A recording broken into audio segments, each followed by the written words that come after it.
endings don't come along all too often, so I hope this one put a smile on your face. I know it did for me. Keep it Hello, tuned, everybody. folks. Hello. It Diamond is I, AM. Nephi, Now we've here got with some Crystal Fallout Dragon 4, Mama from the record-packing daddy named some Big food, Crosby. a cat, a dog. Life is really something.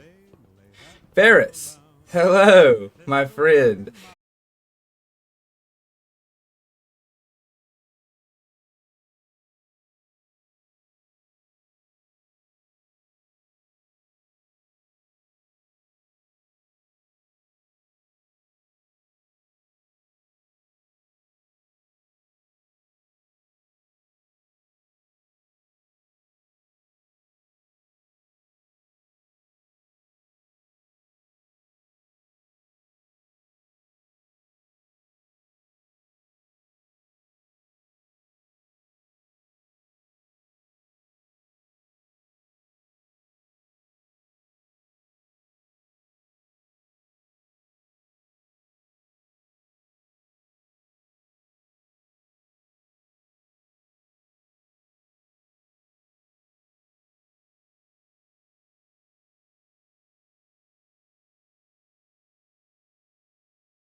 Friends from the Enclave.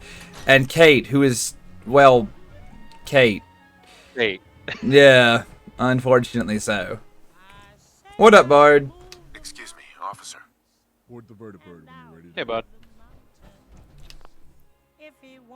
Grimos. There's a lot of stuff going on in my dojo at the moment. These are not optimal dojo times, I'm afraid, for our friend Ferris, but he will recover. The least of which is that my job continues to be ass. But there is a brief glimpse of light at the end of this fire.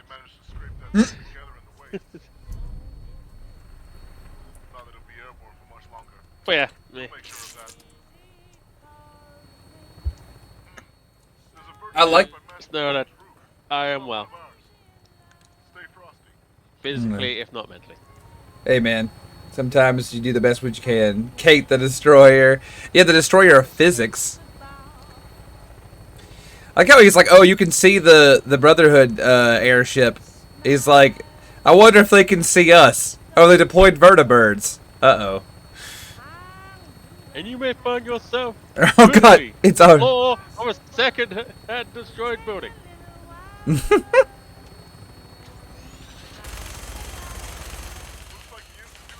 I fucking love vertebrates. They're pretty sick, I won't lie. Please get fucked, enemy airship. I had to uninstall my New Vegas. Oh yeah? Yeah, I soft locked myself and it annoyed me. It appears that we have achieved air superiority, unfortunately for the Brotherhood. The Ass Fusion building will be ours soon. Ass fusion. Correct. That's not masculine. Ass fusion. Please, please, I beg you. Look, it's already going better than the last time the Enclave had me be their door gunner. Do you remember the boat incident? I remember the boat incident. Chat, do you remember the boat incident? Insert fortunate son here.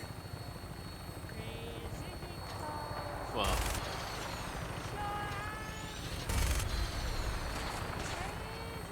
All I remember is boat. All you remember was boat? Yep. Please let me off the gunship. I beg you. I want to go. I want to. Please let me off the gunship. Thank you. Oh my god. This sucks. Yeah. Captain Peterson, damn it, move. There's a Brotherhood knight. Where's the dog? Dog is dead. Oh no. Yeah, Dog, the deserter, he abandoned me. So, some of you remember the dog abandoned... Oh shit, picked up a gun I didn't need. But yeah, the dog deserted me after deserting the Brotherhood. Almost like you shouldn't have trusted a deserter. And so, What's the dessert again? yeah, the deserter just deserted again. Where the hell? I think there he goes. Like, I know I just picked up a gun I don't need. Who is shooting me? Oh my god, they brought another one. This is Best 2 out of 3. Best 2 out of 3. Best out of 3 doesn't affect gunships. We learned that, but Earthshaker does. Yeah. Hell yeah. Get fucked.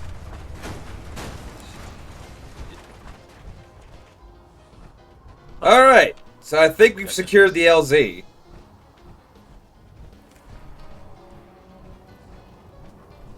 Yes, Digi, it was. It was a Martin Psychopath's reference in the wall. It sure was. This is hell. Yeah, I love that. Yeah, no, the dog being a double deserter was a real shock to many people, including myself. I couldn't have imagined him abandoning me in such a pronounced way. Kate, sound off, honey. Where you at? You dead?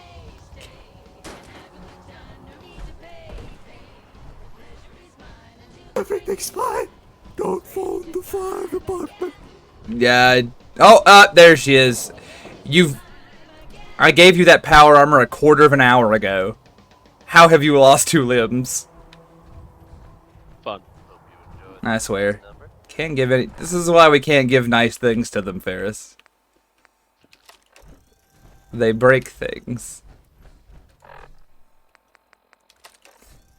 I'd like to take a moment to Looks like we're gonna need a key card to use that elevator.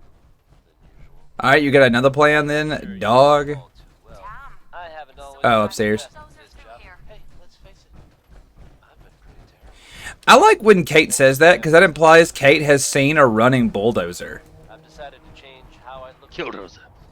how I live my life. I'd like to just take this opportunity to thank the Vault Dweller for lending me a hand. I really do. Classic APA. I want to thank the Vault Dweller for lending me a hand by letting me kill a man in a bar. Bro, I'm still not recovered from that. Let's get it on back to I have not recovered, dude. Got that, Travis. 5 stars. Travis is a fucking psychopath, bro. I love that He's he in the was... game as well. I know, I love it. He's just like, help. Calm down, Noel. You knew that this was coming. I don't understand why you're acting this way. Don't tell me to calm down, Carl. When we started designing the beryllium agitator, you said for the benefit of mankind. Instead, I find out that you have been planning on turning it over to the military all along. You lied to me. You lied to me. Don't give me that high and mighty attitude. Have you picked up a newspaper lately?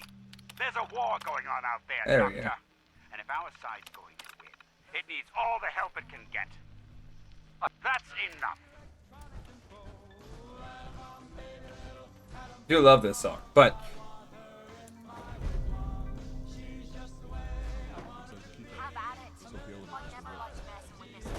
let's get out of here. Oh yeah, but yeah. I like that I heard an explosion followed by Kate yelling, "Damn it!" It's like, woman, what are you doing?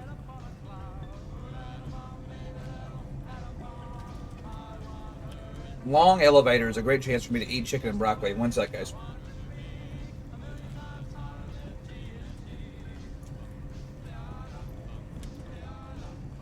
So what are you up to, Ferris? What's it? Dreaming the. Well, been thinking about 40k a bit lately. There's me and a couple of friends are gonna be running a Escalation Crusade campaign soon. That's rad. But yeah, it means I need to paint, and we know I don't. We know in this dojo, we don't paint. Well, Not since the incident. not since the incident, huh? Hate to hear it.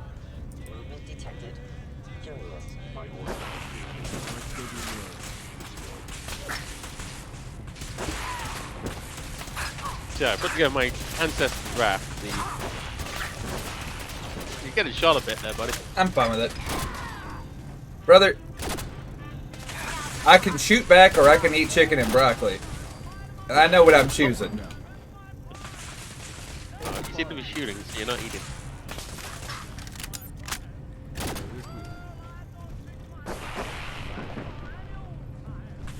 So anyway, I've put together my ancestors raft. Uh-huh. The special prototype model that they had for the 40 years of, is it 40 or 50 years? How many ever years? 40 years, yeah. 40 years of GW. Yeah. I haven't ever put the head on because I just don't like the head. Sure. Oh. But I did take a silly photo of the last frog I had. Good. In the neck, so it looked like a frog mech. A frog mech? Hell yeah. Did you stop being alive? Oh, tummy hurt. I gave that synth a bad case of the tummy hurty, and then he died.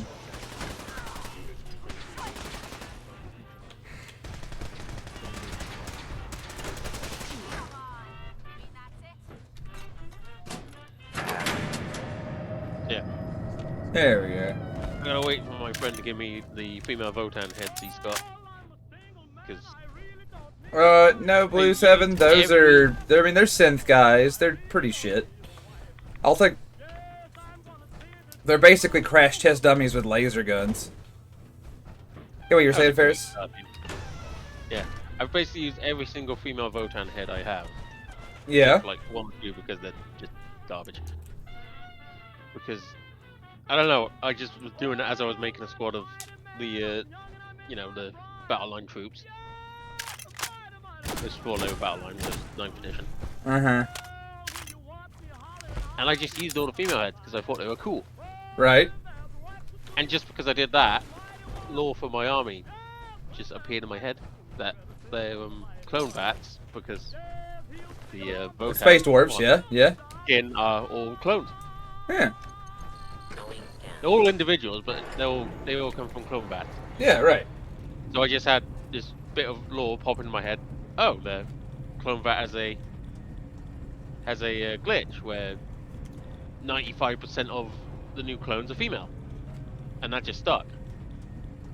So That's what's going on in mine. I have a color scheme for them. I don't have a name. We'll keep working on it. I've been distracted by my own voice. Same, Blue Devin. As I always am. Because I am Iron Within.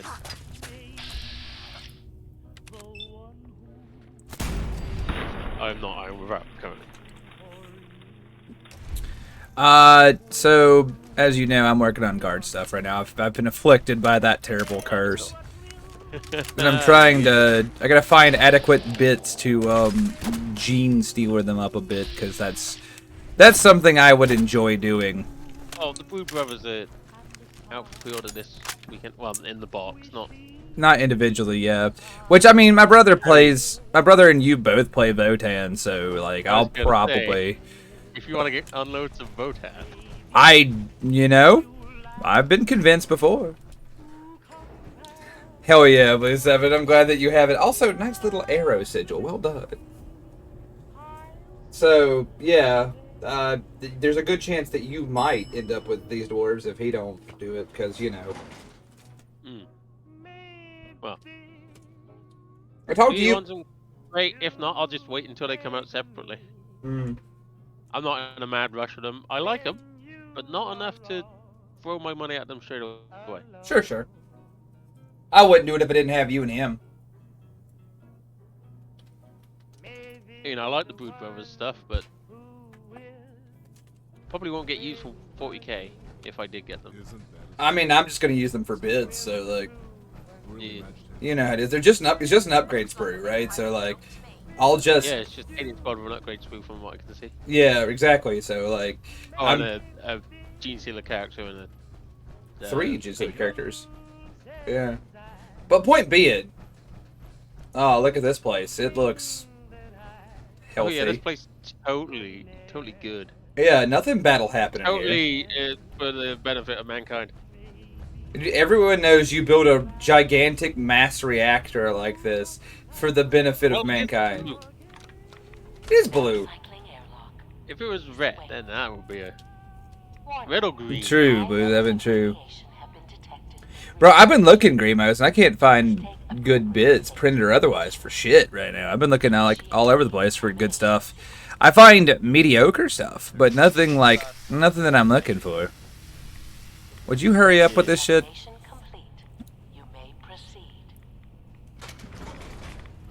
Ah, the radiation in here is high. English. Yeah. Commonwealth weaponry.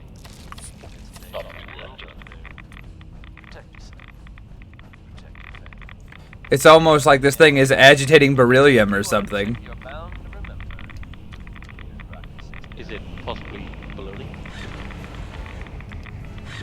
The other side of cesium salami? Ah, yeah, there we go. I have the beryllium agitator. Hooray. Beryllium baloney. The alarm's been set off. What's your back? In the reactor chamber. Emergency lockdown initiated.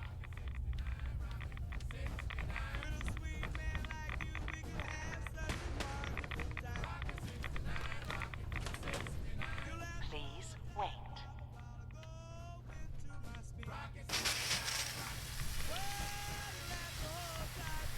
We're here, though. I don't know. But on the Fallout front, I'm glad. You have no idea how much I wanted to finish the game, like, the last 2 days. But hold on. Oh my god! There appears to be a bit of a sentry bot. Oh lord, he coming. Yeah, hang on. Let me just blast hard cheese. We put our faith in blast hard cheese. We did in this instance do that.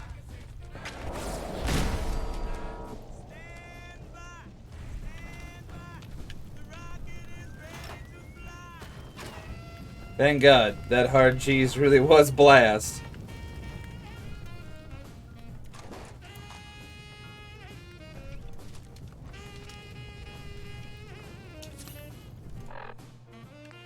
I really should name all my Fallout. But someone got it. Oh. Yeah. I really should name all my Fallout 4 weapons after the mini names of David Ryder. I mean, from David Ryder. Yeah, that's where Blast Out Cheese comes from. Yeah. Look, man. I just let it. I just let everybody. I just let like the chat name the guns. If they're references I don't get, I don't worry about things like that. Shut up. What? I'll get you a link later. Don't worry about it. It's behind screen of the thing. Gotcha. Alright, I'm just gonna ask, who puts automatic turrets in the locker room? That just feels rude. Well, they probably had some problems with, you know, the male employees going into the female locker room. They're just like, you know what'll solve it? An automatic laser gun. I think Mass Fusion was founded by Blizzard. Oh, he's down there somehow. Okay. Why is my objective to shoot all these guys? I don't fully understand.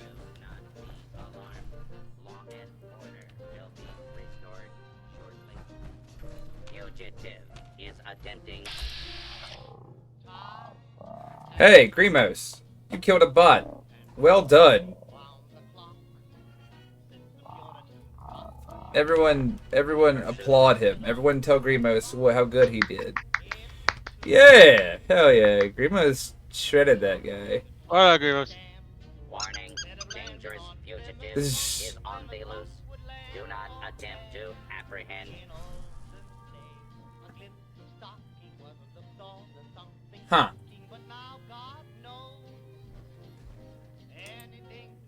Attention. Interesting stuff. Sorry, chat, give me 1 sec. I'm experiencing a funny technical difficulty. Just like a really funny technical difficulty, not even a bad one.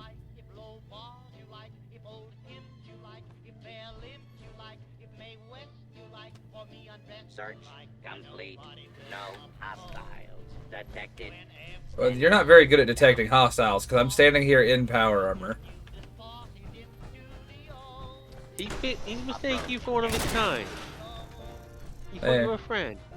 Well, I am friend-shaped, but unfortunately he is defeated.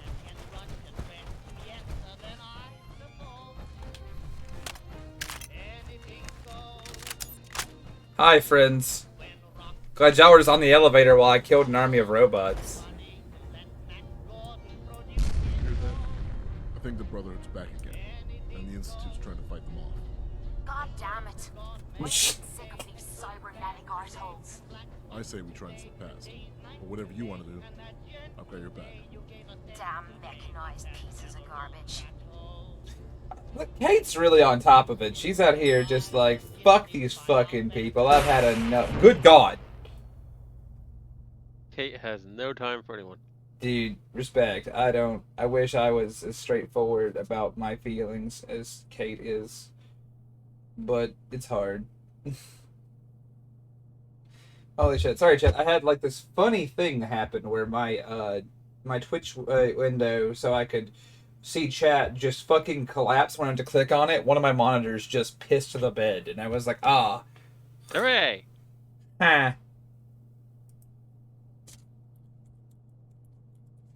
Also, I want you to know that I just got this very funny text message.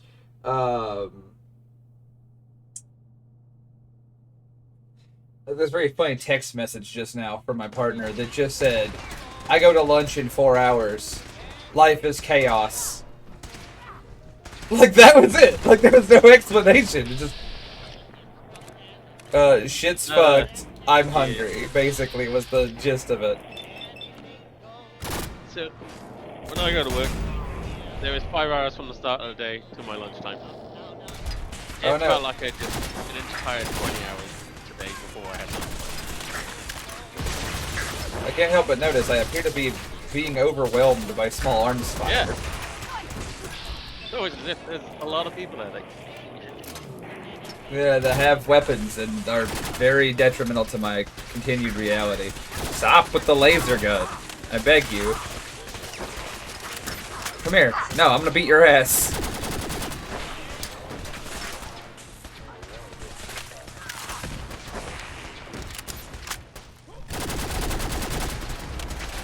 Ah, sick. I like how that synth seeker ran past the Brotherhood soldier to come beat my ass.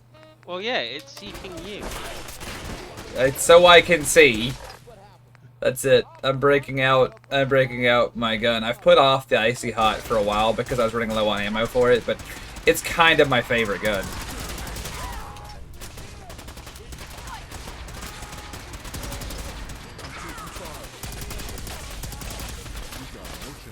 Ah, cool. It's Grandma Plays the Numbers. My favorite song about discovering an elderly loved one's gambling addiction.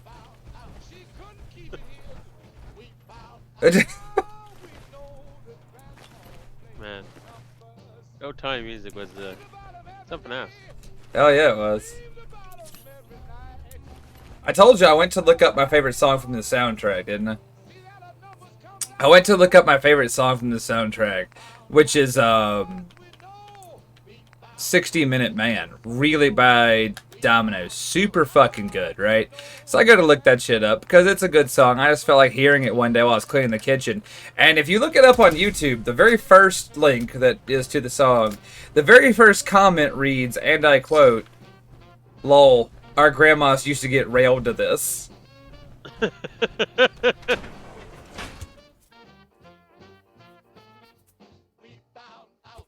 I don't want to think about my gram getting railed. I'm just gonna put that out there.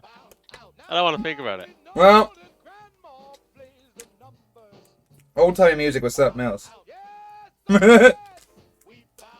You ready, people?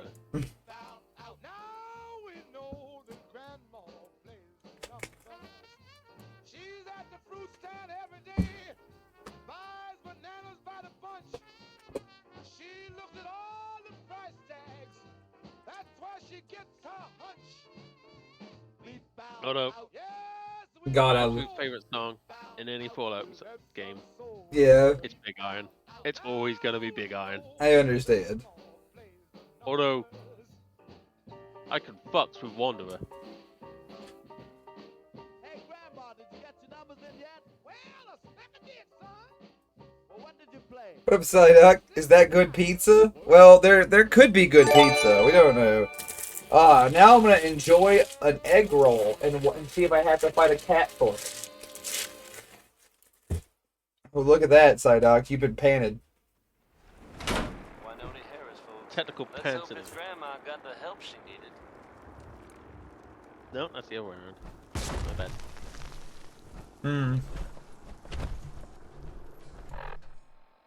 Here's a bit of news concerning the vaults of the Commonwealth. Some of you out there may be familiar. I like how we just fucked off. Like, we walked outside and, like, the Brotherhood is still on the roof. And we're like, nah, fuck them. Yeah, that seems to do it.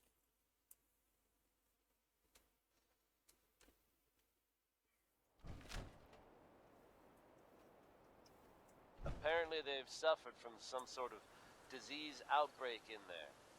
I guess maybe it's a good thing they don't open the door much. But I should Memory says last time I was in Vault it was evidently 88 or pretty 81 or serious. whatever it is. And of course, we can all empathize There was gunfire. with what they're going through. I have seen reports of some fatalities, but my understanding is that Our things full are force now has been under deployed control. here.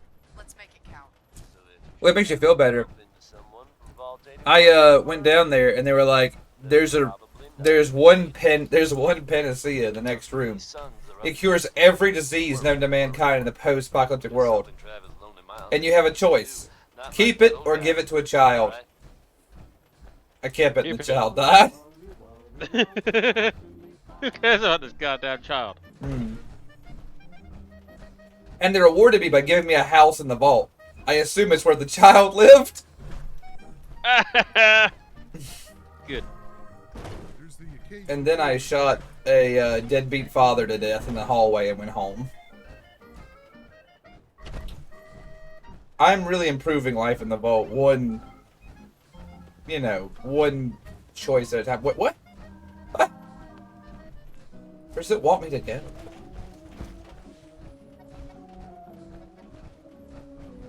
I'm sorry, Kate. This is not very clear to me either.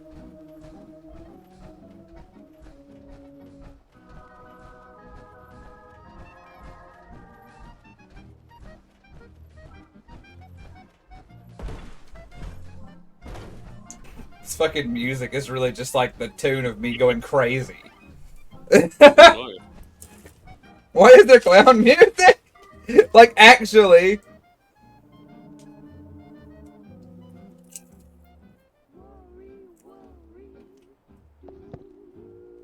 Worry, worry, worry, love is passing me by. Worry, worry, worry. Sometimes you just gotta have clown music.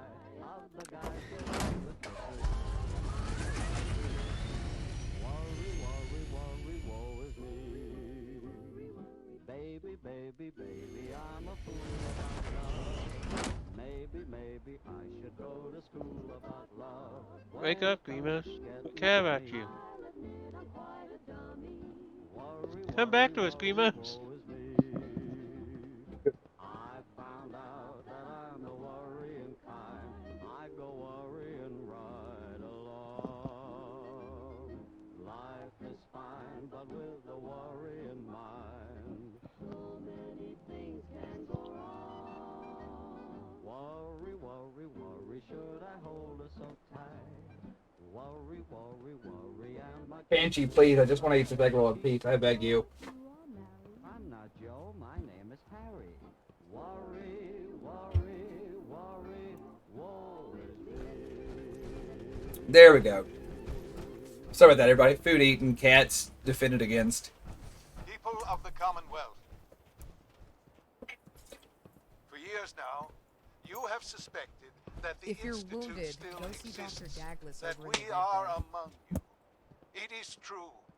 What but the fuck? It is not the whole truth. We are here, and we are the future.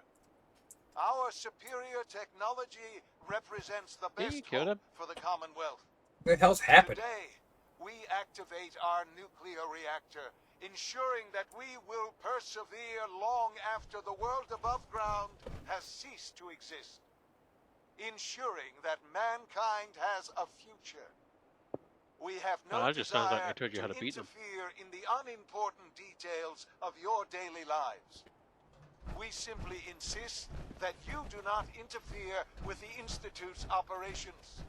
To do so would result in dire consequences. You may rest Interfere. Want to interfere with them? know that the future is in safe hands, that mankind will thrive under our guidance. We're gonna talk about that? Anybody? Excuse me. Damn. It's not coming, me. Like how Travis didn't comment on that at all. Travis is like that. He just like, well, that sure was a declaration of war. And they've heard it a few times. He's like, huh, that sure was a dire prophecy from the assholes who live underground and replace us with their synths. Anyway, here are those dear old-fashioned values. Just like the ones on TV. Yeah, honestly.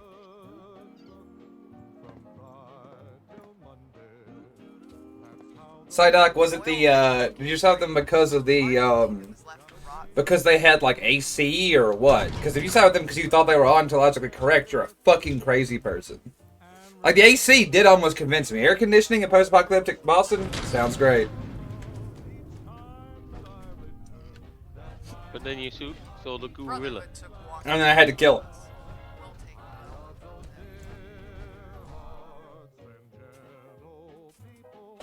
Because we all know what Neph hates. It's... monkey. I fucking do. God, do I.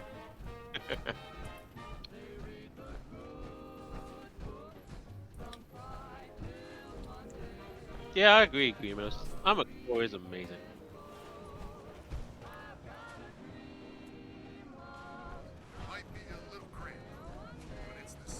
It might be a little cramped. Bro, this is bigger than, like, my apartment complex. Like, I don't know what you mean. This oil rig might be a little cramped. Bro, this is humongous. I like how they're just mass producing power armor here. They are. Just moving around. They are, in fact, mass-producing armor here. Hell yeah. That's what this facility was built to do. Was produce the XO1 series armor. Amazing. I love it. Yeah, no, I'm rather a It's not fan my myself. favorite, but I do love the XL1. What the fuck am I here for? Why am I here? Just to suffer? Possibly. And you may ask yourself. God. What's happening in the Commonwealth? So, same as it ever was, dude. Same as it ever was. They've recently been seen cleaning up Fort Strong, formerly occupied by some very unpleasant civilians. Whether they plan to annex the location or just wanted Now, to get did they rid of the neighbors, give you that power armor, or are you I still paying it couldn't off? say. How many years into the Whatever 500 their years? reason, I think we can all are agree. you? What? Is what? There are supermutants running around. What are you asking me? A bad thing. I There's referenced someone Sergeant Dawn. special in your life. Hmm. This next song is for you. If there isn't, Did you lose feel an free to expensive take piece this of opportunity American equipment? to resent I the might happy have. couples around you. Here's one more tomorrow.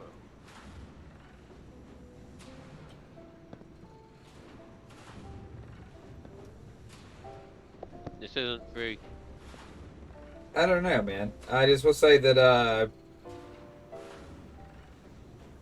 all I can say for sure is that this is mostly not the original crew of this facility. There are a few ghouls running around who I think... This is not my original crew. This is not my beautiful oil rig. Oh, boy. You may ask yourself, well, how did I get here? God. Any chance. I understand. Direct operating import. Hey, Myers. Sounds like you got that fancy I love this guy's voice. Yep, got it right here. We've powered down reactor 1, ready for the agitator. Oh, Let's that's get blowing cooking. under Ulrich. You've got this, Myers. You've got a bad case of the... You've ruined half of an expensive suit of armor, dude. I don't know what to tell you. Although my armor looks like ass, too, so... Because of the front chest plate's all shredded. The reactor temperature's a steady 995 degrees. Bit balmy. Yeah, a little bit. Monitors reporting green across the board. Spiking in Sector 7. Just won't take long. Reactor 2 is operating at 95% efficiency.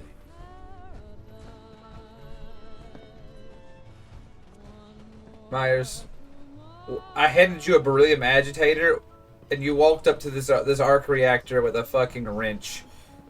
A croissant wrench. Yeah, he does. He does have an adjustable croissant wrench, and he's like, I'll fucking fix it. And so I'm like, I'm gonna go over here, away from that reactor. I don't think that'll help. If I'm not looking, I feel less frightened of what's about to happen. I don't want to see it coming. Pressure buildup is nominal. Can someone just beat me to death with a... Stone! All systems are within normal Reactor operating online. parameters. Status green across the board. And that's the third Reactor time 2 I is got my operating nuts stuck at in the elevator doors. 95% efficiency. Amazing. Alright, there we go. I guess the beryllium agitator really did it to him. It really agitated that beryllium. Bro, that beryllium is downright upset. Colonel All Whitehill. things considered, that went smoothly. Well done. Yeah, I shot a bunch of people. It's cool. Focus on their work. I was about to say she's really short, and then I remembered you in power armor. Yeah. I'm sure the reactor will improve everyone's life. It's a great accomplishment. That it will. And we have you to thank for it. I spoke to Dr. Kane earlier, and she mentioned wanting to... Alright, go to Dr. Kane's lab. You know, the Dr. Kane, the one that wanted to kill everyone I know and love. And so I definitely didn't assassinate a sitting U.S. Senator and a general of the United States Army. They died in an unfortunate accident, unrelated to anything I've been doing lately. There's only one Kane I listen to. And he's bald. He's got a fantastic goatee. He does. He does. In the name of Kane! Listen, Kane lives. Move. With the oil rigs factory running again, we'll have the best gear in the Commonwealth. I'm glad that I come here to listen. This radio plays every now and then this song that tells me this woman is horny as August, and I'm as Kansas in August, and I'm like, damn, I didn't know Kansas was living like I didn't know that. Kansas fucks. I didn't either, but apparently the Kansas is just fucks, dude. Wasteland's a dangerous place.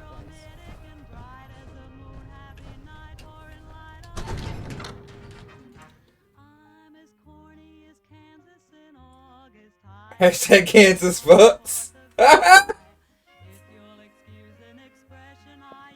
Oh yeah.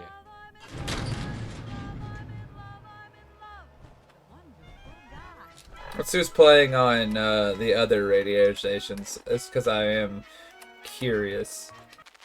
Nothing.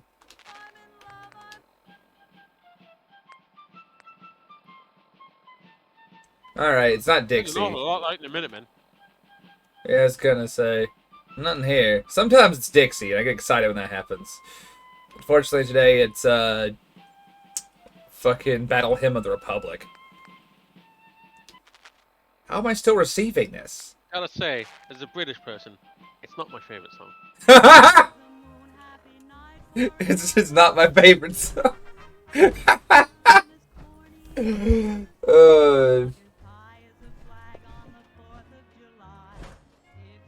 Shame? How dare you shame me?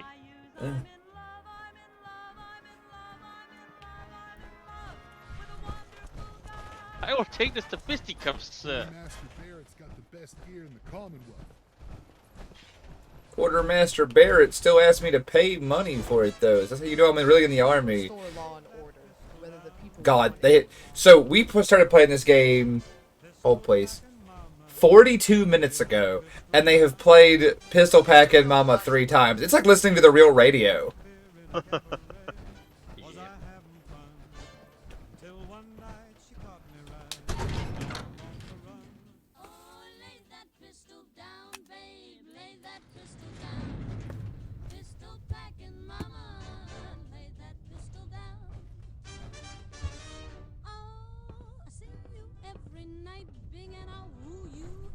Alright, I'm gonna ask a serious question.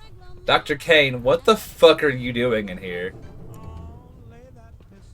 She gets lonely. I don't like it. What? Why are they all the same exact super mutant now? Like, look at their face. They're clones of each other. Yeah. Well, that makes sense to me. They would be clones. They're fat grown, I think. I was looking at their fused feet. I was looking at the fact their toes are one homogeneous mass.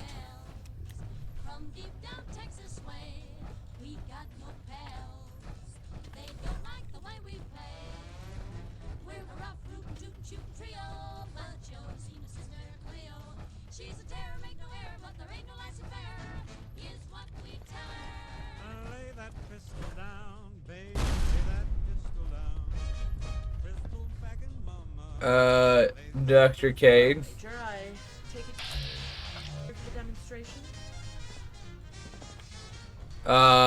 Yes. I'll begin once Colonel Whitehill arrives. You know, it's a crying shame General Ward isn't with us anymore. I don't believe that Colonel Whitehill truly values what I've been able to create.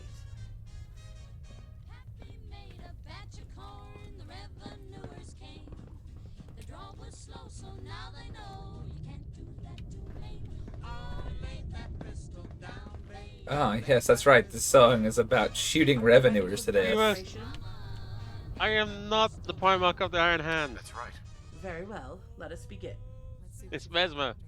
I thought it Not would Mana. to show you how we got. I'm not the Primarch of the Iron If Hand. you look down into the test chamber, you'll see the That's results what of what I- I'm designating FEV Kane 1. This strain of the FEV is not dissimilar to the one we recovered, simply stabilized to the best of my abilities. Ghouls and super mutants. All dead. Surely it wasn't that easy, was it? Unfortunately, it wasn't that straightforward, no. Of the 4 subjects in that test chamber, 2 were relatively healthy wastelanders, 1 was a ghoul, and 1 was a vault dweller from Vault 81. The vault dweller exhibited extreme cell growth within 15 minutes of exposure. Strength and aggression increased dramatically. We had to terminate them. So I see. Wastelanders did not at first exhibit any reactions until they lost consciousness after half an hour. As I'm sure Within you an know hour, all they too well. appeared to begin I haven't always been the best at this ghoulifying. job. Hey, While the ghoul experienced near instant death due to lung damage. One positive result. Vault 81 is the one with the mole rats.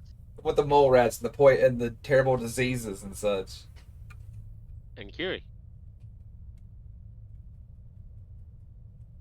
Good old French Curie. At least. I imagine the strain you were working with was designed. You're sexualizing the heart, what's it gonna say? The appliances again. Thank the Vault Dweller for lending me a hand. Don't judge me. I really do appreciate it. There's a reason I like the admin. Alright, folks. Now, Dr. Kane, I can't help but notice these are skeletons. You've made skeletons. See the results of FEV Kane 6. I can see why you've been requesting more test subjects. Quite. With this strain, we wanted to increase the potency of the virus to reduce the time needed to reach maximum effect. Unfortunately, that guy got the thick bones. Kane 6 Yeah. far too aggressive.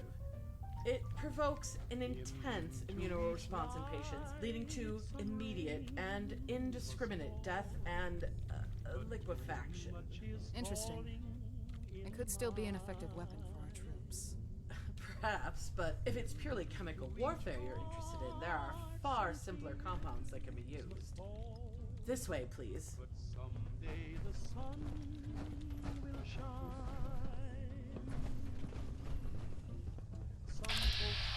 Yes.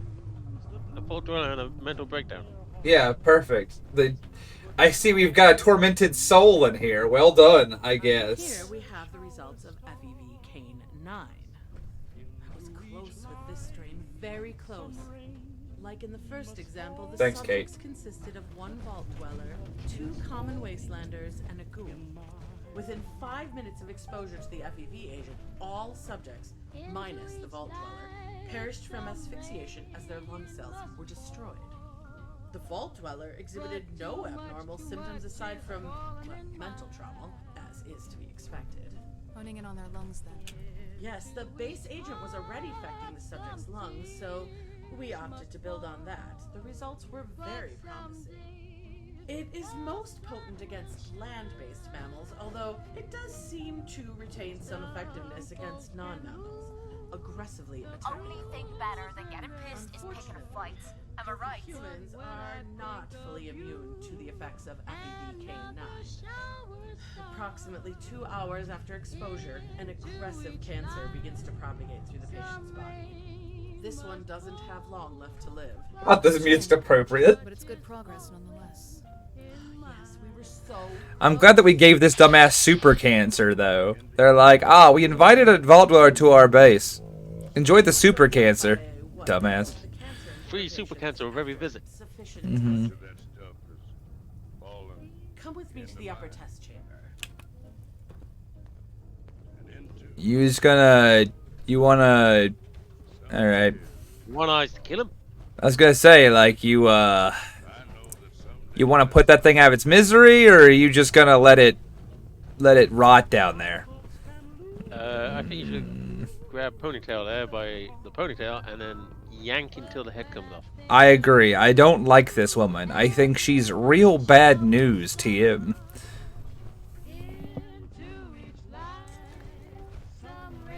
I think she has wet dreams over Mingler.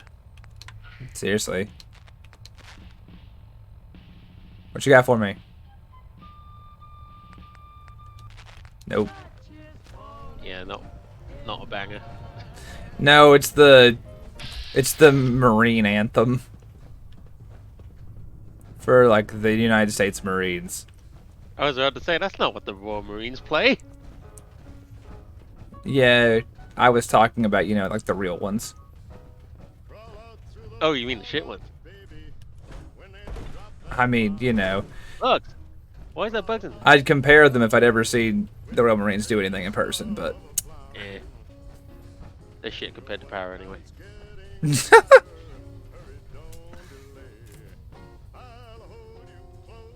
That's it, bud.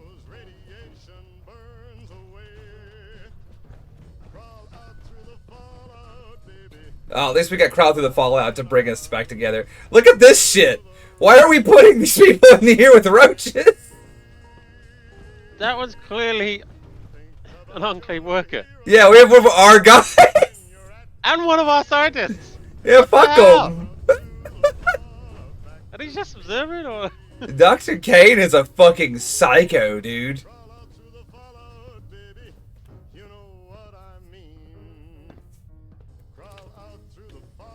So, what have you got for us here? Let's call it a live fire. I'm going to kill you. Please, you don't have to do this. You shouldn't have leaked information, Corporal. A traitor with minimal radiation Oh, wow, exposure he's makes a- for a fine control sample. I'm sure you'd agree. You Dissident. got this all wrong. I didn't do anything.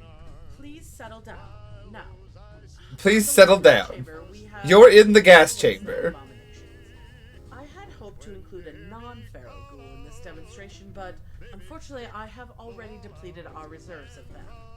I think it's time you see FEV Kane 9B. This woman's horrible. You can dispense it from that terminal over there. Do you want to start the test? Okay. Good. Go to Colonel Whittle. Yeah, make me pull the fucking trigger, I guess. You can unload the sample. Oh, no, you're dispensing. No, it doesn't work. This is... I understand the sentiment. Sure. I like how I'm like, I'm not comfortable gassing these people. Do you want to do it? And she was like, yeah, I'll do it. Fuck it. Oh God. Oh God. Hey, super civilian. Oh God. Please, stop. Man, the music's on point. The FEV has been dispensed. It's just like Butcher Pete plays as we, like, gas a group of people. Oh, well, rip that guy.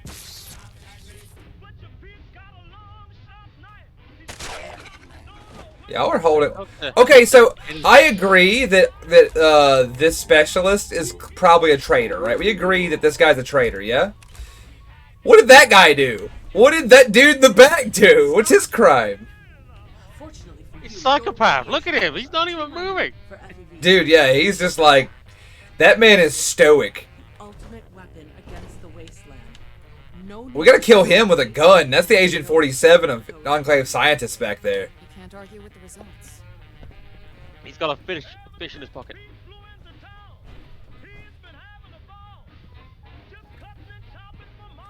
Enjoy the super cancer?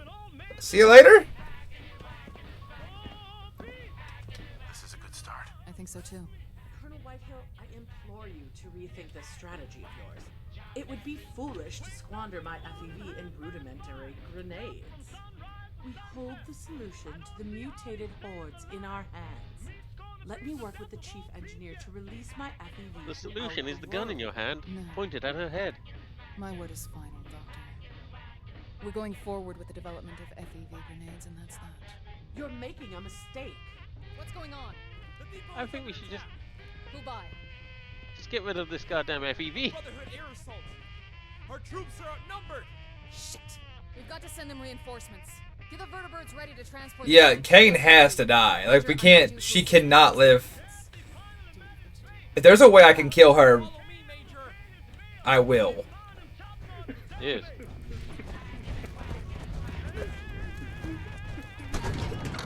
I will fight. If there's a way to kill her, I will. The guy in the back is the one that decided to put Johnny Guitar on the radio. That he deserves to be in there. Yeah, put him in. Get that in there. Never let him out until he's dead. Yeah, just leave him in there.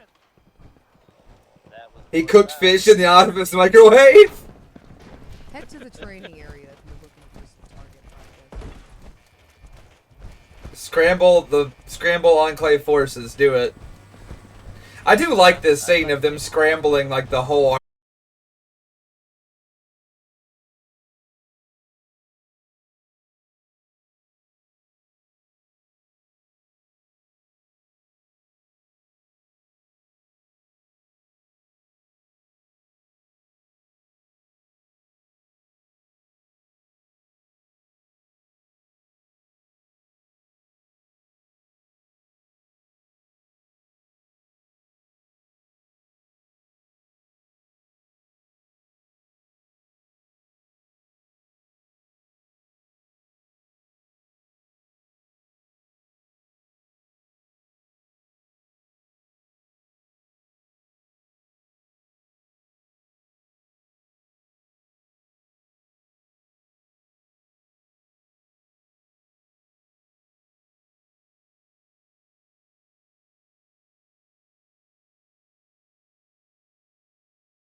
Hell yeah, I am.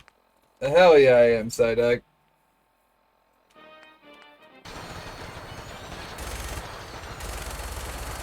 Alright, that'll do.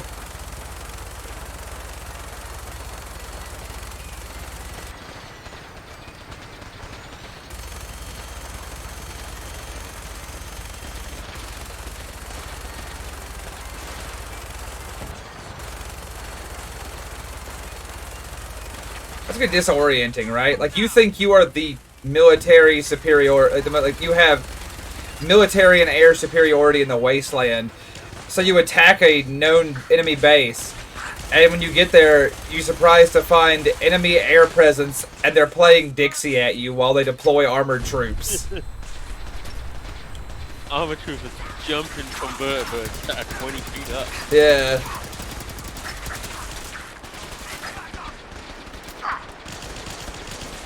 Son of a bitch. Didn't reload. Didn't finish the animation. Woo! There sure are a lot of Brotherhood Knights here. I'm gonna get the big gun.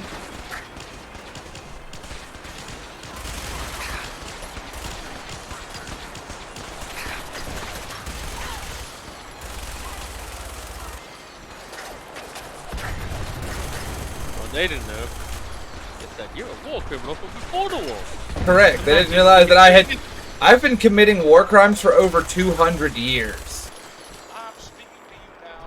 A multi-centennial war criminal. Correct. I was gonna say war crimist. War crimist?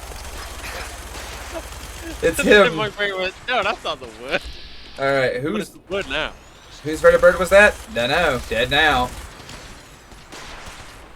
Doesn't matter, you're a war crimist. Sure. Everything.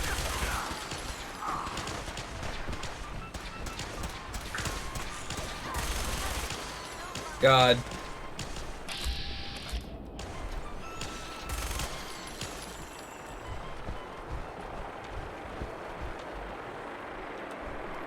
I am the multi-century war crimist.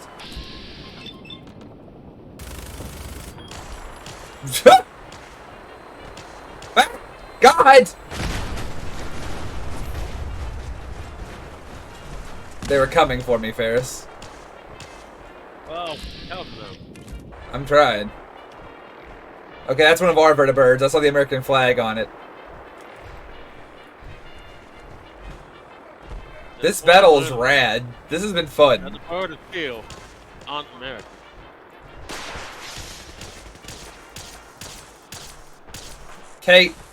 Kate, how have you wrecked even more of this armor? Perimeter may be compromised? Bro, they're airdropping armored troops into it. I'd say the fucking perimeter's compromised, baby.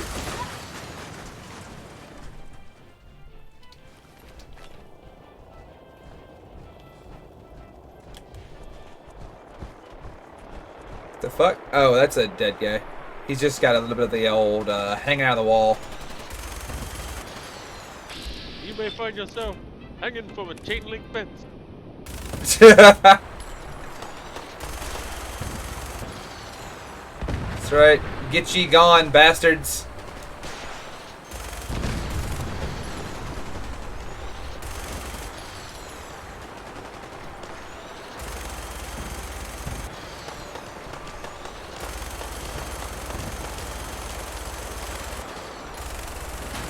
God bless America, Ferris.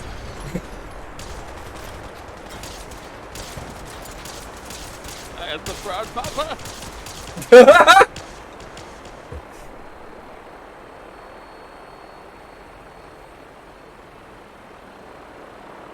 Dude, Craig, that private is getting promoted. I'm a major. I can do this.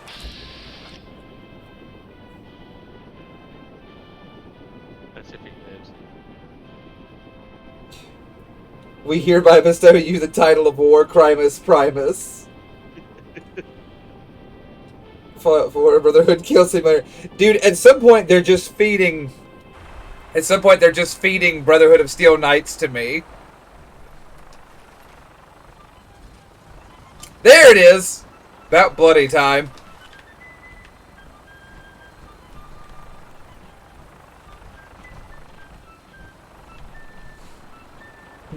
Dixie finally plays.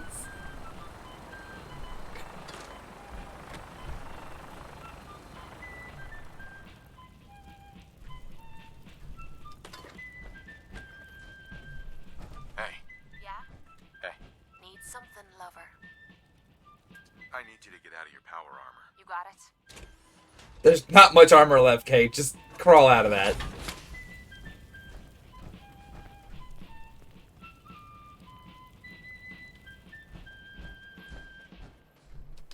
I'm just here to steal everything that isn't Nailtail.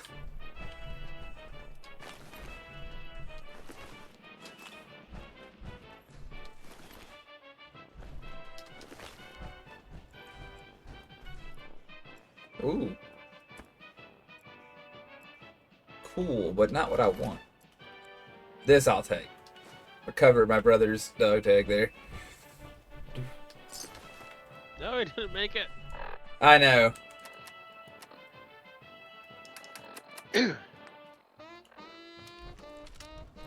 Damn, that's a specialist. Where's the private at? The one that was fighting boldly.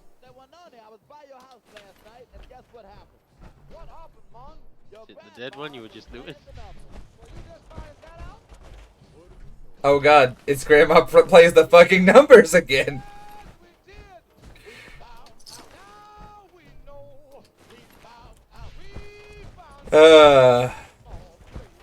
There she is. We'll teach them a lesson they won't forget. You already did, lady.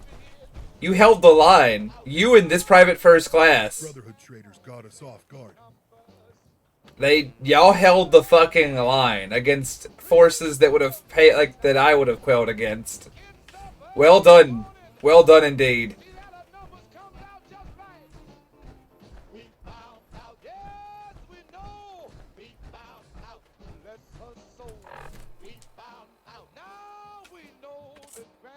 True super civilian. On my war dates, I too am like, alright, I'm gonna need you to get out of the power armor.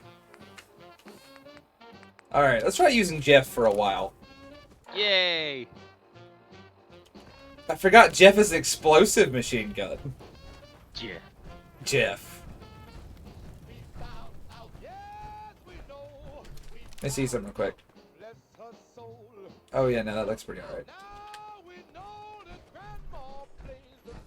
Colonel, I'm just gonna ask you a question. Why did the Enclave leadership obsessively send their highest ranking officer to the front? It's just dangerous. Good work, Major. But we can't rest yet. Something serious has come up. Oh, hey Liz. Happy to see you. Hey Liz.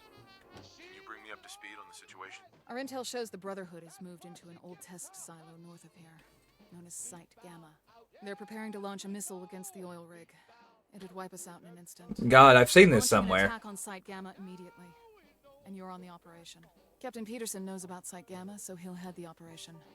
Let's teach the Brotherhood a lesson. I like that she's like, she's like, the Brotherhood's trying to destroy our oil rig, and I'm like, oh, I've seen this one. Captain. Major.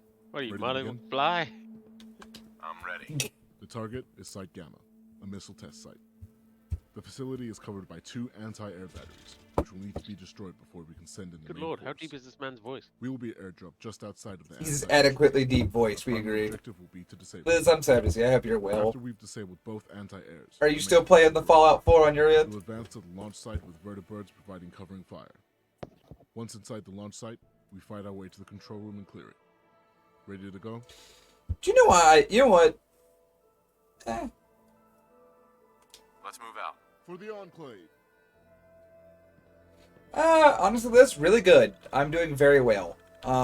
Things here are starting to finally even out as far as like the Nephi house, and life is going all right. First target's the northwest. That's where the first I was gonna say something to you, and it's dropped off my radar, but I was gonna bring it up. I can't remember what it was. That's all right. I hope you're having a good day and you're having fun. That's all I want for most people.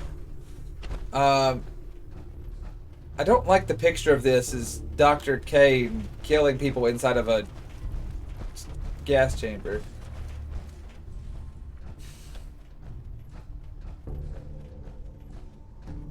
Right on this. I've been thinking, I know why no one gives a rat's old hairy ass about. This is spoilers, so if you don't want certain plot points of a game to be spoiled, just mute the stream for about 5 minutes, maybe. 2 hours. Not 2 hours. He's going on a whole tirade. I am not, but also this is my favorite train design anywhere. I love trains. It is cool. I love the way this train looks. Like, holy shit, this train is red. Well, Liz, I hope you enjoy Jedi Survivor. I haven't played it yet. So here's my bit, right? I think the reason that no one gives a shit about Sean is because I was gonna say, and I sure as hell don't, is by the time you meet him, right? Like the big twist of the game is, dude, same samurai. First off, Bart, yes, I have the train autism and the boat autism. I just have, I was like, was that a large mass conveyor? Yeah, alright. My question is, what was your first clue? The part where I played miniatures? Thank you. Was it the part where I played miniatures games? Or what did I just pick up?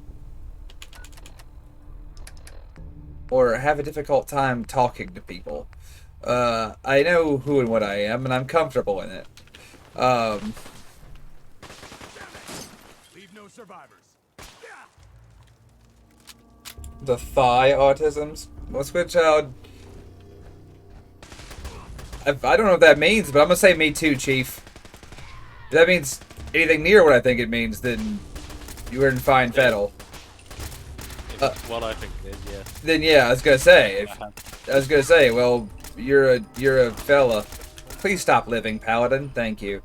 Anyway, now that I'm done shooting that guy, I mean, thank you, Squid. What we think. Yeah. Yeah, that's what we thought. Yeah. It's alright, though. Dude, yeah, Mo, the post-apocalyptic warship game, I love boat game. Ferris, can you hit me with boat one more time? Boat. Thank you. No, boat game has brought me nothing but joy. I've actually gotten a lot of people locally into boat game. We love boat game in this house. I got new boats 2 days ago. I love boat game so much. Yeah, right, Game House. Yes! Boaty game. Yeah, dude. Buy some boaties, Game House. I'll send you a link. Do you want a link? It's Dystopian Wars, Squid Child. It's super good. It's super, super good. Shut down anti-air. S. Alright, sir. Terminal down. Where to go? I like how you can just use a computer in a little, burned out shit shack to turn off the anti-air controls for the whole installation. But, anyway. But yeah, I'll send you a link, Grandmas, if you want one.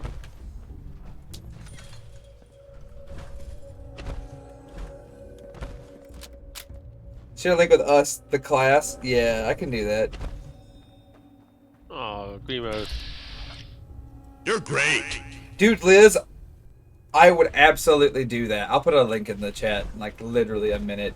I don't know if I'm actually supposed to, plug, others' companies and shit on here.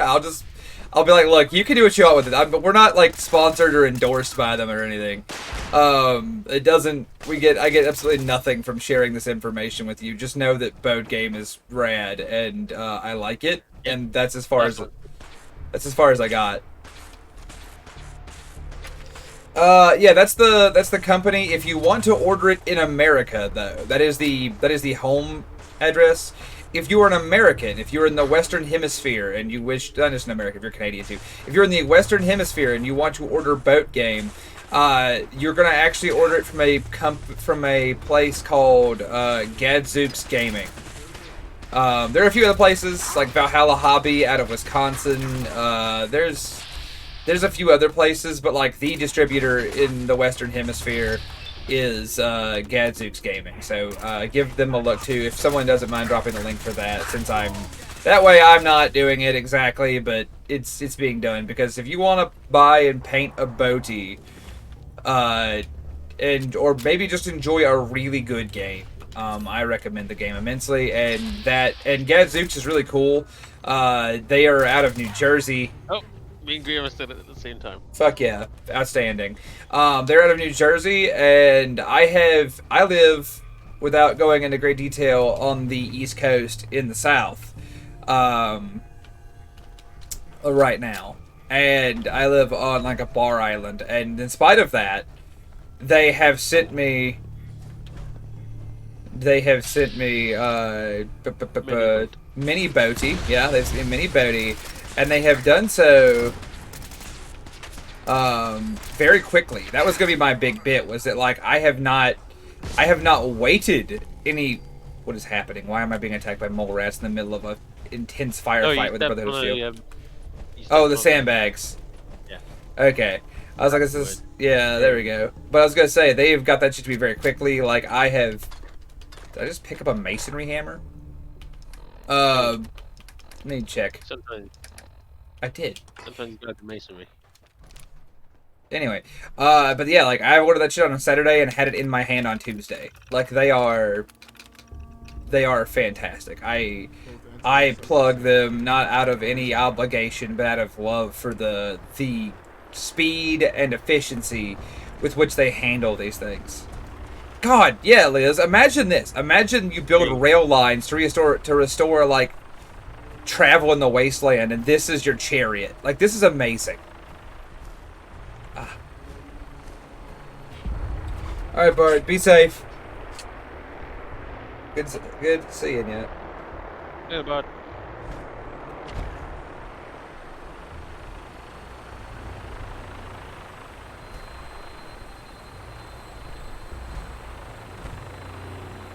Yes, I mean, give it a look. They have a couple starters for Dystopian Wars. They have Fortune and Glory. They've got, which is like blimps and fighter craft fighting. They've got one that's like obviously ocean based. I recommend that one. That one's called Search Hunt for Prometheus, I think. That one's pretty okay. It favors one side more heavily, but that's like a lot of miniature wargame two-player starters do, unfortunately. And then there's one more I want to say, Sturginium Sky, which is also more blimps. You can buy a lot of blimps in the starter sets. It's kind of my point. There is someone just lobbing rockets at me, and I am just... They've hurt my arm. My little army is injured. Let me get my weapon. Let me get out my weapon. Let me get hard cheese deployed. Because hard cheese will answer the question of firepower with yes.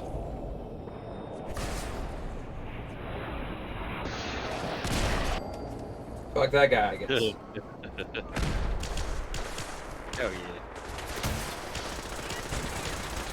Look at you. Not even wearing armor. Just like that.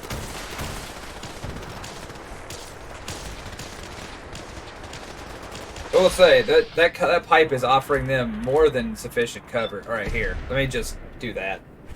I can't have that guy shoot my aircraft down, so here's a rocket free of charge. Got it. Yeah, we got him. Someone pour some Gatorade on Conrad. Somebody pour Gatorade on Conrad. We got him. That never ceases to amuse me. Shit.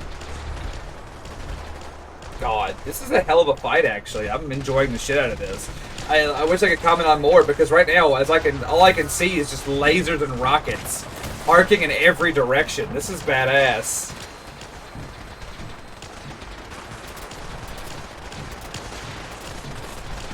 Oh, bro, what are you talking about? Boat game? Yeah, they're still making stuff for it. Yeah, Cass, I think their shitting works on those trains too. But, dude, Civilian, I want to. So this is a little bit of a... I talked about this at the end of last year, about in October. I'll talk about it now as well, because we're not there yet. But I am in the end of summer this year, hopefully, sort of fall this year, bringing one of my goals to fruition, which is... I've always wanted to start my own YouTube thing, doing bat rips and stuff, like battle reports for different war games. And there's lots of them out there for the variant, like, you know, GW games and stuff, and I'm not trying to compete with that market, but I want to play some of the lesser known ones, some of the, like, less popular ones, and enjoy them, and just kind of talk about them and what we do with them. So, like, stuff like Boat Game. I want to do Boat Game bat rips. I want to do stuff for... I missed. I want to do stuff for Boat Game. I still hit somebody, though. So, like, Boat Game is on the menu, Star Wars Legion, Bolt Action, I don't think it's some of the others that I'm really into these days, and like those are the big ones. You know, just kind of do bat reps for that kind of thing, and so hopefully you can see live games of DW and some of the other games I enjoy played by me and some of the locals this fall. And I know that's a ways off, but it is something I've been working towards for the better part of about 8 months now, and I think I'm slowly getting there. I've got a little bit of work to do, but Crow is being a resource on some of like the editing and stuff. I've still got to learn, but generally speaking, we are making progress towards seeing the fruition of that. So to answer your question, we don't do it right now, but soon we will have that option for you. Also, sorry to be a pain, but I just remembered I have plans this evening. Being called away. But it was good hanging out, and I'll see you all again. Alright, Ferris, it was wonderful having you here, brother. I'll catch you later, man. Later, Neff. Later, chat. Bye.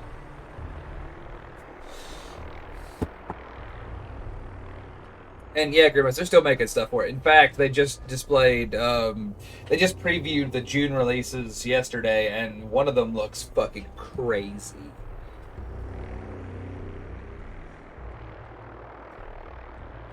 I have a freeze ring a module for Fallout in the Northwoods. Start throwing like the real ideas at him. Do it, Mo. Tell me how it goes. Yes, Vivian. I'll do it. I'll do what I can for you. Pharisees, yes, 100% Dystopian Wars, 100% like a lot of other games. Battle reports on the way. Team Yankee is what I've wanted to try. I would love to try it. I've never played it, but it's been on my radar for a while. It is a game I have heavily considered over the years. Like it and Drop Zone Commander both are on the radar, but not something I own right now. Armored Clash, yeah, we're definitely going to talk about Armored Clash. X-Wing. I have played X-Wing. Dan, I used to play X-Wing competitively with a local group. We used to travel up and down the coast and around the like Midwest playing X-Wing, and we played it pretty hard through the first 2 editions, and then we have not played it at all in the AMG days.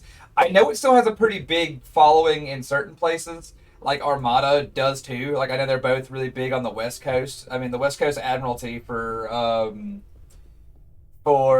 Armada has kept that game alive. Sorry, I know I'm not playing the game right now because I'm talking, but like I'm on a thing right now.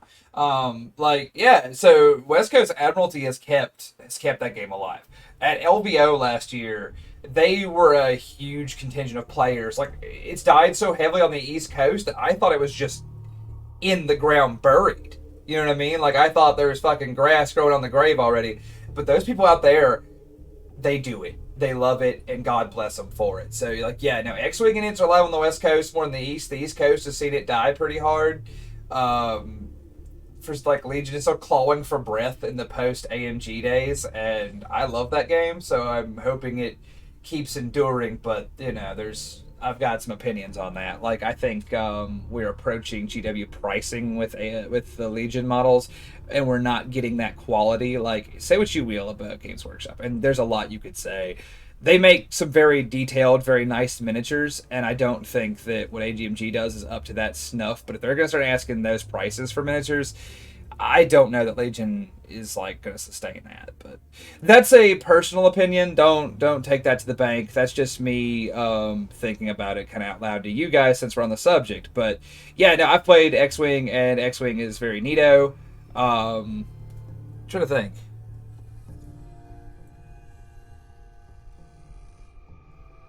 Yeah, Samurai. There's a lot going on. Yeah, like I said, so this will be like, I will say that my battle reports will be Sans Legion. It will be sort of a separate thing. I will hopefully be able to use like the aux to plug the channel and stuff.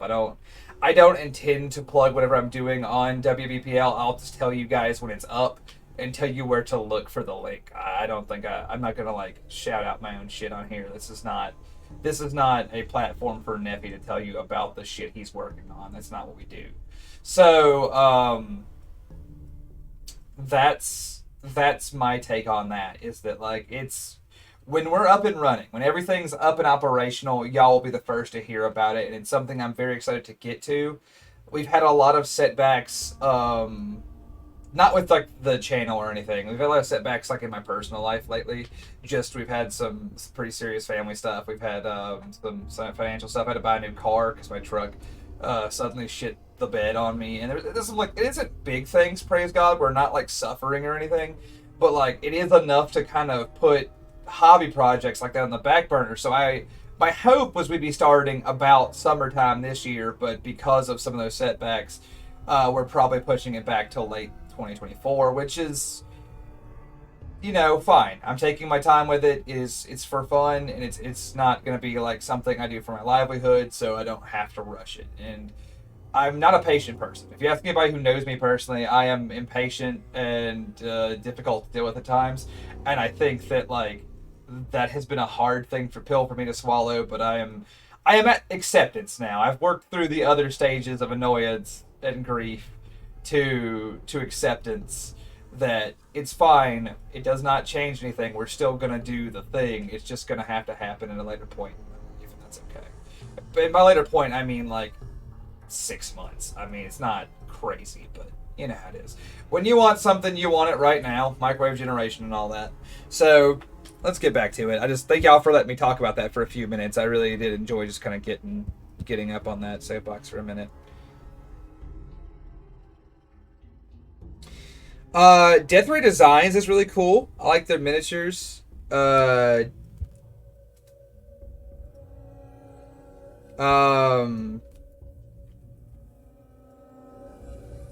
Ray Designs is really cool. They're not super near to where I live, but they're like pretty close. They're a state or two north of me, and they've been very helpful. We have a gaming community locally. Our gaming club locally has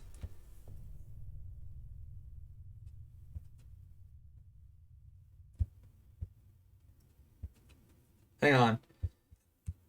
I just got a message saying my dog was like we have a tracker on our animals, and I was getting a message saying that my dog was loose, and I had to like look around real quick because she is most certainly not loose. She is snoring on the bed behind me.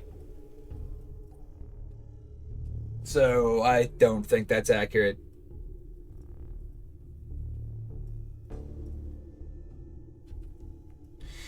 Okay, that was a little bit panic-inducing. I was like, what the fuck? But yeah, no, Death Ray Designs, as I was saying, though, they were super helpful. We were able to get a lot of terrain for a lot of our war games. At a really reasonable price. We were able to like talk to them and negotiate with them to like have large events, and so they are super cool guys. If you need a shitload of terrain put together, you know, it's easy to put together, and you know you want, like I said, if you can communicate with them effectively, they are super helpful and really reasonable about large orders and stuff, and they got it to us in a timely fashion. Like I was very impressed with DRD. They were super cool. They've been doing a lot of good work, so props to them for the work they do with the miniatures gaming community. Let's see. What else we got?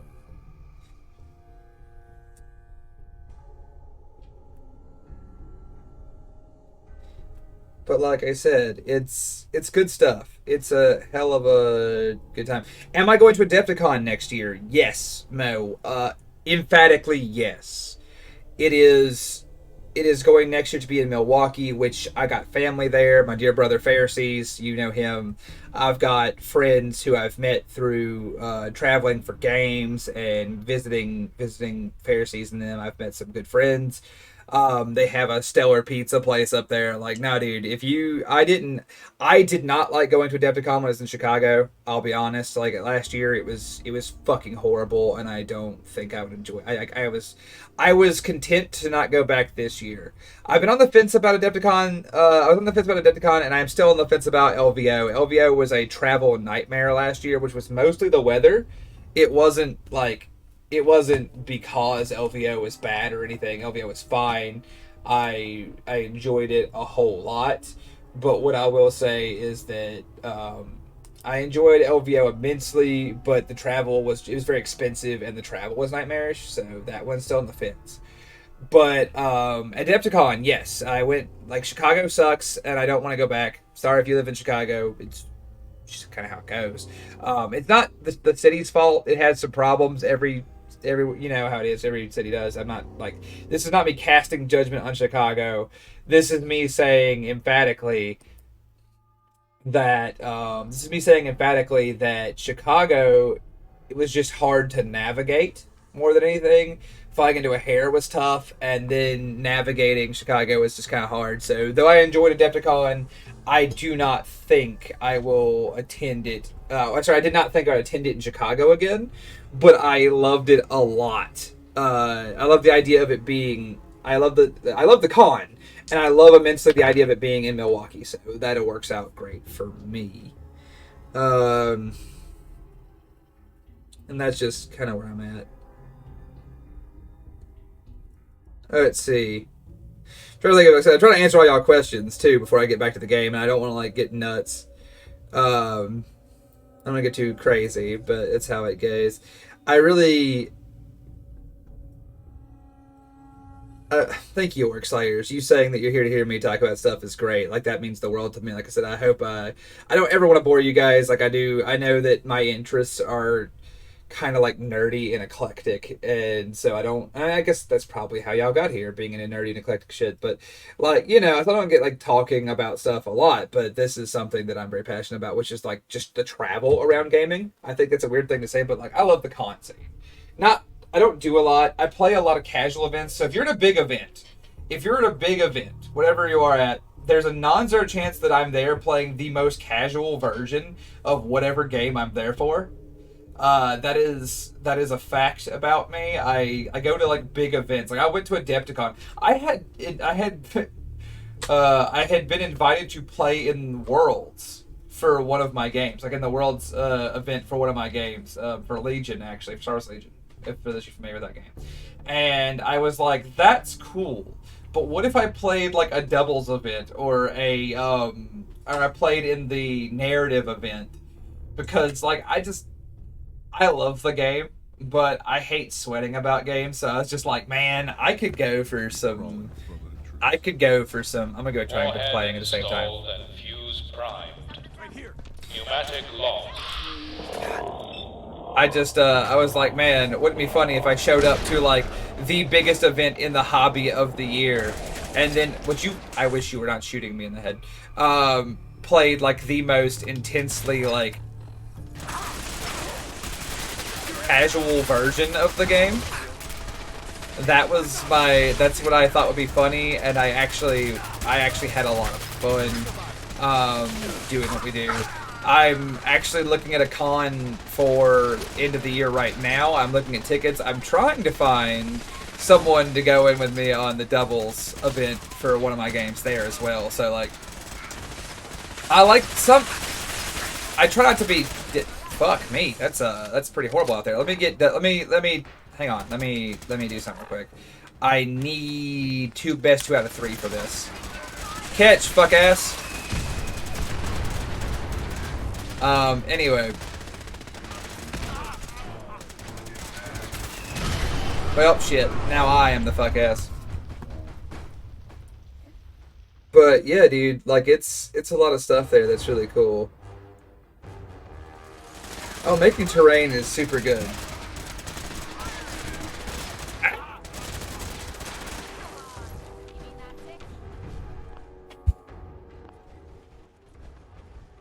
Yes, that's true, Pharisees. You can go to Adepticon next year, and you can go with me. We can be there together.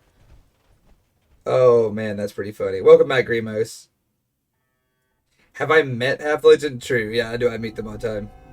Blackfire Gaming, I'm glad you're here for Nephi rambling, because I will, if allowed, I will ramble on. I'm known to just kind of go on for a while.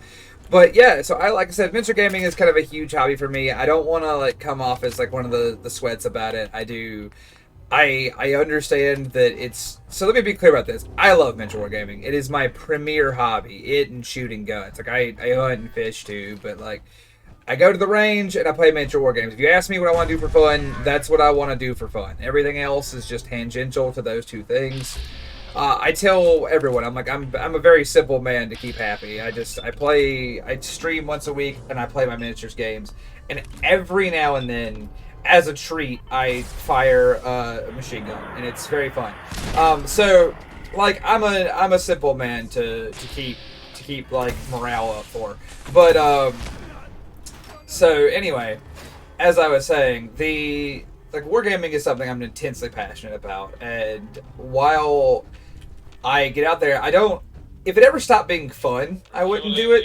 So Fuel pumps engaged. when we talk about like, what game where I'm playing, it's like I don't know. If you ask me what like the meta of the games I play is, I don't know. I'm not here. So if you watch that's one of the things I want to focus on for doing my gaming thing on YouTube as well, is that like I want to stress early on, I am going to do, what the fuck did that just say? I am going to do whatever is most fun to me. What is Tegan's armor? Investigating disturbance. Proctor Tegan? Standing down. I don't know who that is. I'm going to do whatever is most fun for me. Like whatever is most fun for me. Whatever that turns out to be is what I'm going to do. So don't look to me for like the cheese play. I'm gonna be like, well, probably. I'm gonna be like, I think it would be really funny to do this, and oh my god, I just lost an arm. Okay. Someone cryogenically exploded my arm. But like, I'm gonna do whatever makes me happy. So that's something I want to kind of put out there in the beginning. But yeah, let's see. That's pretty funny. Seriously, I'm really glad. I'm glad you enjoy our interactions with all of them. I'm just very happy to be here. I tell you this all the time. I tell you this every stream, chat, and I'll tell you again.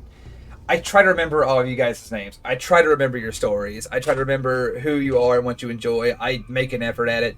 I know that it's like not like a ton of people, so it should be pretty easy, but like, I'm grateful for the friends I've made and the opportunity to sit here and talk about the things that I'm passionate about with you guys and play games and make y'all laugh a little bit or just, provide that shit. So, like, honestly, anything I can do to brighten your day blesses me, and I love it. So, yeah, man, I'm glad that you find it a positive experience for yourself, because I cannot, and I'm honest, I honestly, I mean this, I cannot imagine a more positive experience than I have just by being able to, stream and talk about the things I love.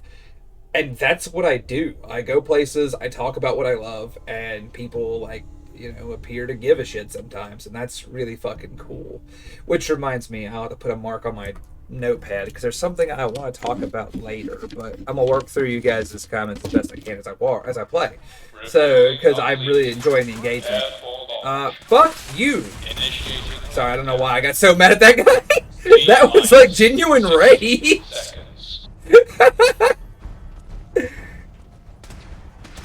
Oh man, that's very funny. Okay, Mo, I appreciate it. Thank you for DMing me. I will see what things you're there doing. Oh Lord. Yeah, that's weird doing. There's so many lasers. Oh god, that was horrible. That hallway was laser death, and I lost an arm for it. Please, Grimos. And Grimos, if you pick up Boaty, you tell me. If you buy Boaty, you tell me. You tell me what Boaties you're going to buy. I support this. I want to see what Boaty Grimos does. I always want to see what Boaty Grimos does. Oh, then yeah, like I understood what you meant completely, Sweet Child. Oh, Lord. That's funny.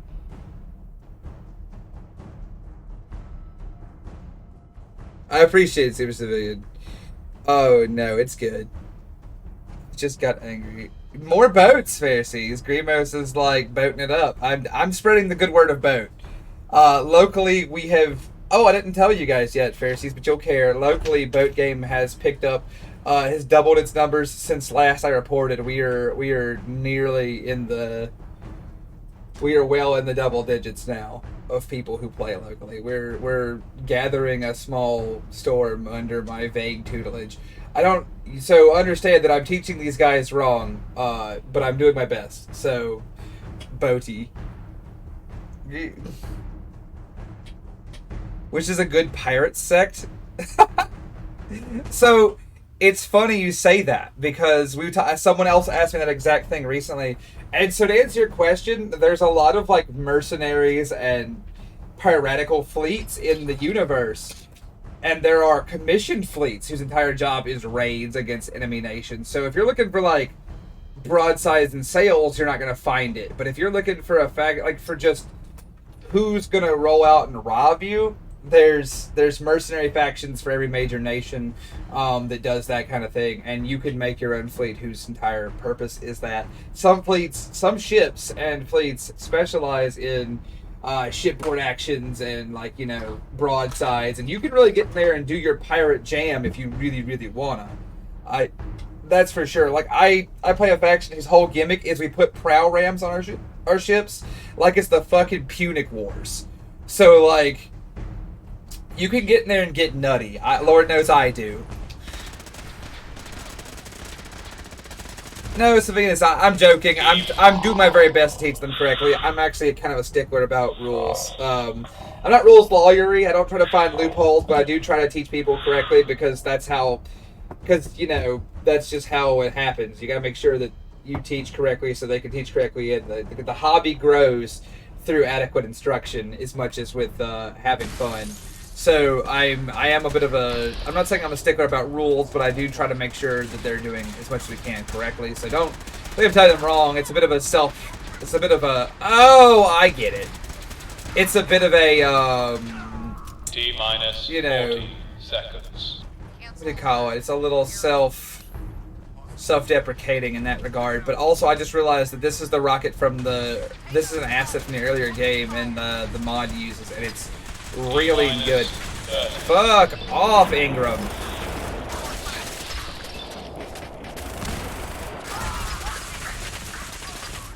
Why is Elder Maxon here? Maxon, why are you here? Why are you wearing power armor? Why aren't you dead? Minus 20 seconds.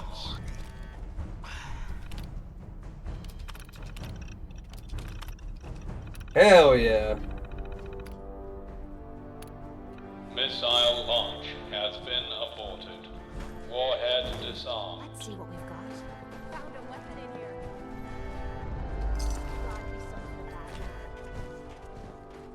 I'm taking his coat. You can't keep it. Thanks for the coat, dick shit.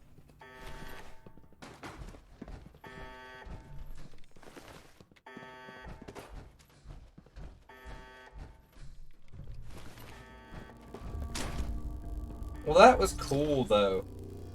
I take your leg armor, Ingram, but I can't help but notice that it's a bit of a moot point.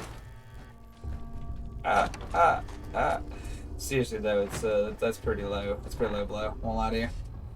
Oh shit! I'm almost overweight laden and stuff, and I really want to pick up his laser gun. Hell yeah. Ma'am. Remarkable job, Major. I knew I could count on you.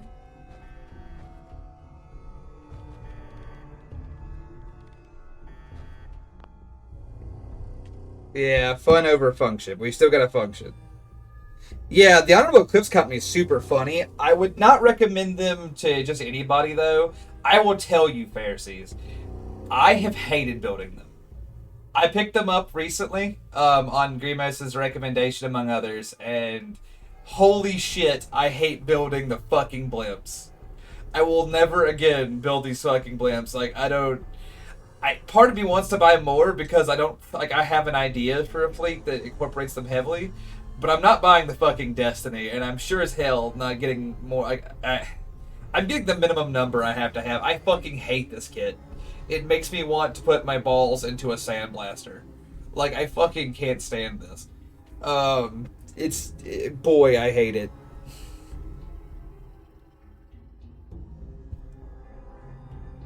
I just don't know what I'm doing with my life. I'm gonna do...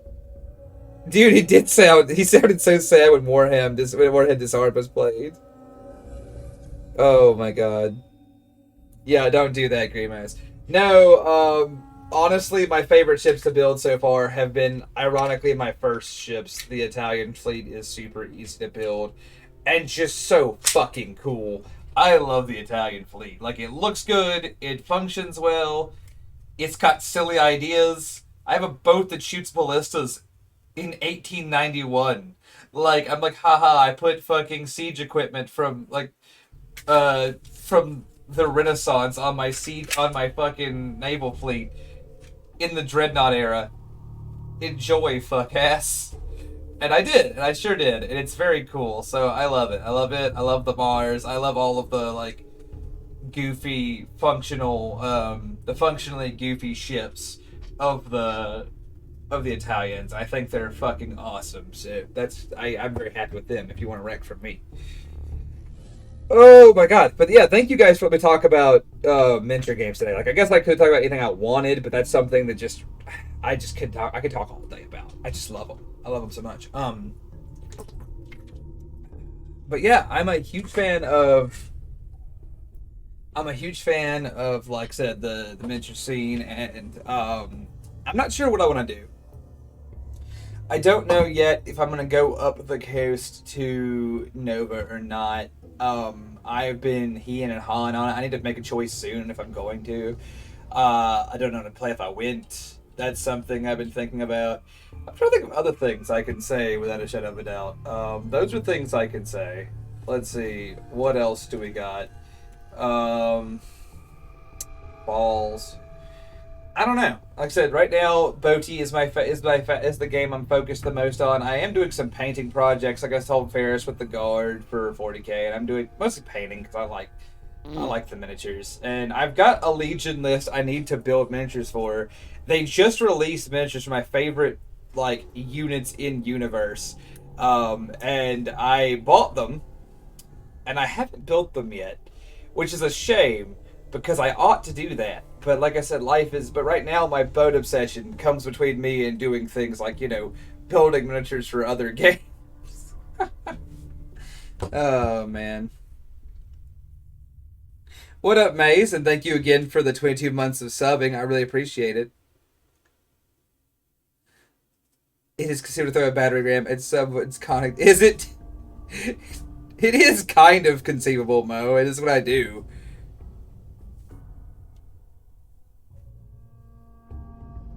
I will, Silver. I'll keep an idea on hand.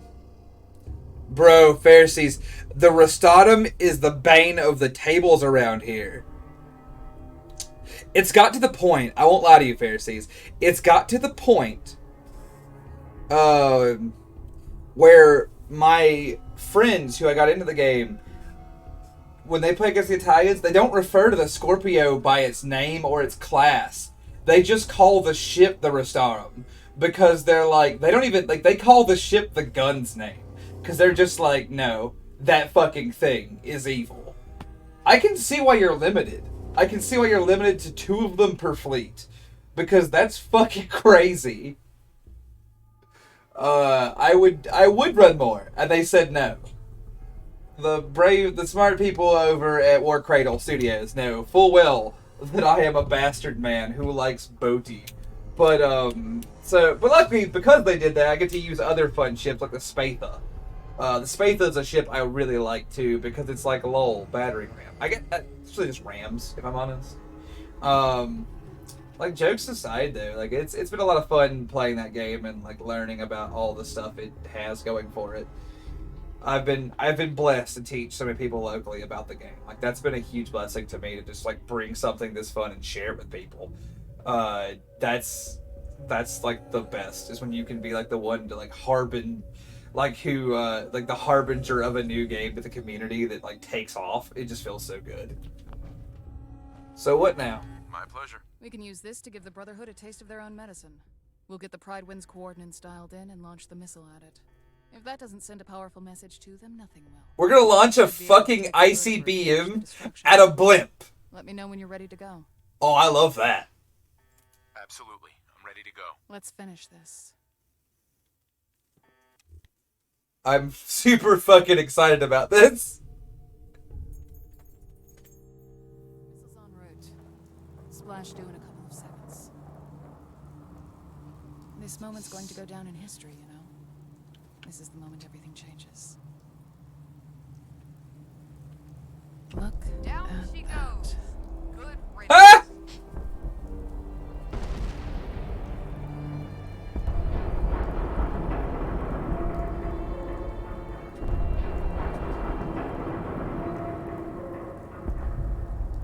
One less thing to worry about. It'll be a long time before the Brotherhood of Steel will be able to retaliate. If at all. I'll stay here Well, for a alright. while. We can talk about what's next back on the oil rig. How much am I over by? Quite a bit.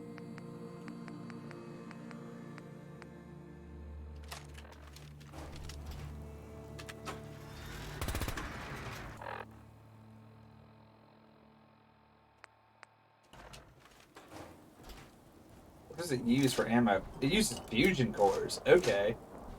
I couldn't fuck with that. Alright, alright. How do I have 18 fragmentation grenades? That's 9 pounds of these fucking things. I should probably not have 9 pounds of fragmentation grenades on my person. Just a thought. There you go.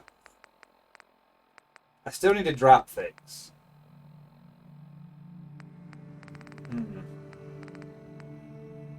Maxon's battle code. How much does it weigh? 20 pounds? Oh, Kate! Hey. Need something? Yes. This is my favorite part of the job. You can have Maxon's battle code. See how it looks on you. Oh, it looks good. Now you keep that. You look stellar in that. Ma'am. We'll talk back at base. Well, I'm gonna go over there and make sure there's no survivors. So I'm gonna do what every good warrior cast should do, and move into the ruins of your enemy's flagship and destroy anything still alive. Oh yes, she does, Liz. 7, I'm glad.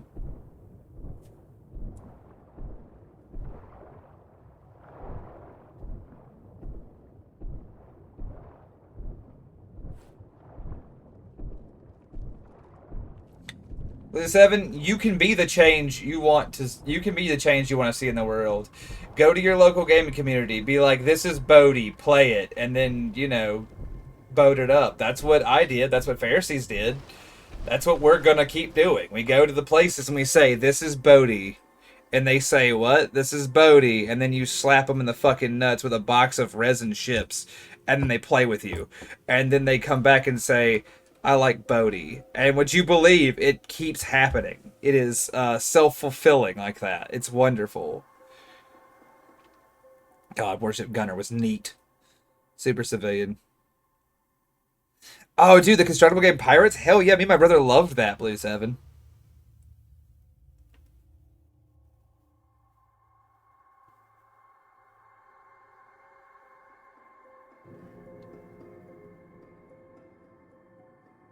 I love the castle together till we fire and rip that blip, and fuck yes, ever. God.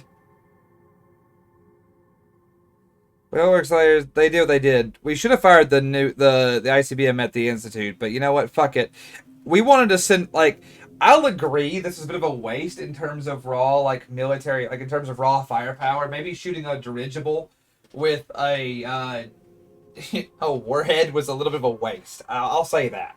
But it does send a message. And if you're trying to send a message, shooting a fucking dirigible with a missile does send a message. God. Well, we blew up a blimp. Well, 7, that's fine. If they don't support it and y'all play it anyway, that's fine. You support other wonderful game companies that do what they will. You support folks like Valhalla Hobby. You support folks like Gadzooks Gaming. And ultimately, through doing so, you support Warcradle, who makes the game to keep making the game. If your game shop lets you play in there, you know, you buy a drink or a snack or pay, you know, or buy like a pot of paint or something in order to like support the store. But if they want your money, they're going to carry product. Once they see product is like being utilized and they're not getting a cut, they have two choices. Be a little bitch baby boy about it and get angry, or they can order the fucking product and get paid. And I guarantee if they're worth a shit, they're going to get paid. So that's my official line.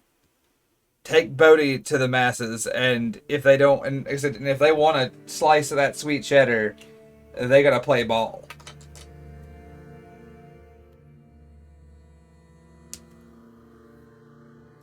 That's what I'll say in general terms. Well, Super Spin, they don't, but I'm glad you're here hanging out with us. Like I said, hopefully you enjoy my wargame rants and my laser gun usage while you build a solar system. I, for one, would not wish to take on the task. I keep my hands out of meddling in the affairs of the deified. Take it easy, Super Civilian. I'm glad, Pharisees. I'm glad they got you. Oh, man. Hey, man. MTG single. Look, I'm not a big MTG guy anymore. I used to be about a decade ago. I play with friends, and I play very casually. MTG singles, they pay the bills. But, like, so I'm not judging them. But what I am going to say is that you can carve your niche out. That's what our store was before we started carving the niche out a little bit at a time. First, it was Legion. They said, okay, we'll support this a little bit. And then 40K took off, as it so often does. And that when it took off, they said, okay, all right, so 40K has a pretty good following. All right, so we'll support it a little bit. And so they supported it a little bit. And then the next thing was like, oh, okay, now what's all this boat business? And like slowly but surely, we eroded them by process of showing them that we have money and no self-control. And they went, fuck, we're not getting that money. And this upsets the merchant. Yeah, there's no survivors here. I had hoped there would be survivors, and since there aren't, I'm gonna hit you with a fat lol. Lamau. Even.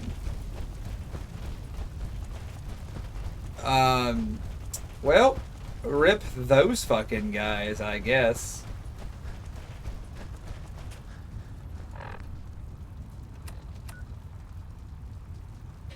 Yeah, true, 7. That's it is what it is. Yeah, Samurai, a lot of them don't. There's one I'm thinking of right now whose name I won't drop, but know that they are a interesting little store that they are the most unfriendly fucking game store in the world to play at. Like, they're openly insulting to their player base. And damn, you can still see that shit from here.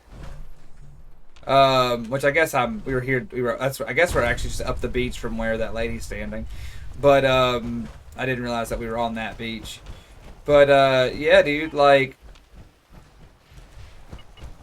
they're the most unfriendly people I can imagine, and they still have a business, and if they can do it, anyone can do it. That's what I'll say. Like, this story is so funny to me. Okay, so this is a story about them. I don't know how to explain this. But their store primarily caters to the Magic and Yu-Gi-Oh crowd, more the Yu-Gi-Oh crowd. And this is very funny. Hell yeah, Chocobo. Agreed. What the hell happened here? Gonna look around here, make sure there's no survivors. I'm just like rooting out the last vestiges of the Brotherhood and putting a laser gun in their general direction. Alright, nobody alive in here, we're good. Anyway, so all I was gonna say though was that, like, yeah, one day I went in there. So when you walked in there for a long time, there was only 2 cents you could be assaulted by. I went there to buy paint. They carried like paint and a few GW models, and like they carried like a lot of board games. And so I was always in there like sniffing for deals on a good board game that me and my then wife hadn't played. And this has been, like I said, they're still around, but this is just like a very specific story. And we were in there looking at stuff, and while we were there, they were having some type of Yu-Gi-Oh event. And you were just assaulted by like this combination of like BO and vape cloud. It was just like the most intense thing. Like you opened the door and there was like, you know, it's just like visibly a scent, like visibly like some like particulate in the air. It's like ankle deep fucking clouds of vapes going on. And I walked in, I'm like, holy shit, this is horrible. I'm like, it smells like fucking, it smells like BO and like grape sherbet in here. Let's talk at the And I was like, let's get the fuck out of here. And so while I was in there, like, shopping, and I use the term loosely, I witnessed the most amazing thing as the store manager. Like, someone else complained. I didn't say anything, because I just kind of keep that shit to myself. And, like, what up, Harold? I'm doing so good. I hope you are. Like, that's true to do, Ed. So I went in there and I didn't say anything. I don't complain, right? Like, I'm the kind of guy, I believe that, like, you know what? We've all forgotten deodorant one day out of our lives. Like, you know, whatever, man. You know, it happens. The vape smell was a fucking atrocity, but I couldn't end with that. But I'm trying to, like, be graceful. I'm like, we, I just, huh.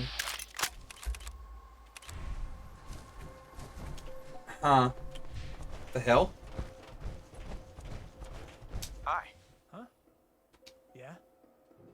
Like, you know, they left him, like I said, they just, I accept that, like, there's a reason. Not, like, always a good reason, but there's a lot of reasons you could smell like BO by accident.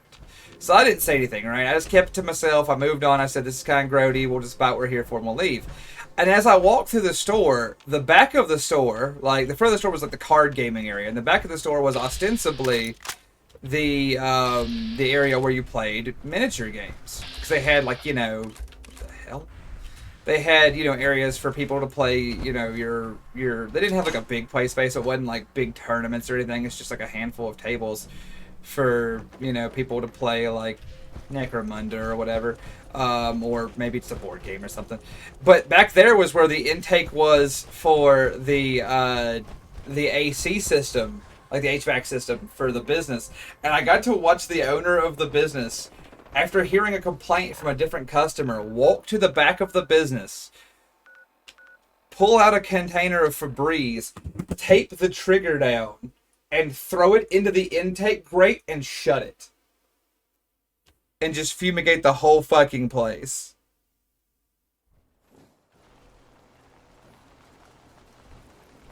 It was fucking amazing.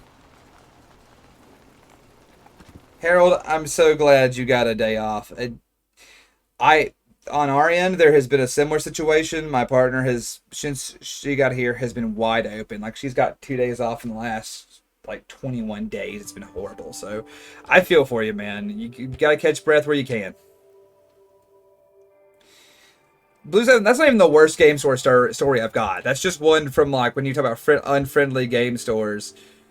Like, I have seen the pinnacle of unfriendly game stores, because I travel all up and down the coast, going to game stores, going to events, because that's what I do. It's my hobby, is going to different game stores and to, like, finding, like, seeing what little hidden treasures I can find out there and, like, talk about them and enjoy them and tell my friends about the cool little game store I saw in X place, right? Like, I love that shit. You know, I love being able to go up to, you know, like, we went to the northern edge of South Carolina a while back, and it was like, there's a store there called Borderlands Comics and Games. They're fucking awesome. If you're in, like, if you're ever in Greenville, that's the place, Greenville, South Carolina, check those motherfuckers out. They're rad. Like, that's the name of that place, yeah. So, like, that's places like that, like, just finding little hobby meccas to travel to while you're out roaming the countryside, right? Like, it was a bit of a drive for me. I probably won't be back anytime soon, but I recommend it. So, anyway and anyhow, like I said, that's the sort of thing I love. So I see all these bad stores, and I'm like, what the fuck is going on in there? How do you fuck it up? You have, it's a tough market. It's like, hobby stuff is already a tough market. I don't envy anybody who's trying to, like, get into the hobby game store business, all right? Because as far as I'm concerned, that's a hell of a thing to try to get into, because it's just, okay, you've got to repair that. That shit is fucked. As I was saying, like, that's a hell of a thing to get into anyway. So it's such a convoluted market. Please put that arm on. Why is the arm not on? There we go. Took me a minute to figure it out. Anyway, so like I was saying, it is a hell of a thing to try and figure out anyway. So you gotta be friendly too. You can't just have product. Like, it does require a certain degree of personality, because you deal typically, and I'm speaking generally here, so don't take offense or anything. Generally speaking, folks that spend a lot of time in hobby stores, they are either, like, introverts who have a tight-knit group of friends, or they are, you know, they have some type of social anxiety, or they're like me, and they have, you know, how am I overweight? Like a motherfucker.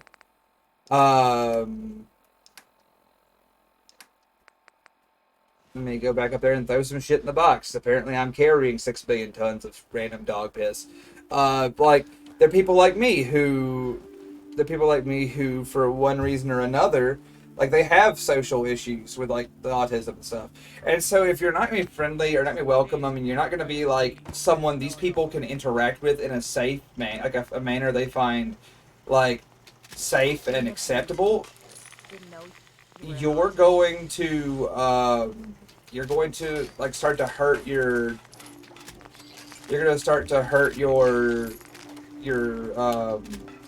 business, because people like that they have a hard enough time without you fucking with them. Like, that's how I feel.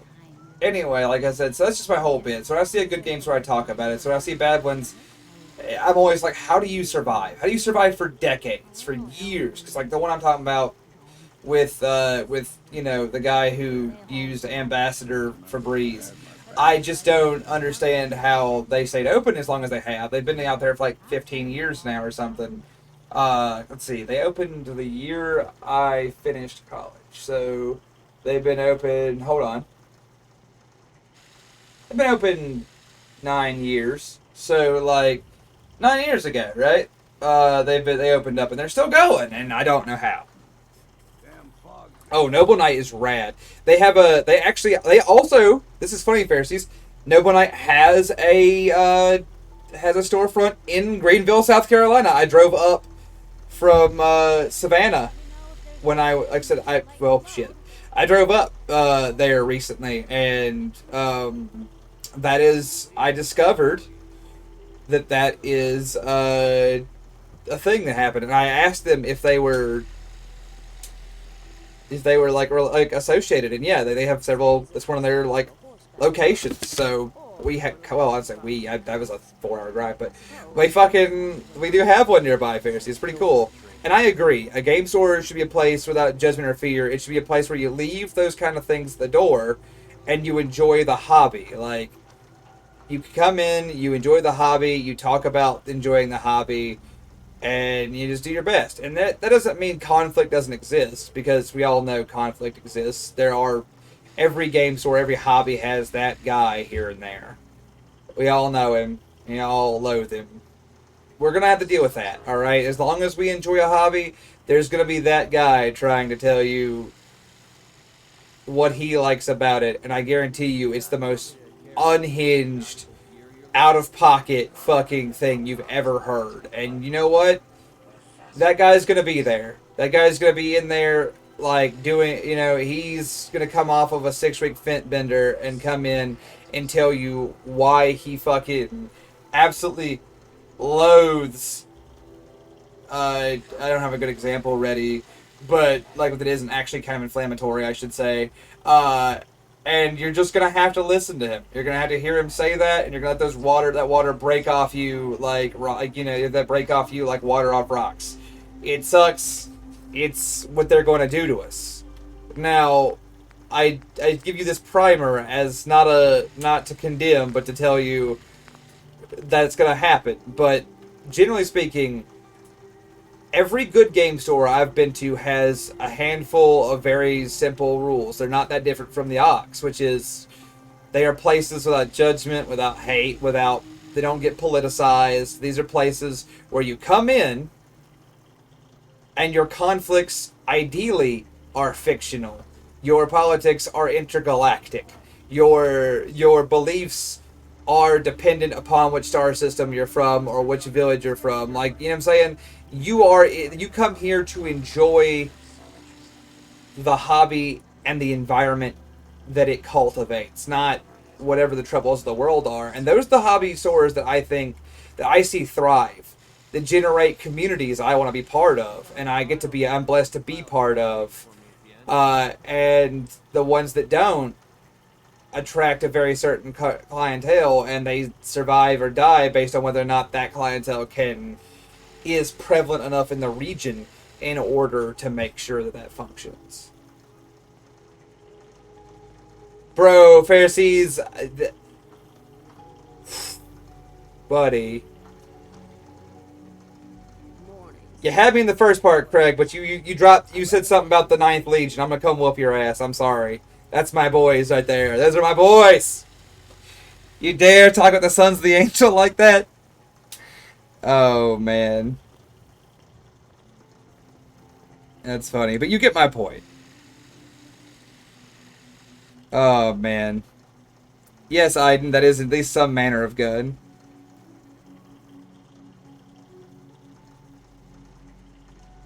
Exactly, Seven. If you're not having fun, what the fuck are you doing? If your fun is contingent upon winning, what the fuck are you doing? You know something? I don't get it, right? That's why it's called Play It. You are playing a game of 40K. You're playing a game of Dystopian Wars. You're playing a game of Magic the Gathering. If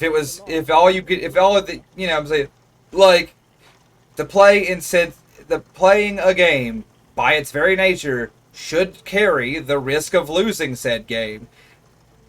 And that shouldn't be a punishment. That's the other thing. I think people see losing as like as like some type of like spitting on their skills or their part in all this.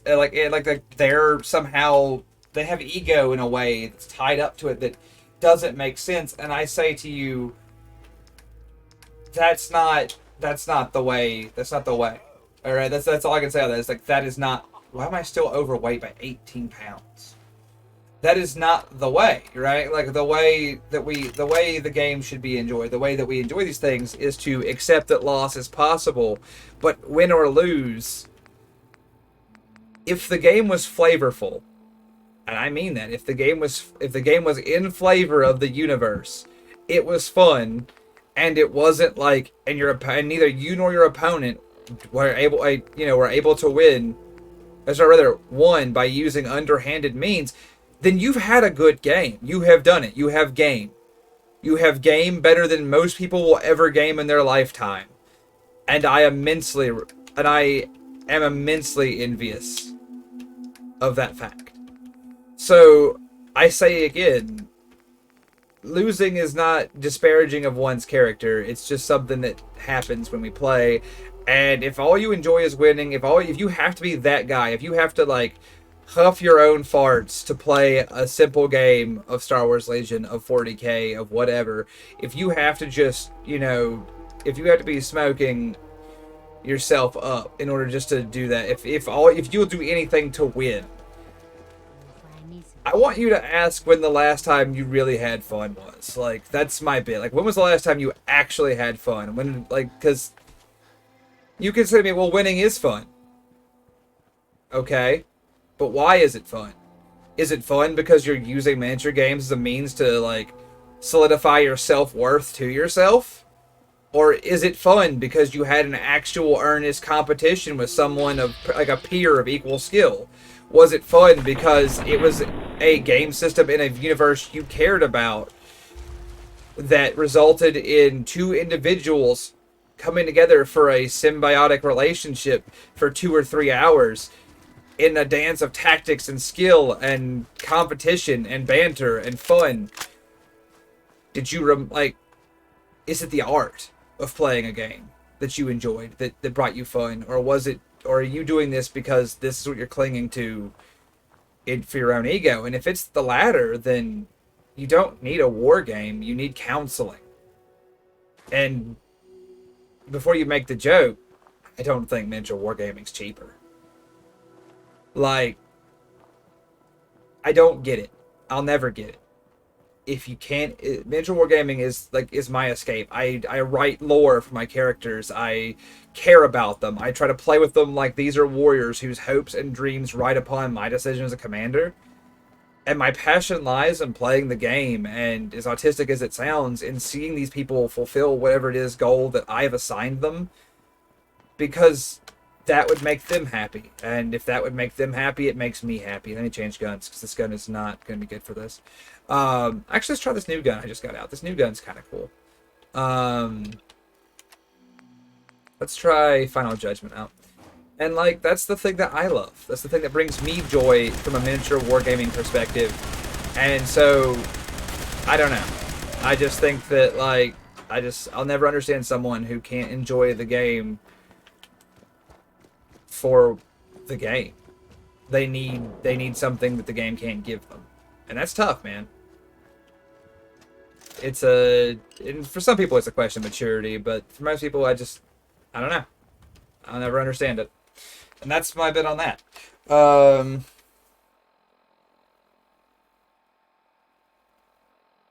Exactly, Seven. You're the exact kind of person. Yes, Dan, I am carrying 2,000 fusion cores, and no, I won't stop. Yes, it is, Night Owl. Internet. I've been taking them out of everything. Every time I see somewhere, I've killed so many guys in power armor, Dan Hoover. I have killed like so many Brotherhood goons that I've just got power core. I've got fusion cores for years. My ammo situation is wacky.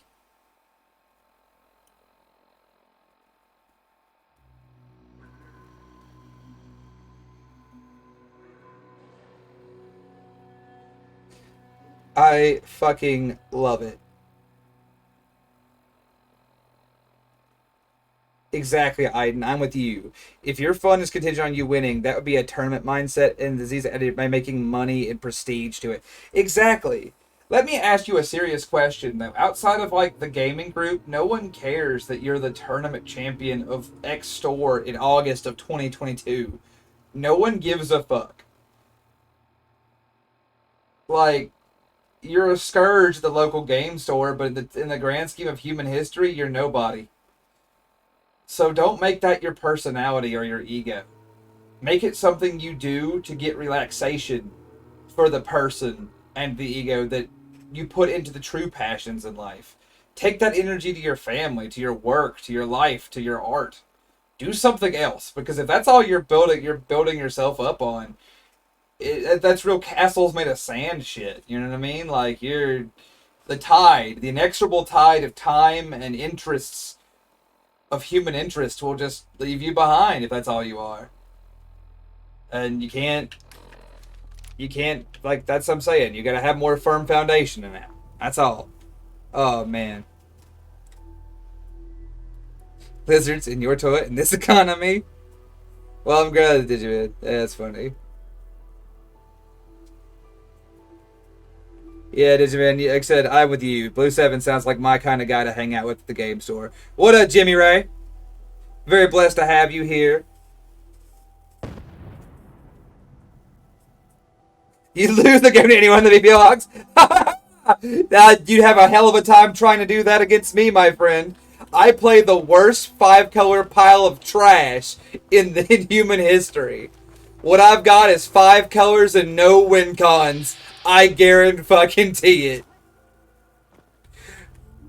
I've got Jensen, the Scrymaster Carthalion, running that commander deck. What does he do? I don't fucking know, and neither does that deck. It's amazing. So, would you lose a game to me? Fucking no. No, you would not. You would watch me play 5-color cards until you finally kick my shit in.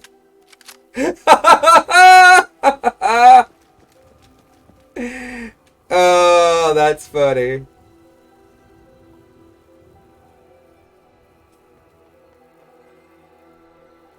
I'm sorry, Jimmy Ray. That sounds rough, but at least you spent a little time with us. We really appreciate that.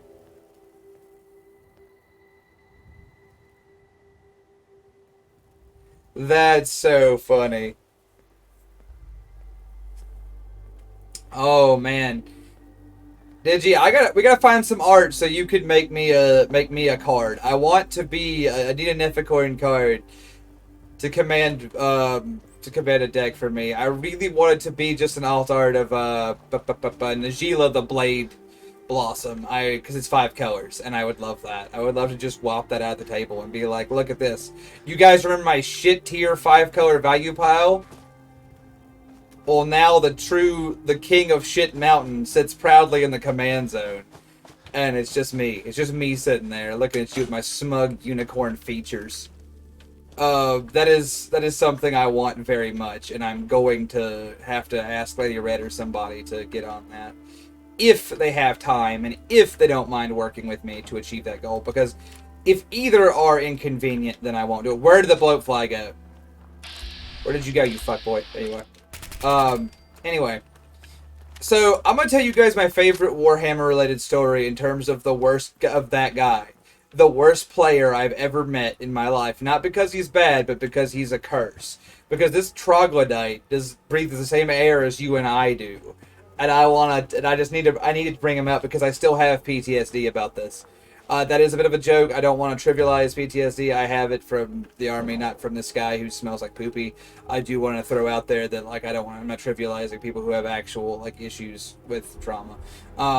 But I am living on the backside of this, so let me go ahead and tell you about it.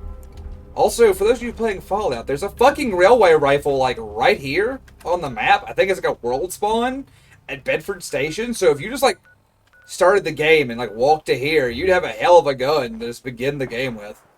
Anyway, so just keep that in my back pocket for later. I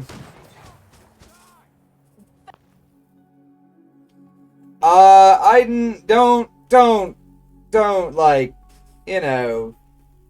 I don't.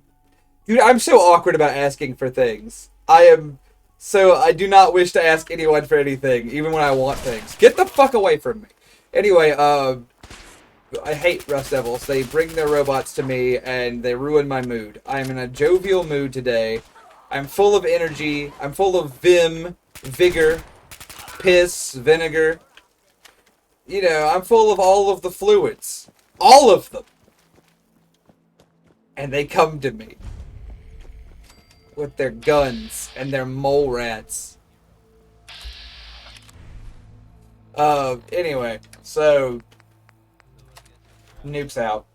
Oh, hold on, before I nuke, I want my radio on. Consider steering clear of good neighbors. Oh, water break for more fluids? I will. Okay, Aiden, thank you very much. Yay, the gift that would never stop. Dude, Jimmy Ray, it is a...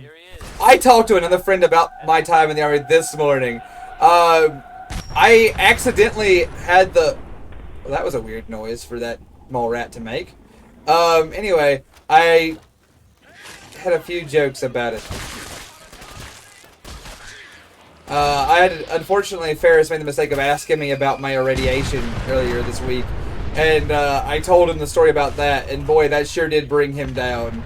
And I really regret it. So, please go away. I have a family. Anyway, so like I said, I was like, well, now I feel bad that I even talked about it. But, so, before I get distracted, again, as I'm wont to do with the ADHD, let me tell you a funny story about the worst guy I've ever encountered in my time with a wargaming hobby. I used to, before COVID, run the 40K tournament circuit very seriously. I wasn't that guy about it. I understand that it's a game. I knew that I'd deal with a lot more sweats playing competitively, but my friends were really, really into trying to compete, and I was moderately into hanging out and trying to compete, and extremely into playing and hanging out with my friends on a Saturday playing tabletop games. So that's how I got in, let's see, that's how I got in with the situation. So I went to a game store that I don't think is open anymore. I don't want to name drop it in case it is open, but I don't think it's open anymore. In like I said, I want to say it was in, where was this at? It was either in Central Virginia. It was either in Central Virginia or it was, no, it was also in South Carolina. It was South Carolina because I remember it being hot as hell. It was super hot in there, and the AC condensation was running down on the board we were playing on. And when I told the tournament organizer, he told me, "Oh, son, that board's older than you are." And I said, "That's cool, but that water damage is going to be new." And he looked at me like I was a dickhead, but he's the one who has problems, not me. Anyway, so I was at this event, right? It was like 95 fucking degrees outside. These ACs are working overtime because there's 80 sweaty nerds in this event doing their very best to play 40K. I'm playing the biggest, the most dog water Blood Angels list in all of 7th edition. Just be aware that it is... This list is based on one simple property. There was this really cool detachment you could take in 7th called Heaven's Fall. It came out as like part of like a 2-part book series towards the end of the edition. It was part of the Angel's Wing book that came out alongside Trader's Hate. This is a lot of context y'all don't need. Just know that in the book, it had this cool stratagem, this cool ability where I could deep strike a Land Raider. And back in 7th, there was this cool little thing called the Mishap Table. And what it did was, you rolled a die on a result and got a result of a bad thing to happen if your units landed. When they came in from off the board, they could land on the table. If they landed on enemies' models, something bad happened. Sometimes both models died, depending on what you were dropping in and what the fucking meow was. I fucking hate these guys. Anyway, so like I said, sorry. Anyway, I didn't want to kill you, but for some reason we're enemies. Anyway, so what I would do was I would bring a list of Blood Angels and put 2 Land Raiders in Deep Strike, and then airdrop them in with the intent of mishapping them onto knights and shit to kill them. So I was using these fucking transports essentially as like rods from God. I was just airdropping them in to kill things. And that was my whole strategy. My strategy was I dropped a tank on you from orbit. It was full of Terminators as a joke. If everything went great, you died and I didn't, and much fun was had. If not, then everything went very badly and the game ended. So, wow, I feel kind of bad about that one. That was a whole family. Anyway, as I was saying, that was the whole bit. This is a real long tangent. So anyway, during this event, it's hot as balls, right? And I'm just trying my best to enjoy the day. And I get against this opponent. He's playing Nurgle Demons. And that in of itself doesn't mean much. But what I didn't realize was this guy was a real method actor.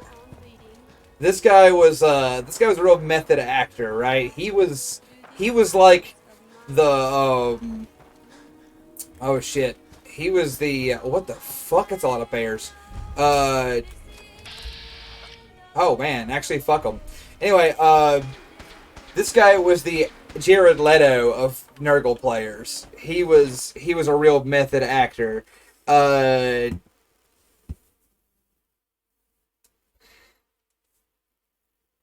Thank you, Aiden. I'm glad you see me for what I am and what I'm doing. Well, thank you so much, Aiden. I really appreciate you hyping her art and also for helping me out. I need to get water because I've been asked to by I know. 1 second, guys.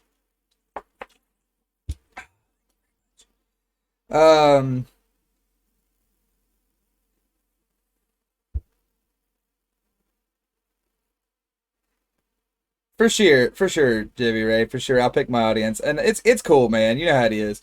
I was infantry, dude. I saw a lot of funny bad things. It's life. We get over it.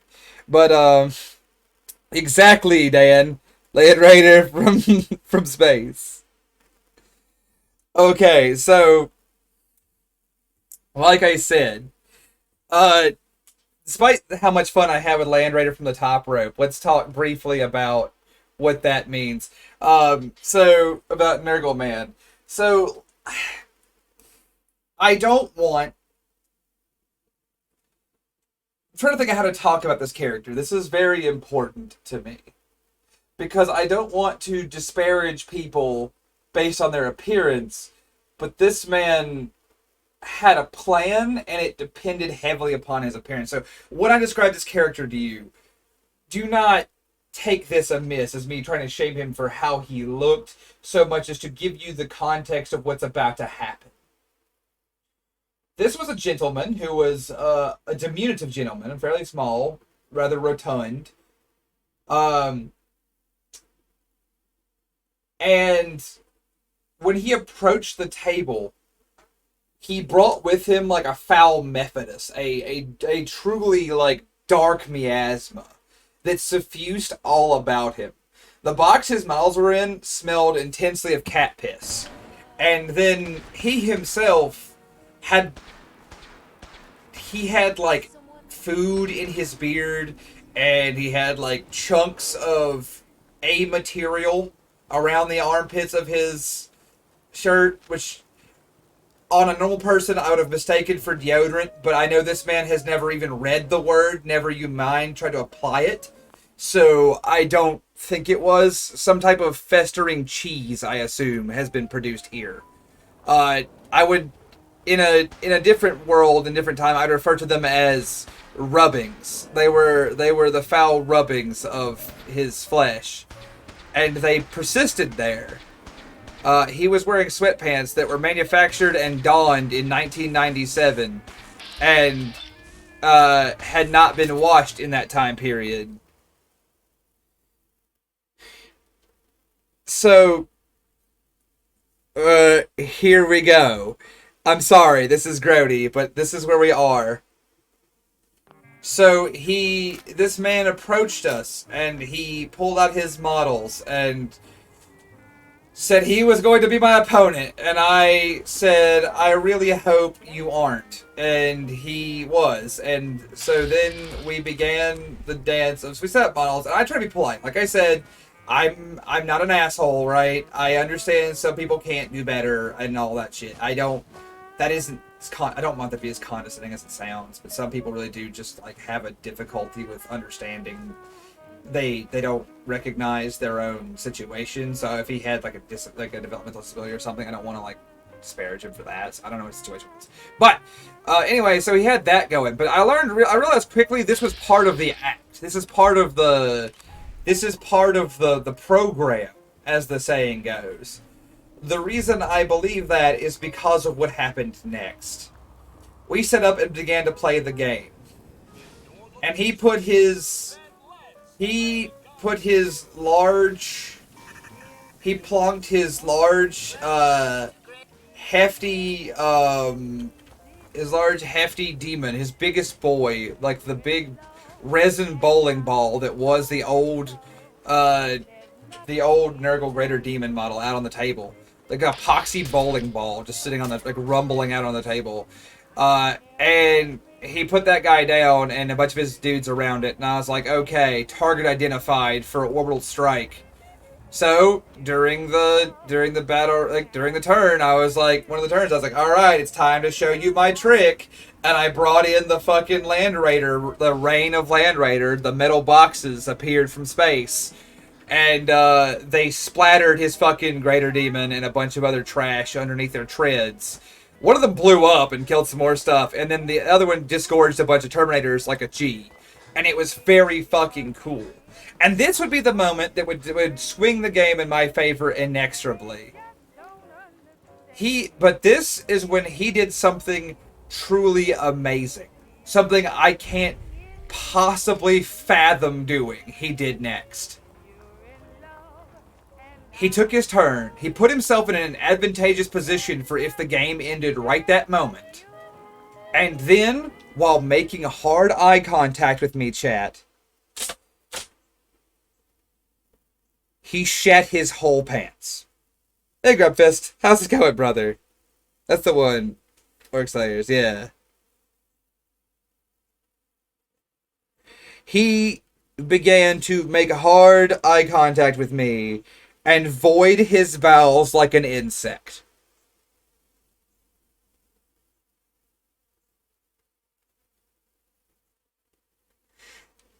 And I thought I was going to die. It was 85 degrees in that room, and it smelled like someone threw 6 dirty diapers into a hot dumpster, let them ferment, and then canned it. Like, that man released something like evil into this world. Then he called a TO. Alright, Digimans. Sorry, I'll see you in a minute. No, Aiden, I'm not making this man up. He's real. This man really existed. He did this. And so he then, having done this, did the most amazing thing I'd ever seen. He called a TO over and told them, in no uncertain terms, that he had shit his pants. And that he had to go clean up. And they said, okay. They were a little put out by it, but they were like, okay. And then he left and timed the fucking game out so he could win because he was in an advantageous position by eating up the clock by shitting his own drawers.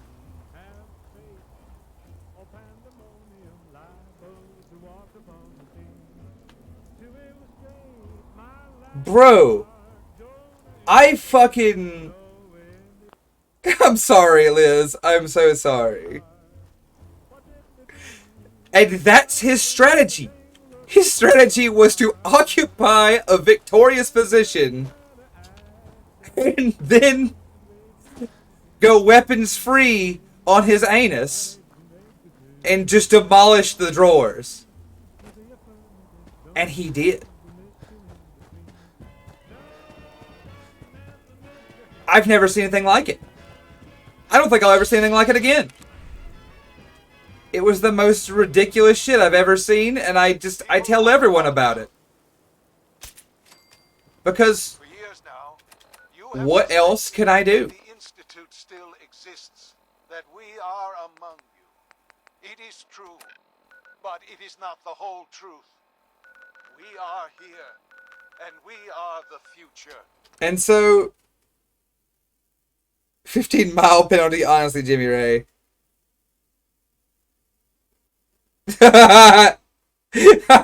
Thank you for coining that, Grimace. Yeah. Yeah, that's a dude. I'm sorry, Pharisees. It's how it went. With any luck, I'll never see it again. And so, all I can say with any certainty is that that's what he did. And I know for a fact that he was, like, I don't know. I don't know what to say about that. That happened. The funniest part was, like, that's how he planned to win. And the funniest part was when I told one of the guys I had traveled to the store with, one of the older gentlemen at the other table went, "Oh, he's doing that shit again?" Which blew my fucking mind, because it's like, do you have that shit on tap? Like, how do you do that? How is it something you're known for? How are you the poop pants Nurgle guy? How's that your reputation, dude?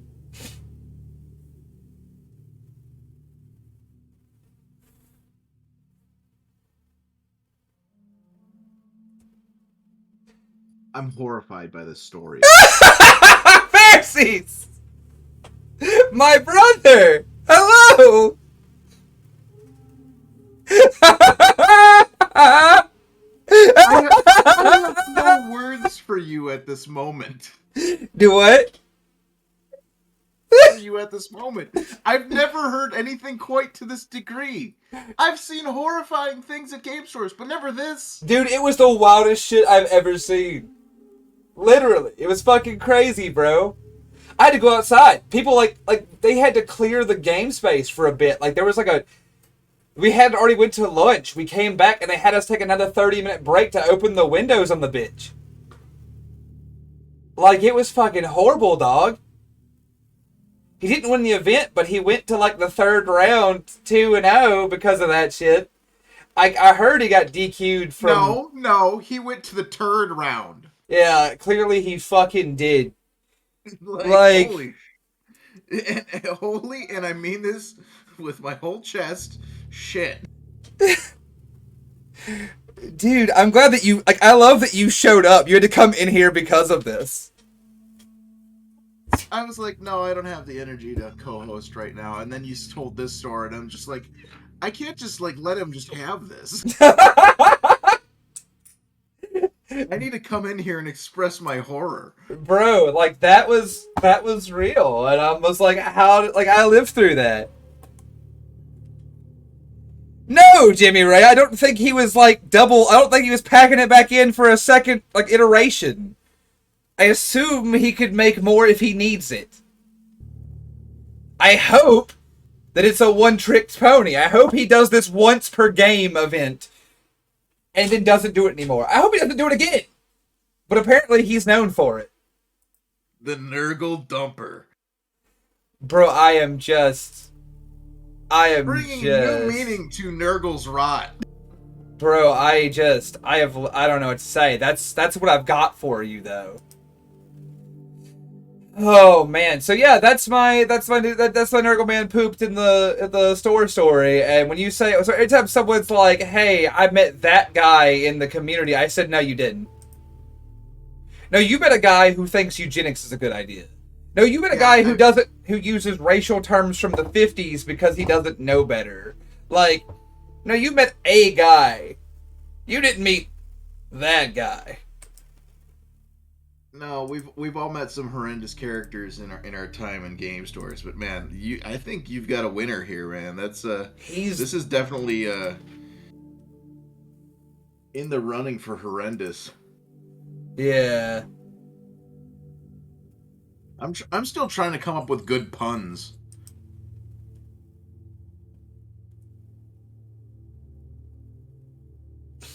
Dude, I don't know.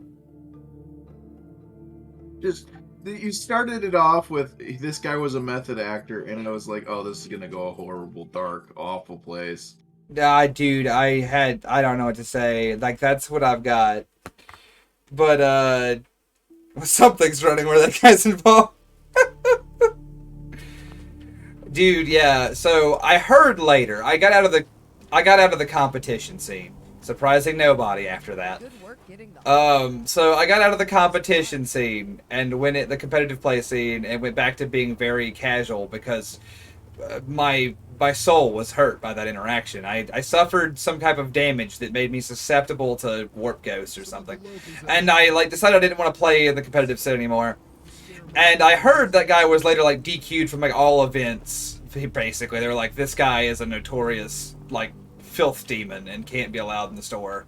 So, like, that's good. I'm glad that people everywhere were like, okay, so once or twice is like IBS, you're like poorly managed, or Crohn's disease. When you do it exclusively to win a war game, people are like, you are the filthiest degenerate I've ever seen, and they just don't tolerate it.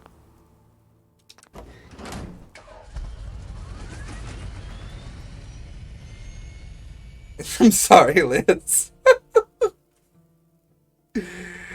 Oh, man. So, yeah. Oh, this could have gone as horrendously. It has exactly 0 chance of not being phenomenally foul. Yeah, it is. It is like a thin line between, like, incredible dedication and genuine mental illness. And I think, like, that's that guy's story, right? Is that, like, almost every one of those guys I've met is the way they are out of, like, a genuine... Something upstairs is in need of, like, repair or counseling, or they need help, professional guidance, or, like, maybe, like, religious intervention. That's how they got here in the wargaming community, with a reputation like that. And unfortunately, outside of, like, act of God, I don't know how they're gonna get the help they need at some of their points in their lives. Oh, man. But yeah, so, sorry I had to drop that one on you, but I've been carrying that shit around for like 10 years. Drop that one on you. Yeah. Carrying that shit. Can you stop? No, I can't. Apparently the puns are unintentional and quite real in my life. You just... Ugh. God. Now I'm gonna try to do it intentionally. Stop, you've cursed me.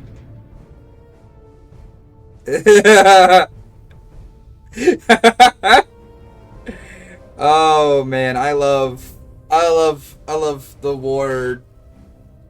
I love the wargaming community. I love wargaming. I even love Warhammer. But boy, howdy, that shit really put a different spin on the whole situation to me for a little while.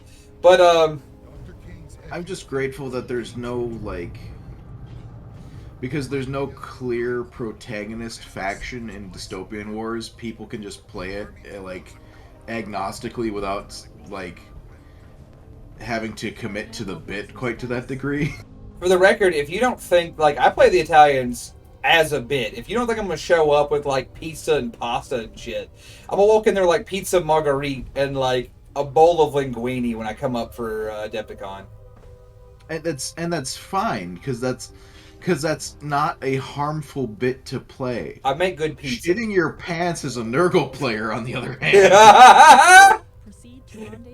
I could commit to the bit and play Enlightened, and then just come to the store and, to everyone's amazement, suck my own cock for an hour.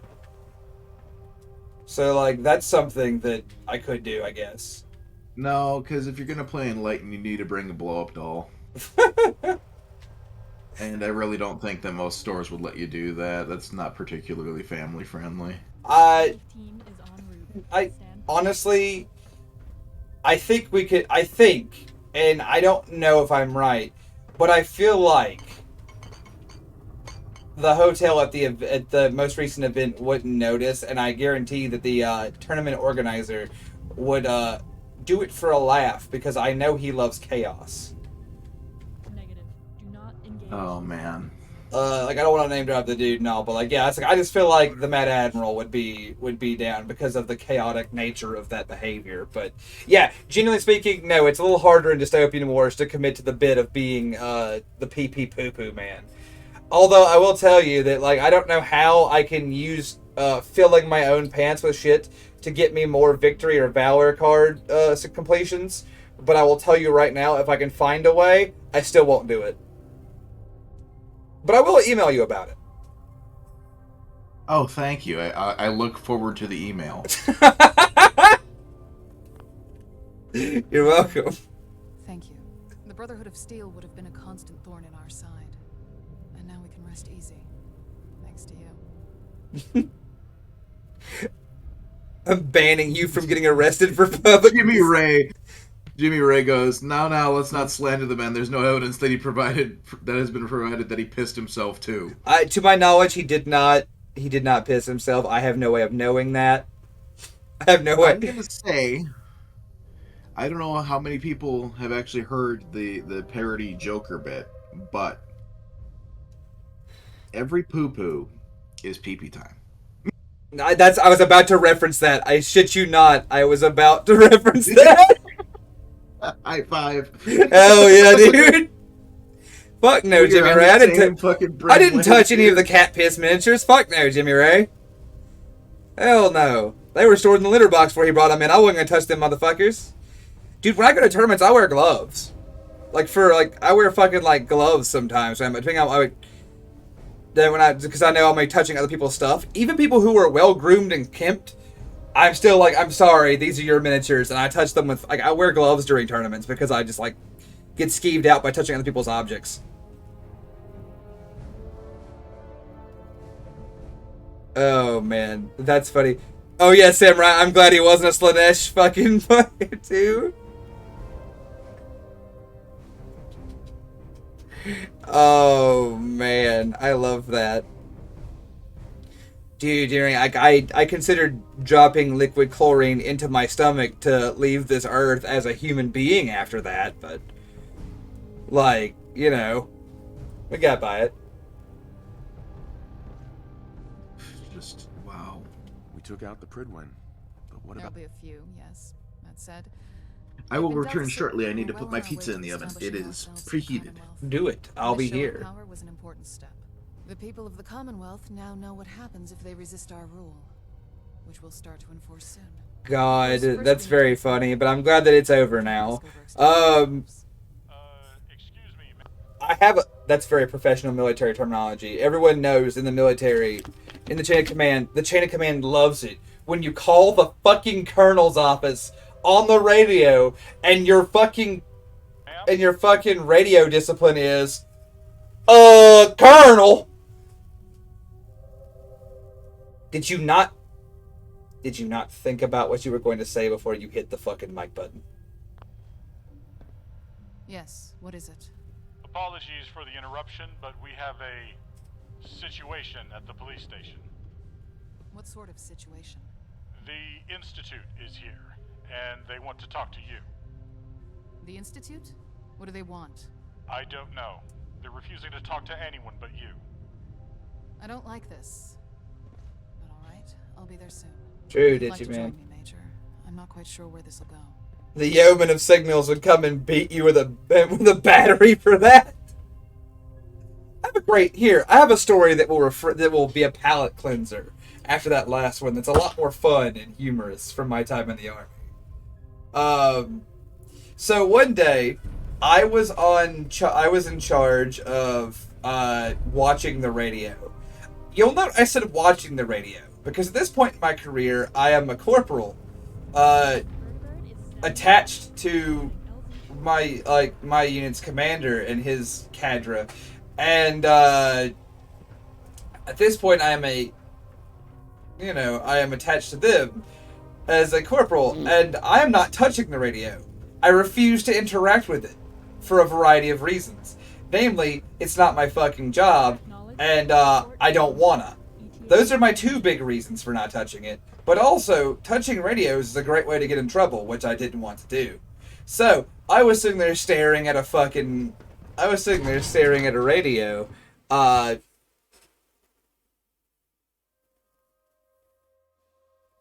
What up, Cornish Knight? Just come in here and be dropping your links in the middle of my jams?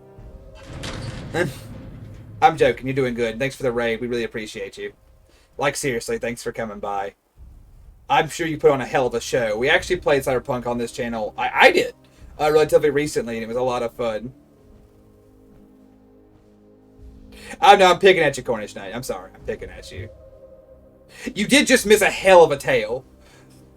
I'm picking at you. I'm super glad you're here. He ever. Dude, yeah. Nah, seriously, though. It will never be repeated on this channel again. Yeah, but I just want you to know I'm just picking at you. I really do appreciate you a lot.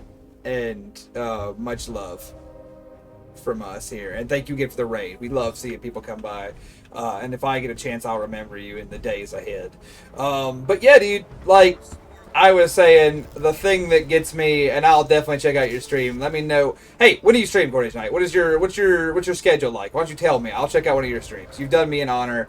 I can pop in. I want to know because I love Cyberpunk.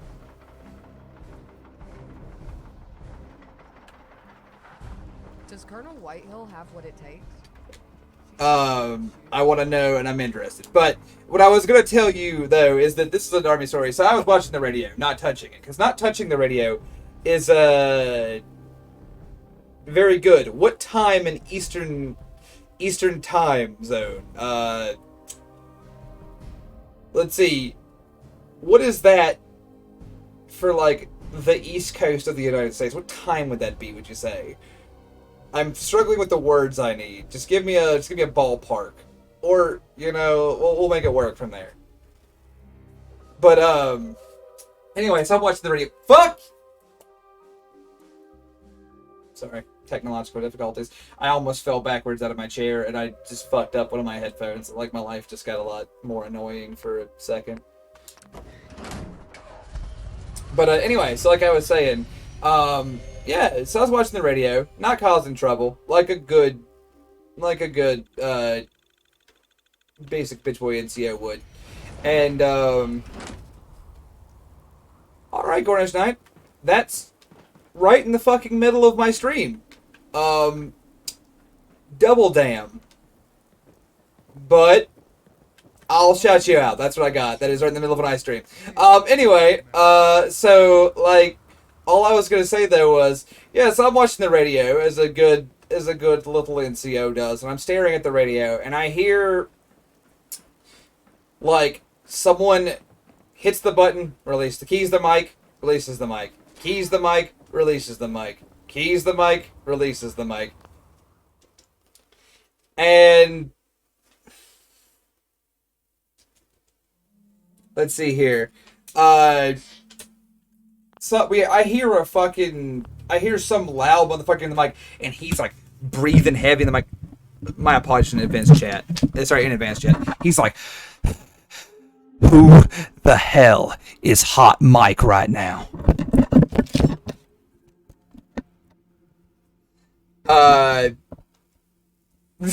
Maybe, Bo. And so we hear the deepest country ass accent, this country fried accent, come in over the mic. "I'm Hot Mike."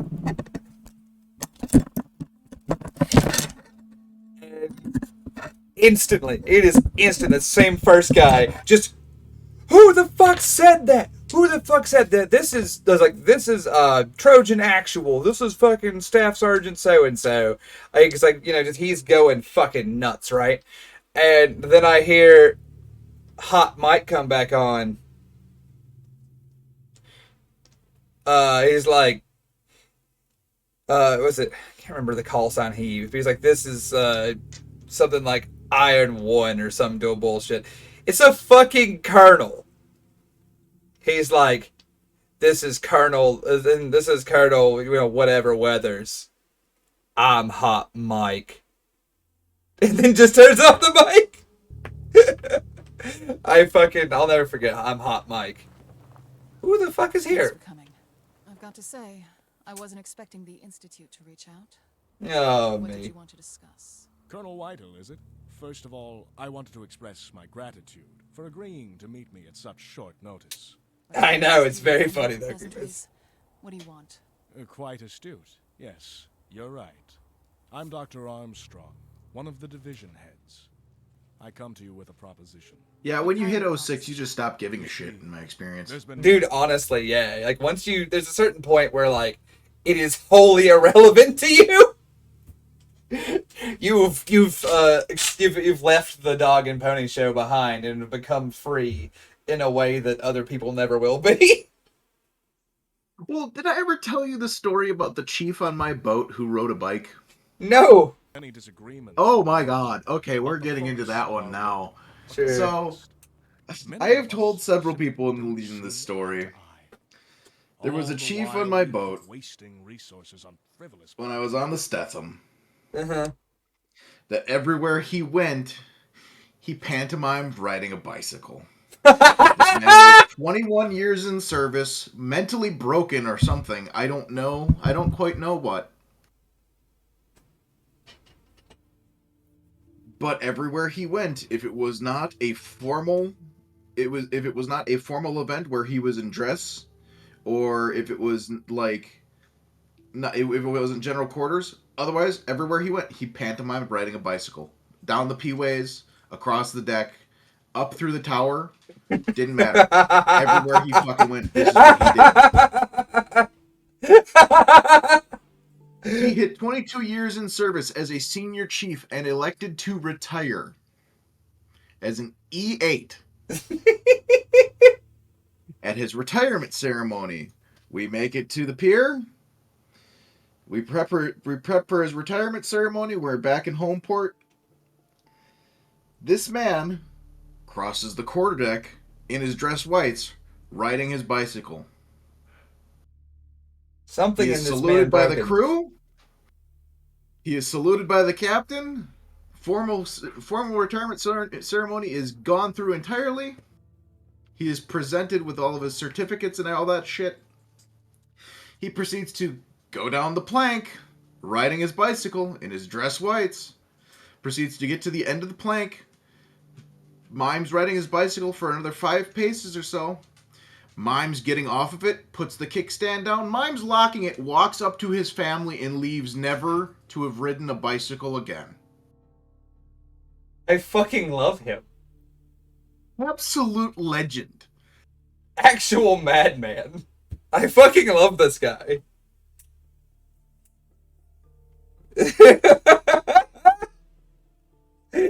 God, yeah, that guy's the fucking guy. I'd follow. Nobody knew when he started doing it because he came to our ship. He came with the ship. Yeah, I was gonna say. Everyone who ever got stationed on the ship saw his asshole doing this and was like, I guess that's just what he does. Like, he's been there for 20 years. No, nobody fucking questioned it. Yeah. He was on the ship before I got there. Of course he was. I don't know if he had started there. I don't know if he had started it at his previous command. I don't know. Bro, all I can say for sure is that I would follow him anywhere. Oh, absolutely. But you better be on a fucking bicycle. I was gonna say, yeah, you better have to keeping up. Oh, that's so fun. Now, I see myself okay, my pizza's done. I'll be right back again. Cool. If you were to help me remove the other division heads, I could allow you full access to our resources, our labs, our research. Uh-huh. All of it. You'd turn your back on the other division heads? Just like that? You're right to be skeptical. I cannot stand idly by and watch all our technological achievements be thrown away on glorified vanity projects. Few others see things as I do. So, I've got to admit, I wasn't expecting that. Can we have a moment, please? Certainly. Over here, Major.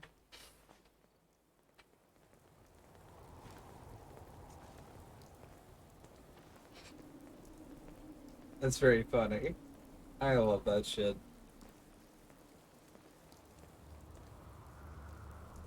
Ma'am. There's the occasional raider. I return. Welcome back. So, like, I don't know. I will say my favorite thing that's happened recently was I got to this past weekend. I went to a friend's college graduation party. He finished grad school. He went to like Cairo and did a bunch of other post grad school shit he had to do. He came back. He's doing well, which is good for him, right? But when he got there, I got to meet his family. They were very nice. I'd never met them before. They're very affluent. They're very wealthy. I am not like I've never been to his house. I just knew him through like we have mutual hobbies, right? Like he and I shoot plays together and like play miniature war games together. So I don't know him, right? Like I know him, but I don't know his family. I get there and you could fit 4 of my apartment in this man's living room, and I'm like, I feel like I should have dressed nicer, you know? And I met his family, and they're like self-made. They're super humble, super nice. And while I was there, they're like, "Oh, you were military service." They said, "Would you mind looking at some stuff for us?" they said, they told me my friend's grandfather had recently passed away. And they said when he passed away, he had some military stuff in his closet. And they said they didn't know what it was or where it was from. And I was like, would you mind looking it over? I said, sure, right? And then they pulled it out, and it's like a suit bag. And they opened it up, and inside is a fucking World War I, pilot's uniform. Oh boy! Like the overcoat, dress shirt, and everything. It's got like all the variant insignia. It's got the mask and goggles and everything. I'm like, that is the outfit of a man who was a pilot in the First World War. And they're like, oh, that's really cool. And I talked to them about that for a minute. And he goes, well, he have his rifle too. Would you want to see it? And I was like, sure. And so they went and they brought it out. And they wandered back into the living room carrying like this ugly looking blue gun sock. And I'm like, I'm expecting, it's like a bolt action Springfield or like an Enfield or any number of like wackadoo shit to come out of this thing, right? What I was not expecting was they had a fucking Springfield Krag in there. What? Yeah, they had a fucking Springfield Krag, like a 1897 Krag. Just casual. I'm like, you're telling me this man, there's a pilot. Your grandfather or great grandfather was a First World War pilot who just casually has a fucking Springfield Krag in his closet. They're like, yeah. I'm like, well, that's very cool. So he just has like a full-size unmolested Springfield Krag, and the first thing my friend's dad says, he goes, do you think I could shoot it? And I was like, and I looked him in the eye and went, that belongs in a museum. Dude, it was very cool. No, Blackfire, Krags are not common. No, they're decidedly not common. Especially ones that haven't been horribly molested in the last century. Right. Like, seeing one isn't, like, impossible. It's rare, but it's not impossible. Because some of them were sporterized and used for, like, hunting rifles and stuff. But to find one in pristine condition at full length that hasn't been chopped down or fucked with in the last century and a half is remarkable. Again, a statistical anomaly. Now, correct me if I'm wrong. The whole issue with chopping them down is that they have progressive rifling, correct? Yeah. Yeah, so it makes them shoot horribly inaccurately when you cut them down. Yeah. As I said, that didn't change it. They didn't stop it from happening, though. No, it didn't stop it from happening. People still did it. True, Boy Snake. You do have to order it from like 2 manufacturers in the U.S. for 30-40 Krag. I do know that.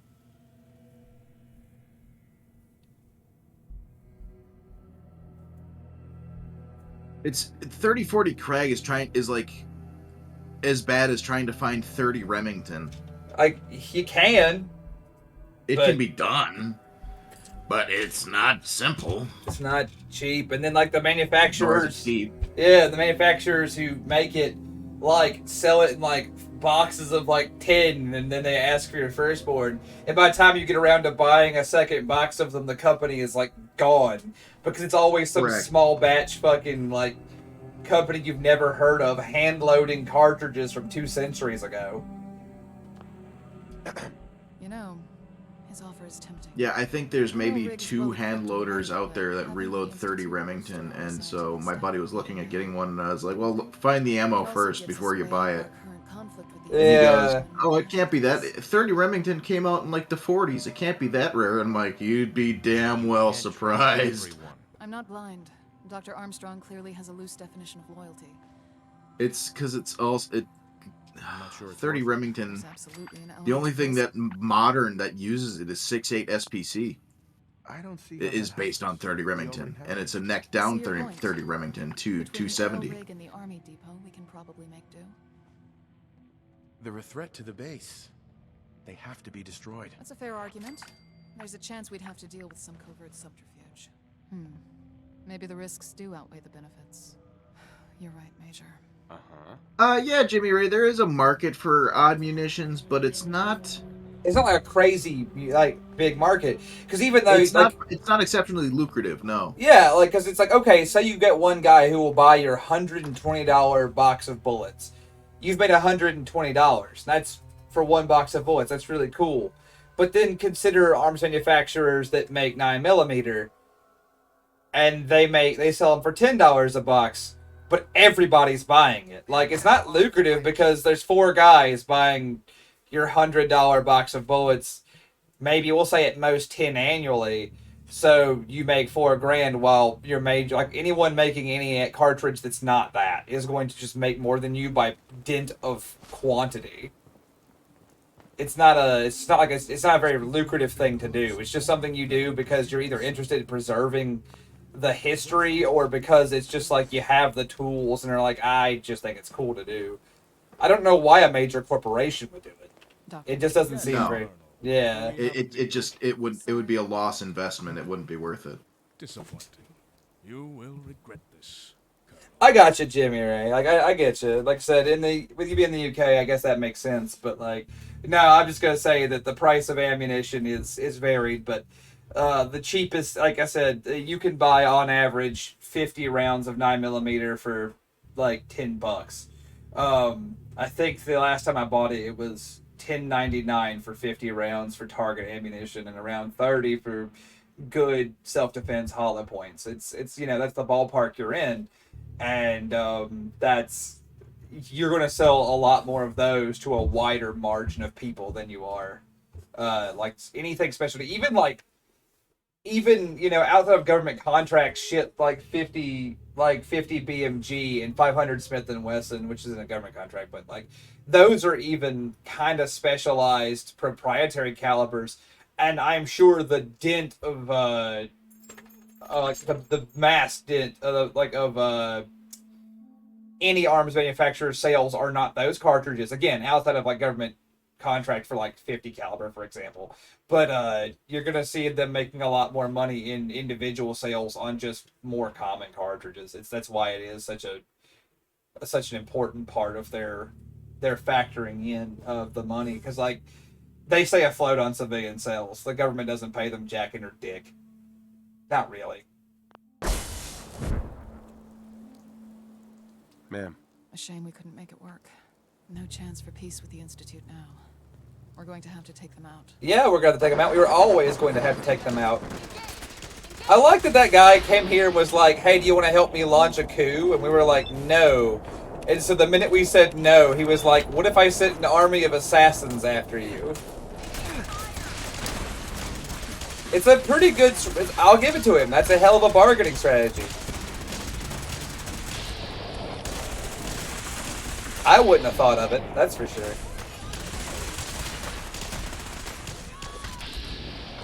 Damn. Colonel Whitehill's out here in that shit. She's in the thick of it.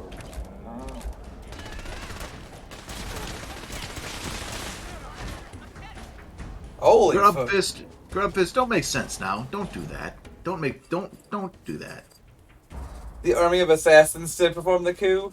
I think he wants to be the head of the organization when the coup is over. And I think the reason he doesn't do it himself is because he wants to look like his hands are clean in it. He wants to be like, no, you can trust me. I'm a familiar face. I didn't kill your friends. The Enclave did. I just made peace with them because it saved everybody else's lives. I am the good guy. You know what I mean? Like, he wants to look like... He wants to come out of his little coup smelling like roses, and we told him where to shove it. We'll have the best gear in the Commonwealth.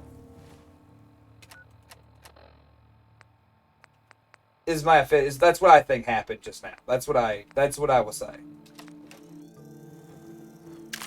Because that's the only way that makes sense to me, I guess. We're the only ones that can save our country. Ma'am. I guess we have the Institute's undivided attention now. Looks like we're going to have to take them out as soon as we can, before they do some real damage. Getting access will be tricky. I'm going to arrange a meeting at the oil rig to discuss plans. Meet me there, Major. Dismissed. Yes. Back to the oil rig.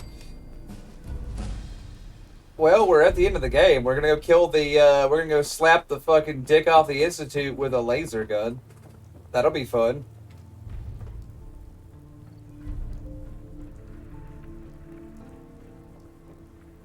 I'll be honest with you, Pharisees. This fucking Enclave mod for Fallout has been the best fucking thing ever. Like, this shit rocks. This is a more complete, more enjoyable experience than anything in the base game. I'm glad you're enjoying it, man. Yeah, this is good.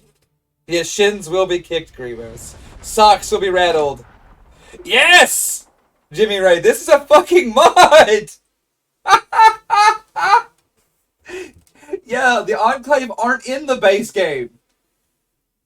This was a mod. I wish I could shout out the people involved in it, and maybe before it's over I'll get to. But,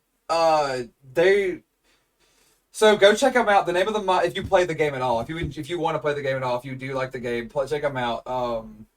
The mod is called America Rising 2. It introduces the Enclave to the Commonwealth. It is updated for the newest updates of the game, and it is fully voice acted. They hired like 30 voice actors. They have been working on it for like 6 years. They are super dedicated to this mod, and I think at its current state, it is completed, and I can't imagine doing a better job than this. Like, this is... I've seen almost nothing that I'd complain about. Like, some of the voice acting is a little weak, but these are modders. Like, I'm not, like, trying to say that badly, just some of the voice acting isn't, like, big air quotes here, professional, but it's fine. I haven't, like, the detail work is fantastic. They don't have a lot of the moving pieces, I think, like Bethesda would have put in the game. But for all the flashy moving pieces, they would have dropped the ball on some of the, like, more interesting narrative parts. Like, these people have put so much work into this mod, they've covered holes in the narrative. Like, by adding this mod, the story of the game makes more sense. Like, the actual base game makes more sense with this mod in it.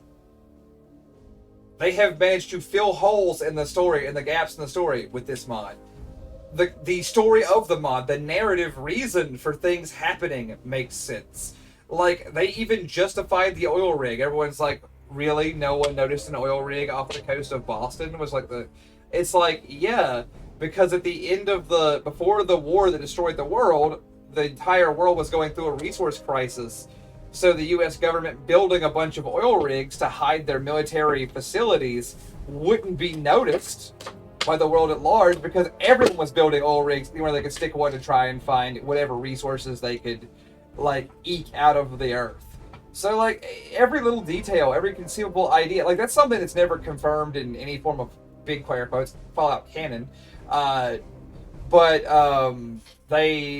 They have addressed it in this mod. Like, they have put so much love and attention to detail in this. I cannot absolutely congratulate them enough on how good this is, and I will ride this mod's dick to anybody who asks me about it. Like, I think they have just killed it. True, Seven, true.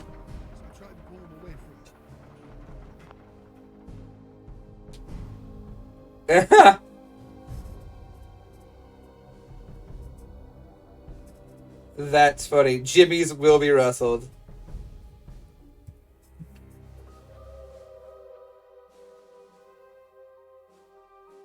Alright, Silicon Soul. Whose gyms are these? I'm glad you're here. What? I said, whose gyms are these? I think I know. What causes them to rustle so? That's not for whom the Jimmys rustle. They rustle for thee. Hey, call it care, Silicon Soul. I'm so blessed you were here to hang out for a little while, man. Get some rest, brother. Brotherhood thought they could take the army depot from us. What? Why is there a dead man here? I'll resolve this. Don't worry, sir. I'll resolve this. Don't worry, sir. I'll resolve this. You resolve the dead guy? Oh, he was a synth. Oh. Okay. Oh, no. They've been infiltrating us. We've been infiltrated. Okay. If you're wounded, go see Dr. Douglas. This is the legendary corporal? The corporal of legend. It's a long way Now it's my turn to sit in the leadership chair. As you know, I'm we've the been big enemies of the cheese. Institute ever since we recovered the Oh, Beryllium Kate's on the magic. council now. That's good. Hostilities have been limited to small firefights here and there, but I'm expecting the ferocity of their attacks to step up. Right on, we need Digi, a way man. into the Institute so we can destroy them before they can do real damage to us. They're located underneath the original Commonwealth Institute of Technology, but there's no direct path in. Anyone have any suggestions? Yeah, we used the ICBM that you shot at the fucking blimp earlier. Oh wait, no. Equipped with a ground-penetrating radar. Apparently, the Institute isn't very far underground. Looked like there was some kind of room right under the plaza.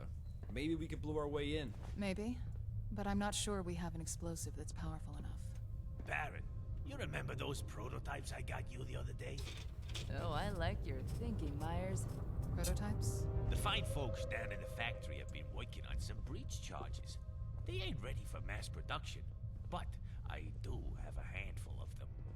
Rig a few of them together in the plaza, and I guarantee you'll have your way into the Institute. This man plans to breach a guard. Get those charges I respect him. Everyone else, we'll go over the plan at the crack of dawn. Dismissed. He's a legendary because he's a Lance Corporal you can actually find.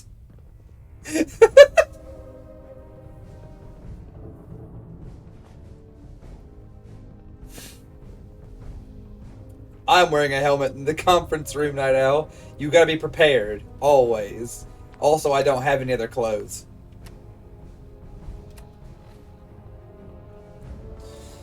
Oh shit, that's very funny.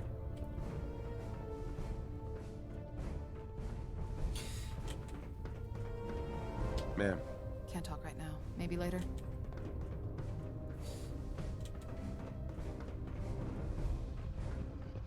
Move, White Hill.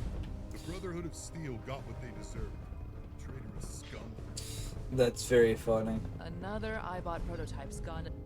Oh, what? What'd you just say to me, woman? Hi. Another iBot prototype's gone itself into trouble. Mm-hmm. I'm happy to help out. Good.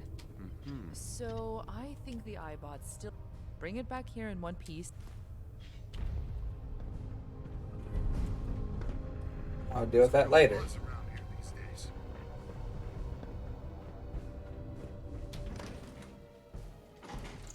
Sure, but you're a major. True. Oh, man. I enjoyed this with that. Pharisees, how have you been, brother?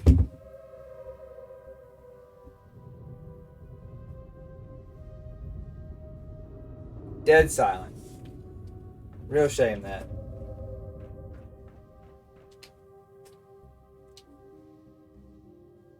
All this rest is making me tired.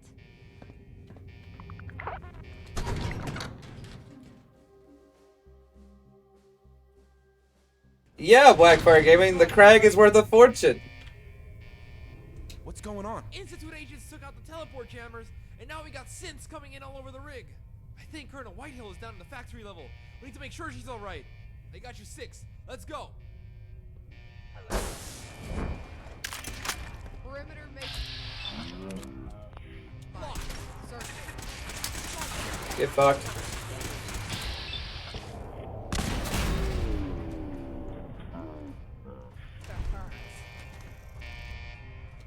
Find anything good on him?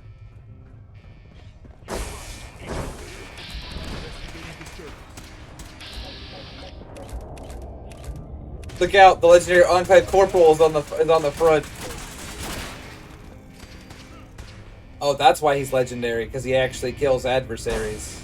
Hostile sensor reading detected. Fucking Courser. Get out of my fucking house.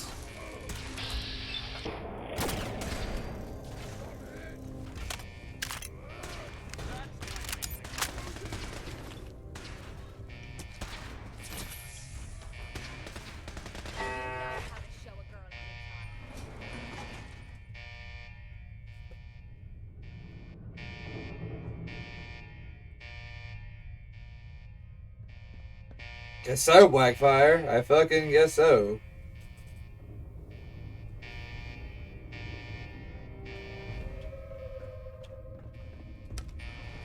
I'd insure it.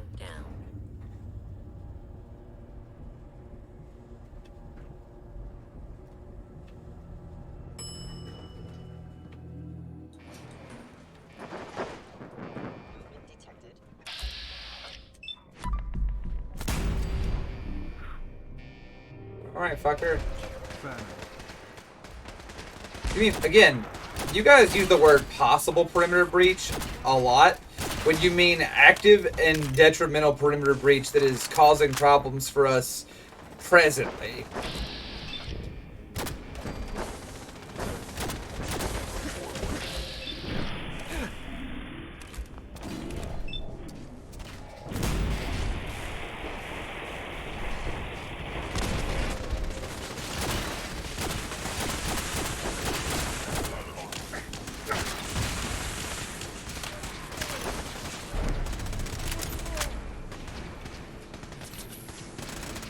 Oh, yeah, boy.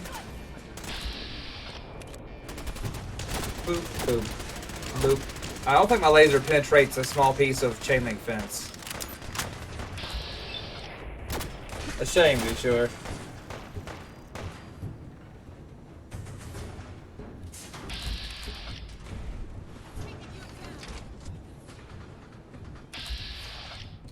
Oh, look!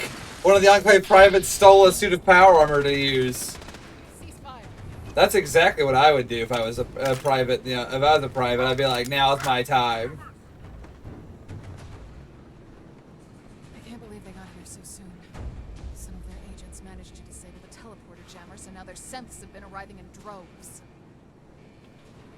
What do we need to do to... First things first. We need those Myers? What can we do about the jammers?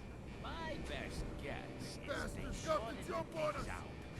I'm thinking if you pop the panel open and replace their fuses, we'll be up and running in no time. That sounds simple enough. Aside from all the synths in the way. Major, we're counting on you to get those fuses installed.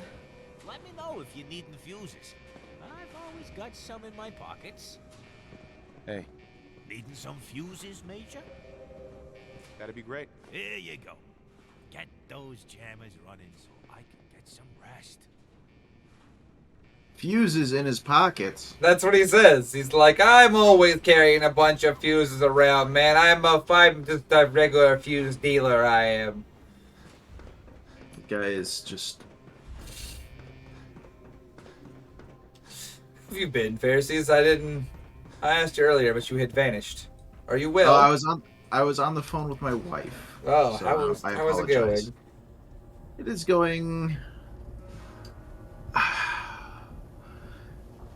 I wish I could say that things were going fantastically, but we've had our struggles. Yeah, I'm sorry you've had struggles, but I'm glad you continue to overcome them. Well, this is happening, isn't it? Yes. What up, Ferris? Welcome back. Happy to see you again. Yeah, yeah, I think the most expensive thing I have back there I'm something of a fanatic for,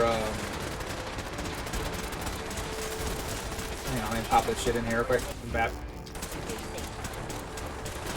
I'm something of a fanatic for pistol caliber carbines. They're kind of my bread and butter. And so I say to you,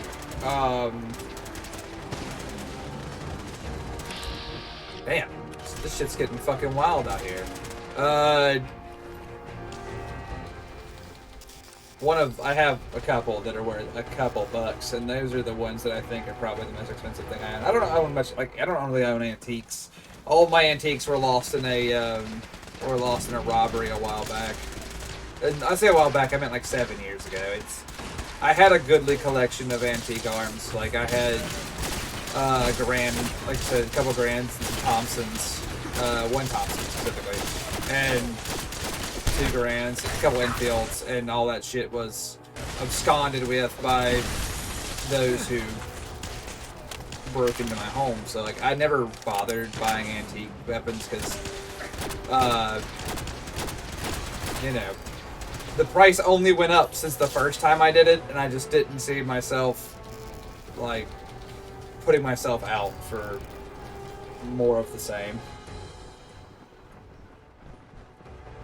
It's a shame, man. I didn't know you got robbed like that. Yeah, it was like 2012 15, 16, sometime in there. Oh. Yeah, some dude, like... Oh, since. Just whoever, like, they came in, and I had my shit in the safe, obviously, and it was bolted to the floor, and they just straight up cut the motherfucking thing out of the floor. Damn! The dude's fucking Kate's world up.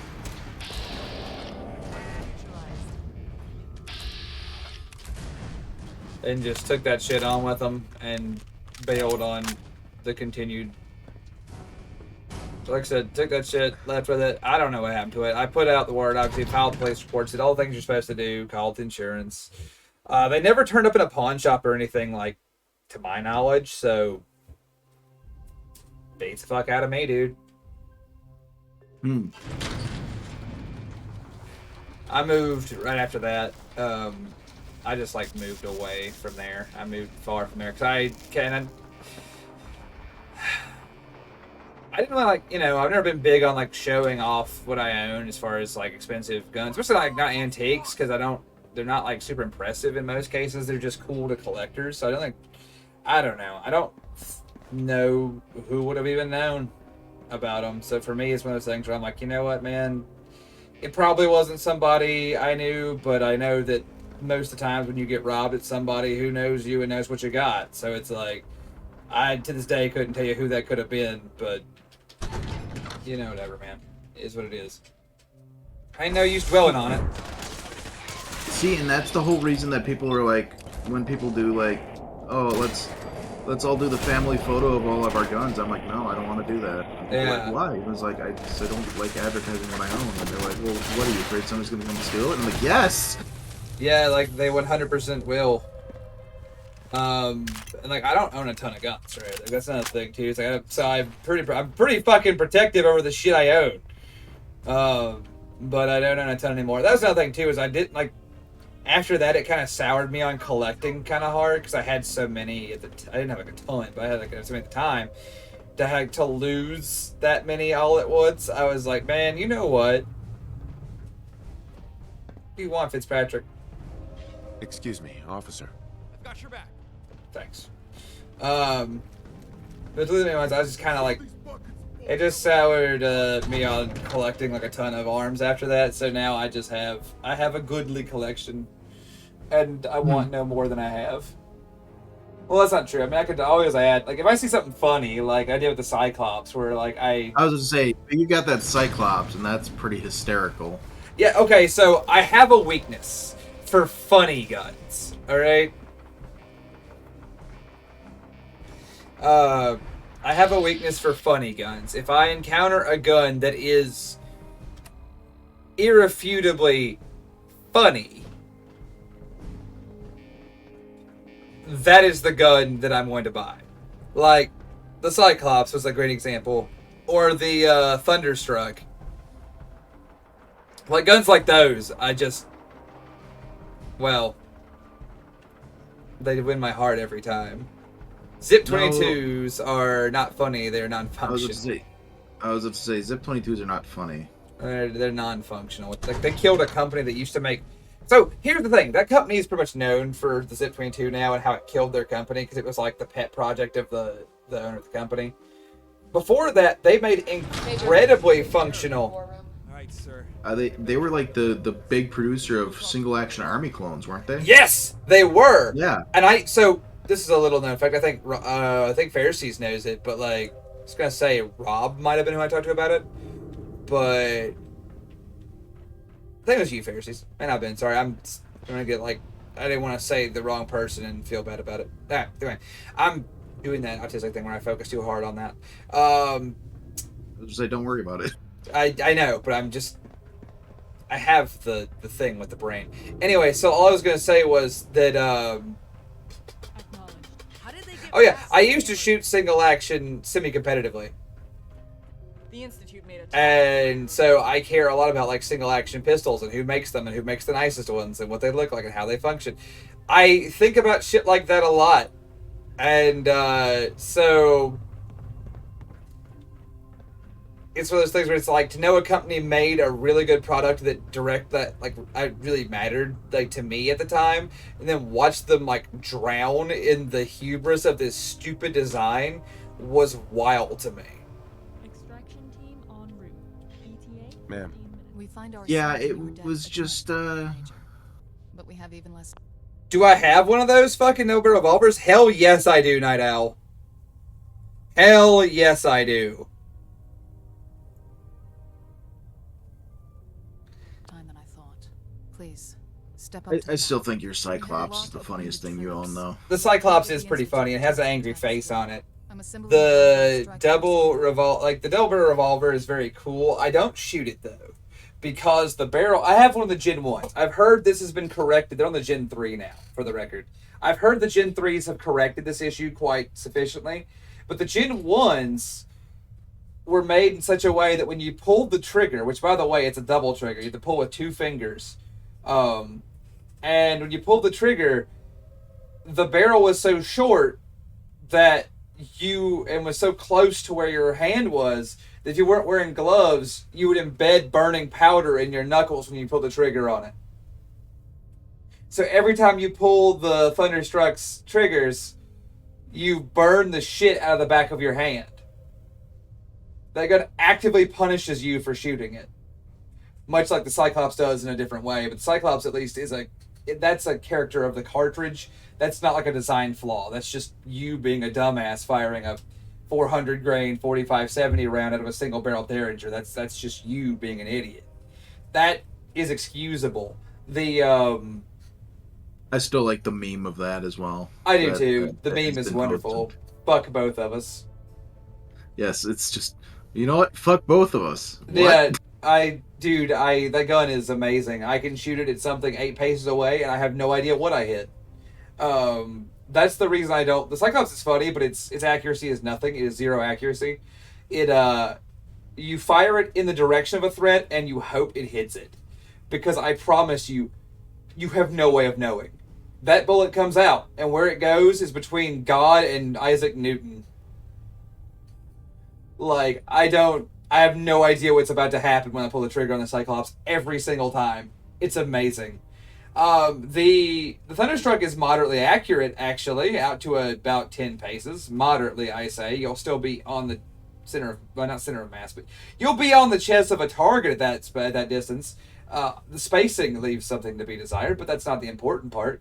What I will say is that it does actively burn me. I had chemicals known to the state of California to cause birth defects embedded in my flesh for a while after firing it.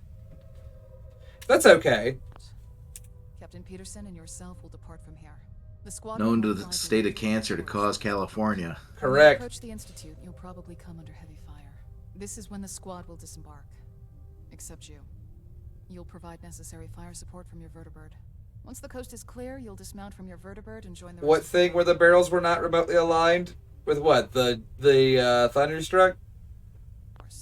We'll then fly in the explosives team, who will use Myers prototype charges to breach the Institute. I don't know all that. Make sure you cover that. Yeah, I don't know anything about that. Mine was moderately accurate, I'll say. You should be able to place a charge in its core and then evacuate. The explosive charge will go off once you're outside. And then we'll finally... Good luck, Major. One last push. The Enclave is big on nuking things. Hell yeah, we are. Are in motion. Epsilon Squad, report to landing pad 2. Theta Squad, report to landing pad 3. This woman's enunciation is very crisp. I want to listen to her read me an audiobook.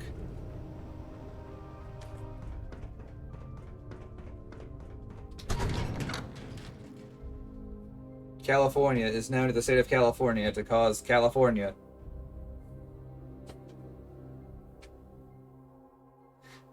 Elijah Snow, I do too, honestly. I gotta say, our dear friend Colonel Whitehill wears it well.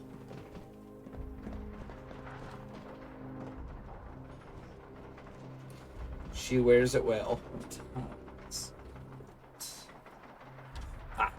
I need to pick up the old pace here, because I want to kill the Institute before the end of the stream today, officer. And I gotta get to work. Ready for action. Ready to tear the Institute? Oh yeah, let's kick their dick in.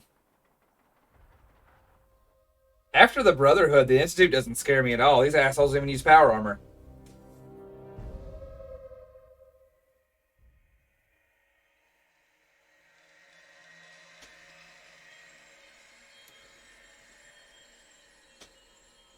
Oh, BRB. Alright. I'll be here. Rise and shine. City's in sight. Miniguns hot. If anyone takes pot shots at us, you know what to do. Remember, the other two murder birds will drop off their squads first. We'll circle the AO and provide covering fire. We're expecting lots of sins around the CIT ruins. Be alert. Don't worry. I'm always alert, baby.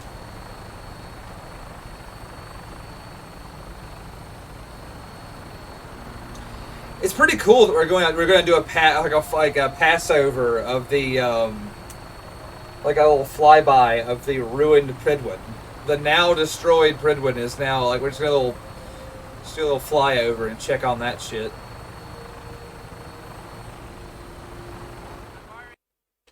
Well, what we'll actually do is the game will crash.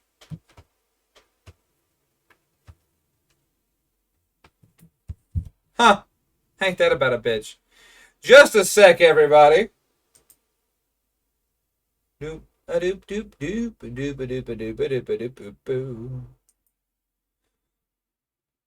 Doop doop doop doop. Na na na na na na na. Na na na na na na na na na. Ba ba ba ba da da.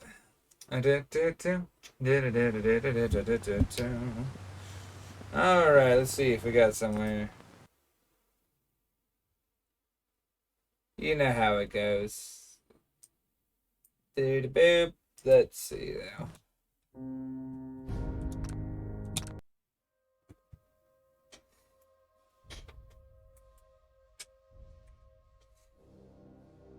Thanks for the water break, Liz. I really appreciate that.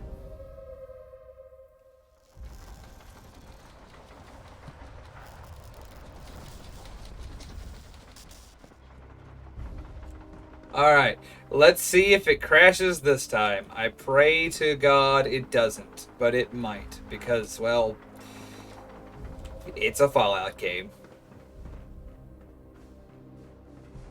Excuse me, officer. The old girl's ready for action. Oh yeah, let's do it. What up, Todd? How it go? Thanks, Todd. That shit was sexy. It was hot. It made me want to piss a lot. I do hope this shit works.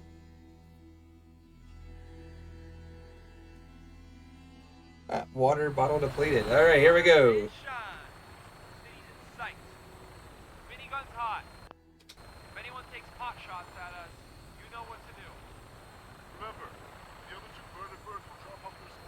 I'm glad it's going. It's been a great day here. I'm glad that you've come to join us sort of towards near the end of the stream. I'm having a hell of a good time, honestly.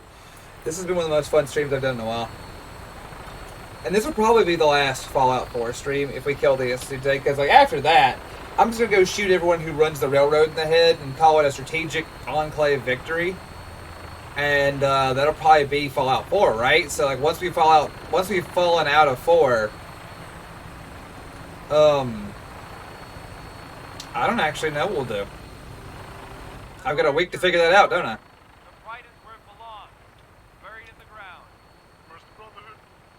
I had to go be rude to my cat. She was crying.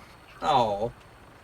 So I went and interrupted Subi every time she would try and talk. Oh. Subi.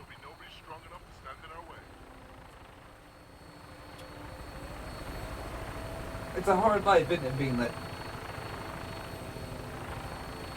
It's hard being small and black, yeah. Little black cat. I've got a bean dog laying here behind me on the floor. I love you, small dog. Yeah, Bean dog? Yeah, you're not spoiled at all, are you? Oh, she's in the bed, I guess. Oh yeah, we've already done it. We've done Nuka World. It happened. It was the shortest DLC we played. I spent a lot of time on the other two DLC. That one I just kind of handled. Who's shooting at us? I hear missile launcher fire. Oh, some asshole in the ruins down there. Fuck them. Who farts at us? Who does that? No pants mode. Thanks for the follow. Much appreciated. Ferris, we're going in. I'm going in. They got gorillas in there, and I'm coming to get them.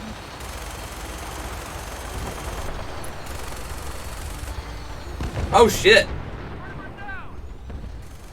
Well, rip that vertibird.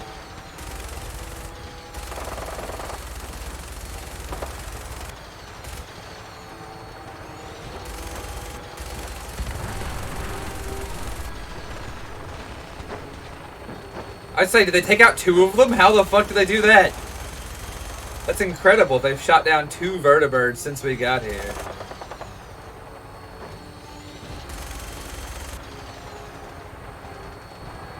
I can't see shit. It doesn't help they teleport in, so like I'm just shooting at where I think they'll be.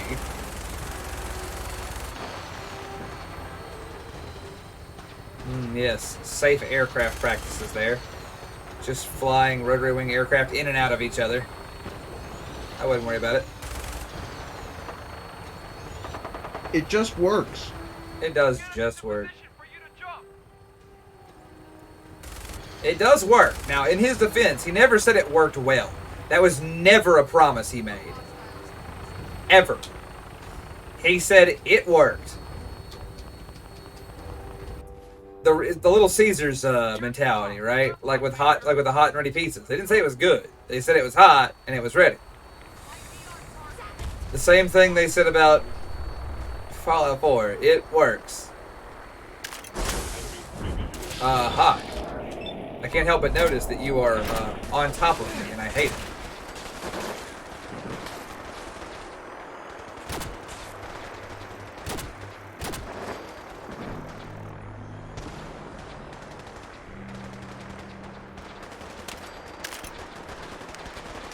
Huh. It was really cool how our boys from the Enclave chose to land in this really neat kill box. We're like, what's a good LZ for our aerial insertion? Dead center of a kill box with multiple lanes of fire from multiple levels. Yeah, sounds good.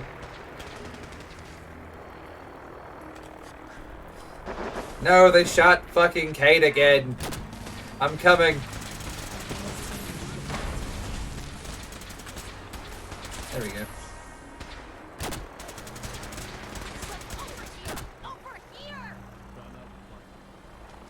There we go. Wait for the demolition team. I'm waiting. What? You would have been better off landing on the roof of this place. Yeah, right? I like how I think the military, the theory, I think, and this is a big I think, was that by dropping in where we did, we would like just weather the storm of fire by like having power armor. But like, what a fucking statement. Is that the Colonel? Colonel, why are you always at the front lines of every battle? Like, leading from the front, I guess, but damn. Make sure you keep any tangos off us. Yeah, Tarn. Don't forget. Yeah, they did. And jump yell at the wreck. Got it. What about Brown? Unless you want to shower our pals here with looks, I'd suggest maybe not get you. Duly noted. All done. Same here. Alright, clear the area. Alright, I'm gonna walk over here and watch this shit happen, I guess. Hey, come here, let me stand behind the guy in power armor. That'll do. Yes. I love it when I enter the hole. Bro, no, they're just living their best life. I didn't say a long one. I said the best one. Their best one. So far, so good. I've got your back, Myers. Now, Oh, they gave me a nuclear device? Ah, yes. Good. Ah, subtle. Very. I guess I'm gonna handle this the way I handle with extreme care. You don't fucking say. Well, time to handle it like it's Compeki Plaza 2023. I've got a manifesto and a nuclear device.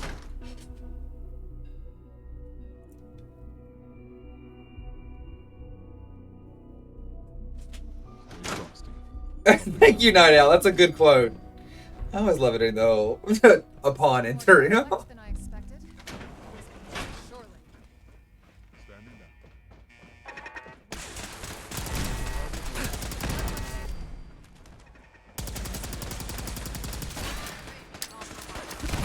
Ow. You assholes shot the fucking grenade. Which is, for record, a great shot, but a real bastard of a move. That's a hell of a shot. Yeah.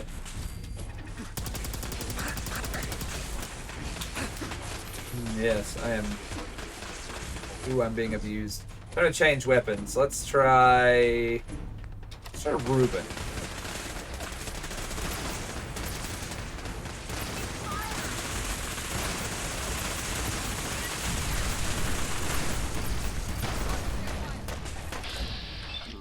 Are you quite done?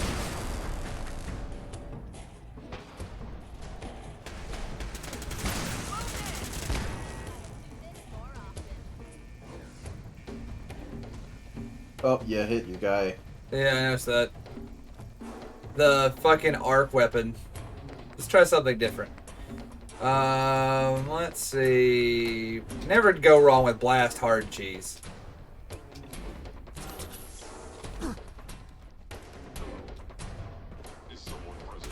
Ah.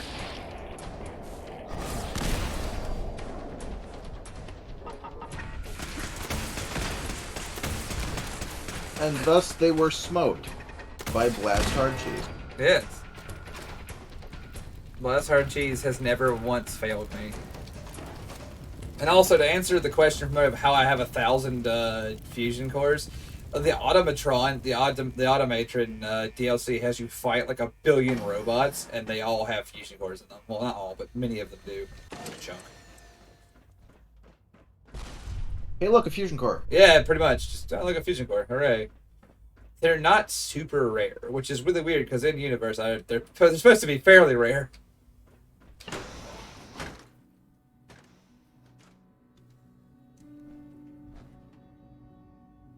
Well, darn, because the Institute has been massive assholes, and that is enough reason for us. We say, do you work for the Institute?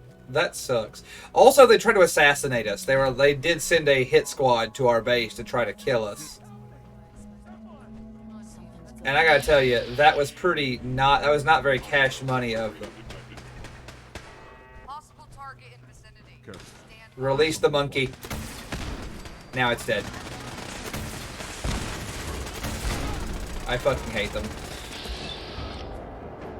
Imagine having unlimited resources, R&D with no verifiable instep, literal infinite wealth and money and time and technology, and what you choose to do with it is bring back the worst fucking species on the planet.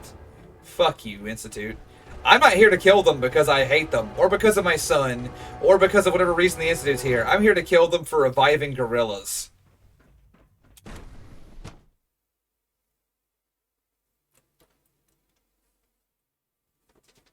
Fuck, I hate these things.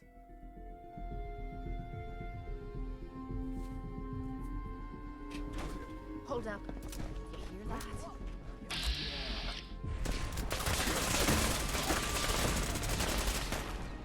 Alright, now I'm here to cause problems on purpose.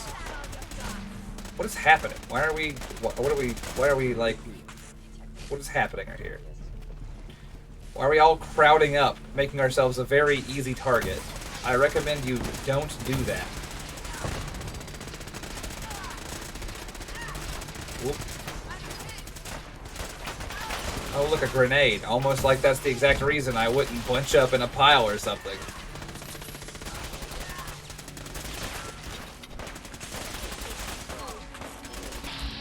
Unfortunate. Blast heart cheese.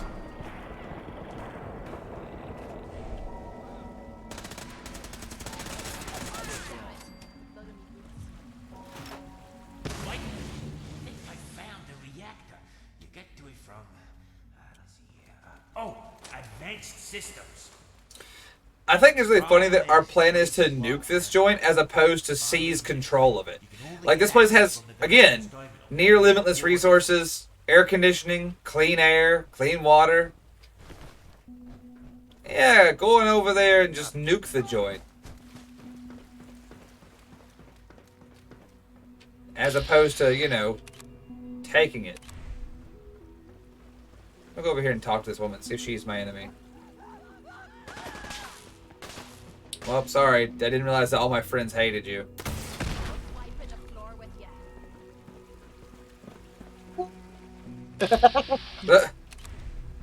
You know how it goes. Do the best you can in a bad time. Let's put Iron Within on the front burner.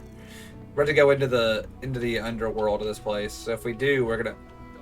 Am I an idiot? Okay.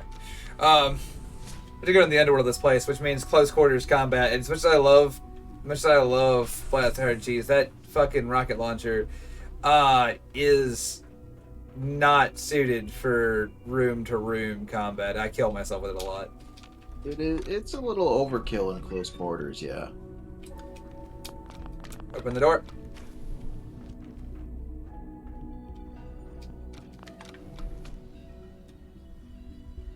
Tundra, why are you crying?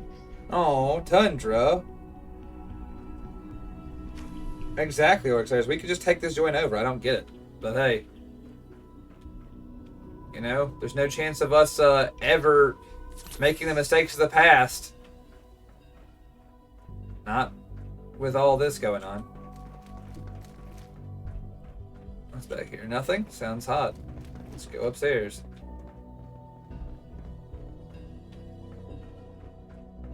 What's in here? Ah, cool. A toilet and a pulse shower. Sick. Hey, Kate. So this is my son. Son, meet your stepmom. I didn't expect to see you again. Come to see the reactor, have you? We got it working without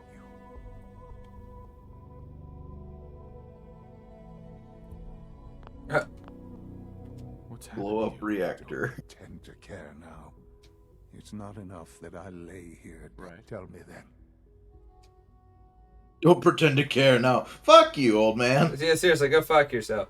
All the enemies you've created.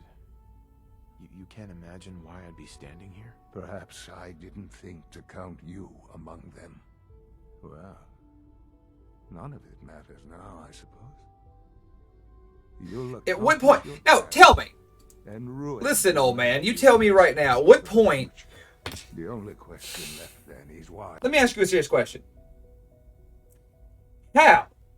How in the fucking hit? How? Under the light of the Dawn Star. Tell me this. How was replacing people with robots? Not like giving them, robot parts like it's fucking Cyberpunk. Not like giving them augmentations that make them better. None of that. How is killing people and replacing them with synthetic versions themselves that you control from remotely and assign morality to like you are the good Lord himself? How is that benefiting our species? You tell me that with a straight face, and I might not shoot you in the head in your fucking old, and watch you fill your bedpan with your guts, you piece of shit. Go fuck yourself. You're standing here. I hate this guy. I've never understood. Like they. Oh God, I came to gloat. Just talk shit to him.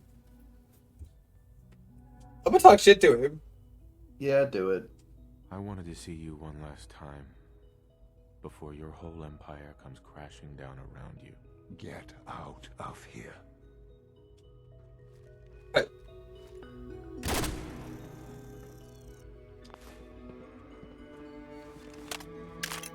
Ooh. Love to see it.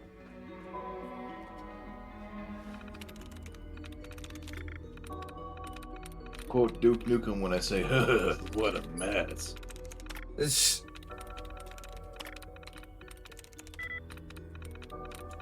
Garl? If the quote had, if the passcode had been Garl, I'd have been like, no. Tool? Fire. Okay, cool.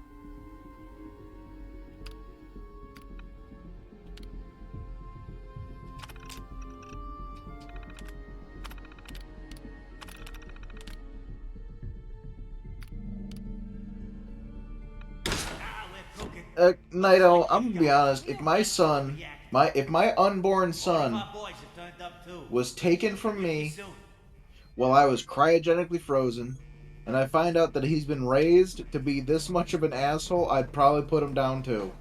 Honestly, yeah. Also, you know what I think? I think they wanted you to care about Sean. I think they wanted you to have this real moment of revelation when you finally found him, you know? To be like that's him, and like have this like we finally found him moment with your weirdly geriatric child, right? Right. So I think what they did that fucked that up was like, okay, so did you play the Fallouts before this one, 3 and New Vegas? Yes. Okay, so in 3, when you find your dad, right? It has been like 2 in-game weeks when you find him in the simulated world he's trapped in.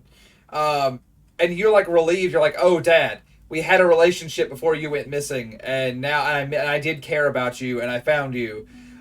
When you find Benny in New Vegas, it's like, 2 in-game weeks, and you're like, oh, you son of a bitch, you thought you'd seen the last of me, go fuck yourself, and you blow his brains out in his own casino while Swank jerks himself off behind the counter. And like, that's cool. I think that that's good because what it does is you've established a relationship before that moment. You had established we liked Dad in Fallout 3. We missed Dad. He was cool. He was Liam Neeson, and we wanted to be his friend. And so we were like, fuck, he's gone. And we hated Benny. We're like, Benny shot me in the street because I was a mailman on my mail route. Fuck this nerd. And you wanted to crucify him for the glory of Caesar. And you could. And you did. Yeah. And so you had a relationship with him. Even if it was an antagonistic relationship. What they fucked up with Sean intensely was you have no relationship with Sean. Sean is basically a stranger. In game, it has been 60 years. You expect to have this father-son moment, and what you have is this really weird reverse role thing where a geriatric cancer patient waddles up to you and says, I've been reenacting Invasion of the Body Snatchers for 40 fucking years. I'm your son. And you go, no. I mean, like, biologically maybe, but I have no relationship with you. I have no affection for you. You were a genuinely evil person doing bad things. Fuck you. Also, you tried to kill me with your robots and your assassins, and you kept the man who shot my wife. You kept the man who shot my wife employed on your payroll, and you never came back for me. Fuck you, dude. Like, everything he did was wrong. Every choice he made was the antagonistic one. Every decision he made or didn't make made him your enemy from the offset. And they want you to give a rat's whole hairy ass about Sean's ancient ass? No, fuck him.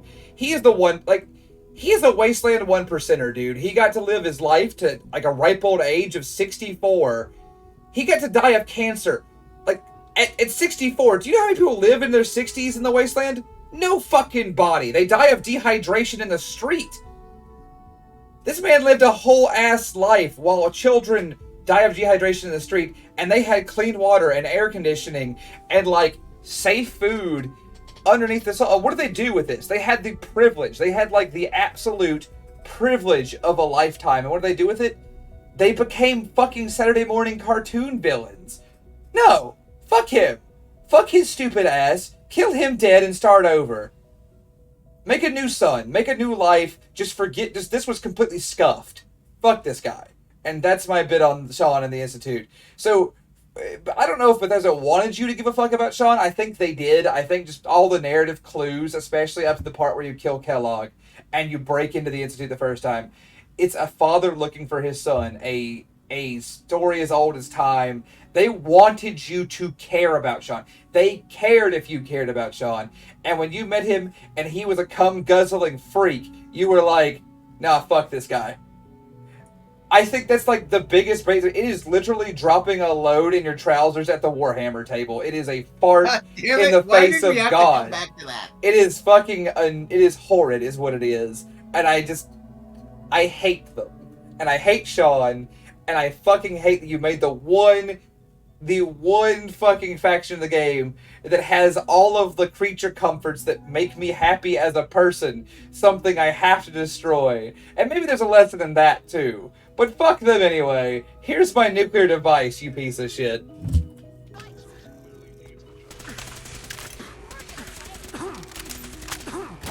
Would you stop? Would you bring it back to that?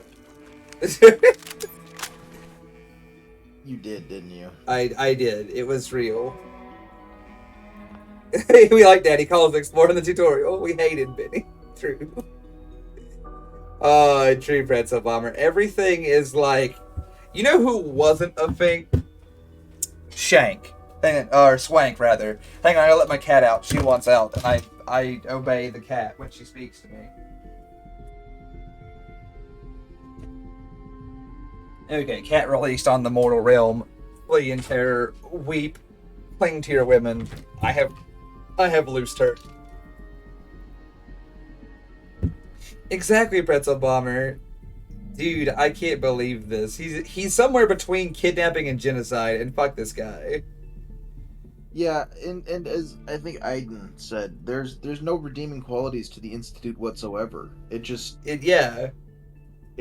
such a big bad evil guy with absolutely no long-term plan, except for let's replace the people with the robots. And it's just like, okay, well, how is that saving humanity? It's like they didn't think it out ever in the writing.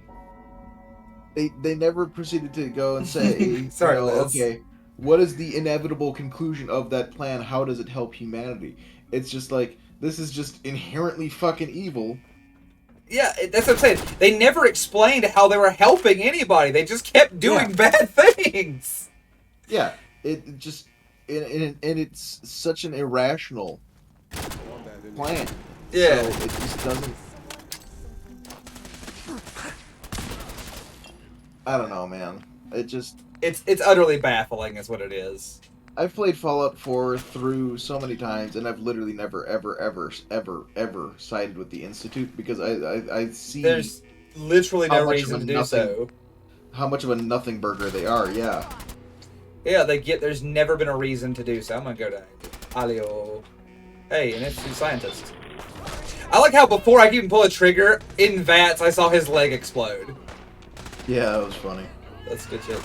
Nah, dude, fuck the Institute. I hate them. Also, imagine you have the technology to bring back an extinct species in a world with a food crisis. And instead of choosing a food animal, instead of choosing, like, a plant that could be used, instead of engineering like a solution to the crisis of food and clean water, you make goddamn gorillas and put them in a fake cage. Well, and that's the other thing, is that the technology to solve the food crisis already existed in the Gex from Fallout 1 and 2. Yes, and the 3. Garden of Eden created it. Yeah, they already exist. Yeah, but still, yeah. And it's like Bethesda took over the franchise and forgot all of that shit, except in naming the modding API after it. In terms of like narrative and story, they just didn't do that. Like the tech already existed for that, and like I don't know, man. There's a lot of questions that could be asked about this behavior. This is This is bizarre, dude. Is all I'll say. Let me change over to Jeff. Jeff's the gun I need for this battlefield. I told you Jeff was the gun I needed. Jeff never lets me down. And like the water chips from the vaults for purification systems, like that technology exists, and the Institute has the capacity to go into vaults and reverse engineer all of that shit and bring it forth into the world. And instead they're like, no, we're gonna replace people with robots. It's like such a comic book. Yeah. Also, like level of evil. Dude, the fucking Institute managed to purify the water perfectly. It was the whole thing that President Henry Eden had you do at the end of 3 if you chose to, like, in secret activate the chip he gave you in the water purification plant, like, that the Brotherhood brought up. Yeah, dude. Yeah. He gave you the means to make perfectly pure water and, like, remove mutation from the human genome. Like, these are things that, like, characters in the game have done. It was just very funny to me. It was like, what are you talking about?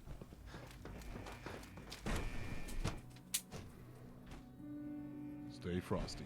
Something's out there. I don't know, man. Jeff continues.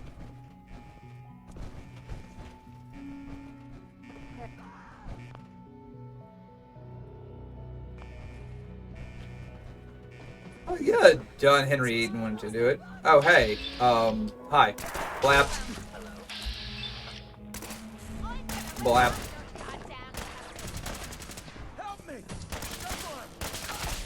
Bro, there's a gun right here. No offense, Chief, but God helps them that helps themselves. Grab that gun and fight for your life.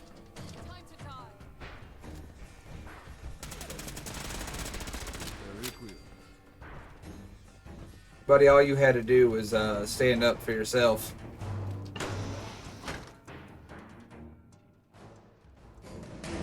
Orc Slayers as well makes a fantastic point. Yeah, they developed teleportation, a technology that could be utilized in so many different capacities.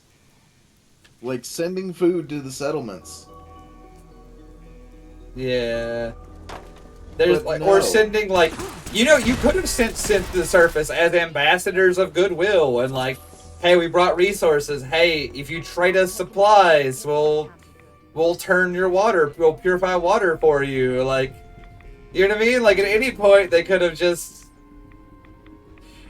like had a peaceful way to use these incredible technologies, and we're just like,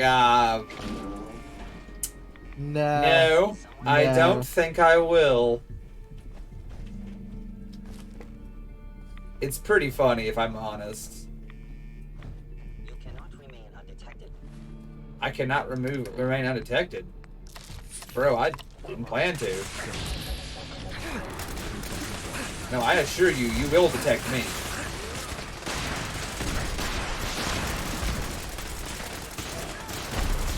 Yeah, exactly, Orkster. Like, the synths could have been effectively great labor to ease the human condition in the Wasteland. Yes.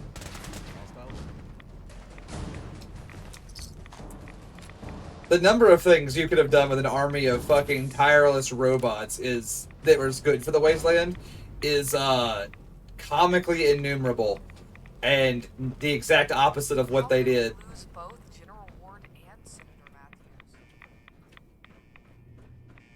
It's really funny how easy it would have been to have just not fucked up.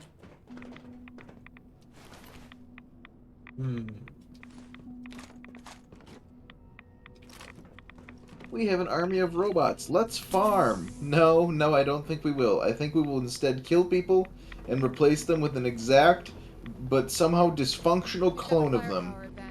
Keep the pressure up. Yeah, honestly.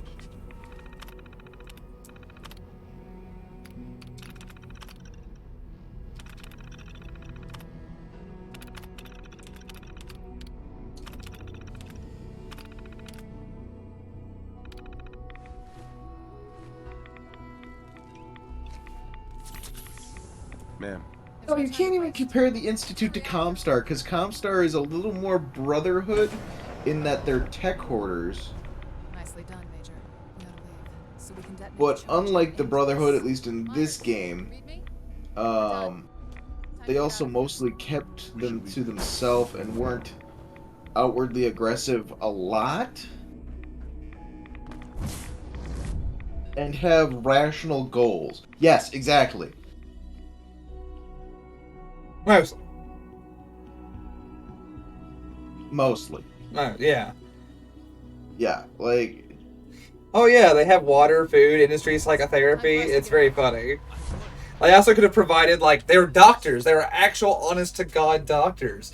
They could have provided healing and, like, support, both emotional and physical, to the people of the Commonwealth. They could have given their information. They could have... Okay, so since they're basically people, you could have made an army of doctors. You could have made an army of actual, honest-to-God doctors to take medicine, training, and supplies to the world.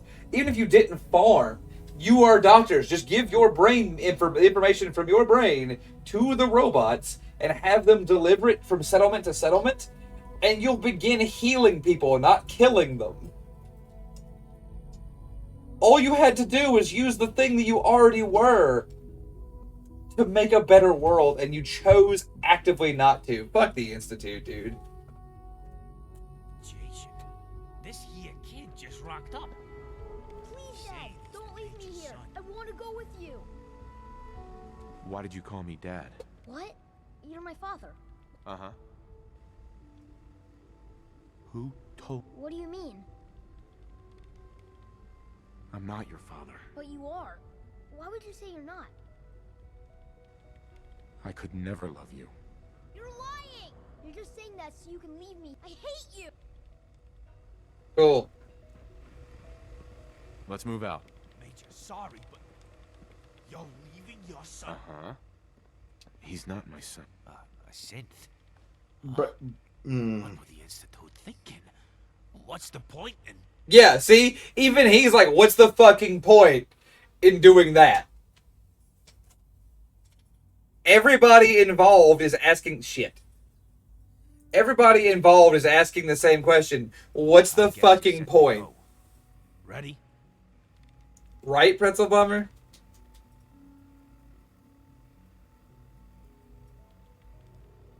Exactly, Mo!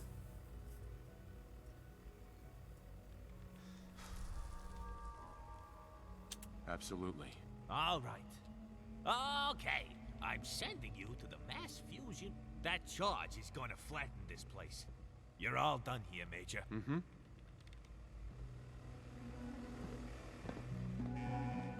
Later, my not son. Eat piss.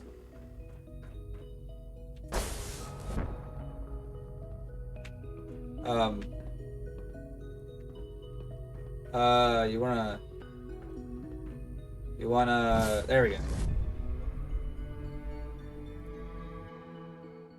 Oh, there it goes. It just took a Later, minute. Night Owl.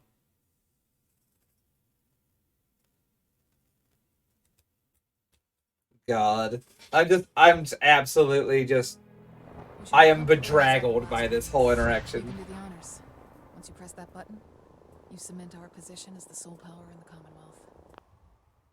Go ahead, Major.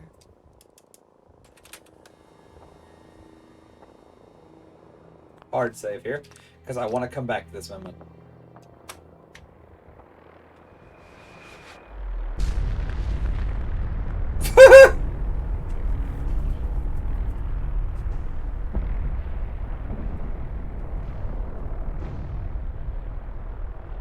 Yeah, that was good. Kaboom. Yeah, that was real good. And fade to black. The 10-penny solution.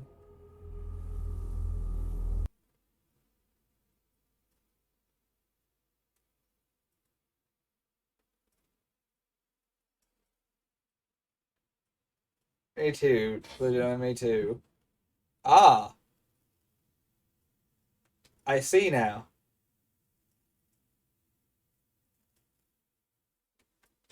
I see now.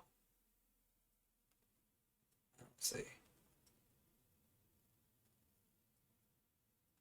It's broken. Did we crash it? I think it's broke.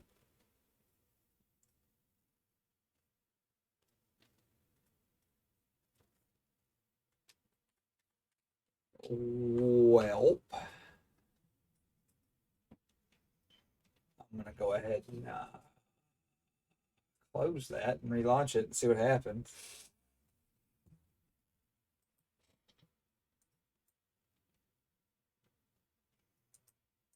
Fallout is not responding, so they tell me. Oh dear.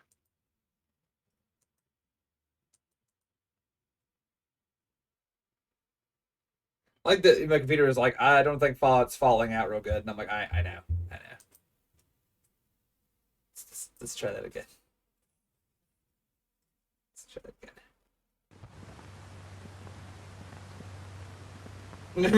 again. Yep, it's broke.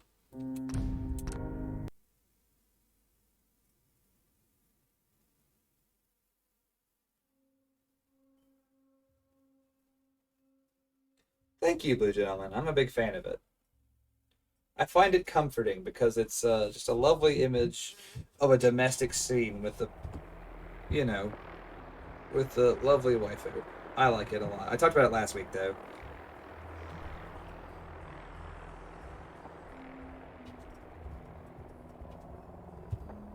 Also, I'm gonna question like the whole point of being on top of the mass fusion building from a detonation of this scale that you're still functionally at ground zero of.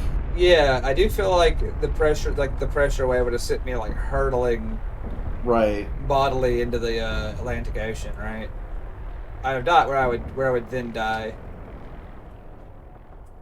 That does seem like the most likely outcome. I'm not crazy for thinking that. Please don't fade again to do nothing. Why are we fading?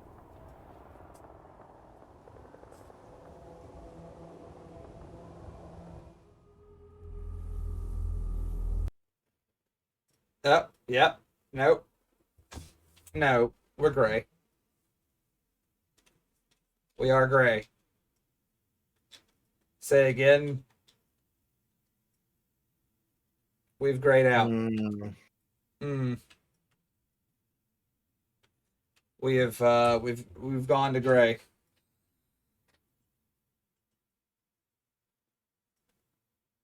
It is, Pretzel Bomber. It is really trying to get that voiceover going, and it's just it ain't there, Chief. Well, Fallout 4, you made it all the way to the end. You made it all the way to the end of the game before you decided to fucking shit the bed in a catastrophic way.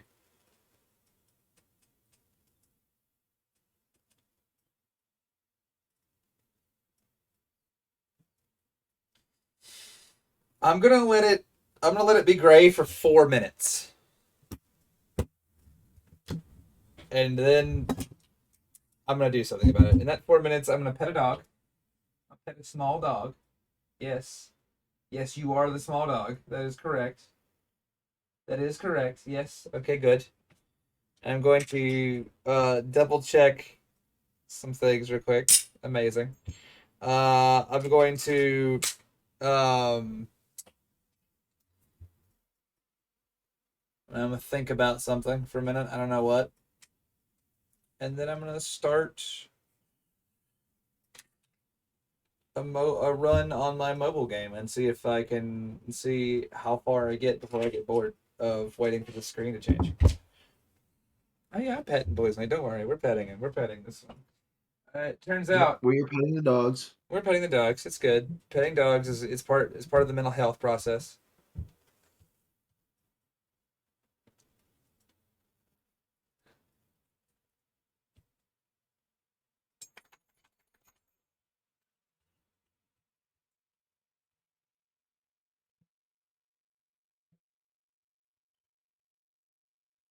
See how it goes.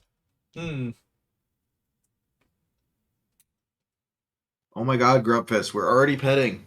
We're petting as hard as I'm petting as hard as I dare. She's already in maximum pet drive. Yes. Oh, your licks. Those are We've got licks going. This is good. This is what she wanted. She deserved. I like wonder if it. I do wonder like if it's running, like if the game is like doing the voiceover like script, or if it's just hard frozen here. You know what I mean? Like I wonder if it's just like not displaying it, or if this is just it's just fucked. If it's just fucked, I'm totally okay with that. Because like again it fucked at the end, which is fine with me. Because like after that fade to black in the voiceover, there's literally no more game. So it ended right on time as far as I'm concerned. Um, it ended like right on time because I'm of the impression that like there's no more game anyway. We're gonna come back next week with a new game. And when we do, I don't know what it'll be, but I'm glad that we finished Fallout 4 as far as I'm concerned. Like we got to the end, we got to the credit scroll. Not that the credit scroll, not that anyone can see it. Like it's happening, just we aren't allowed to interact with it. It's against the law. Oh, the screen changed colors a little bit, but like oh. Um Oh, we're in black now. We've gone to black.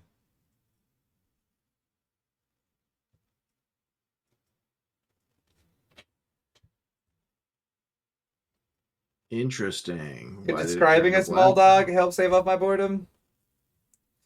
Uh, yeah, maybe. Fading to black is it's progress, I guess. The dog is a little like I don't know what color. I'm not good with color words. She's a little blonde fuzzy beast. She's a Chihuahua Terrier mix, and she's the color of a roast chicken. A fact of which I remind her often.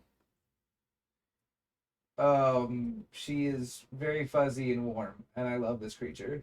I'll post a picture of her in Pet Petting Pics in the Ox after the stream. You can see her there, and know that she is Beandog. You will see her laying on my pillow because she is a spoiled bastard animal, and I love her very much. What a good animal she is. Well, alrighty. Yeah, so I'm gonna go ahead and just close this on out.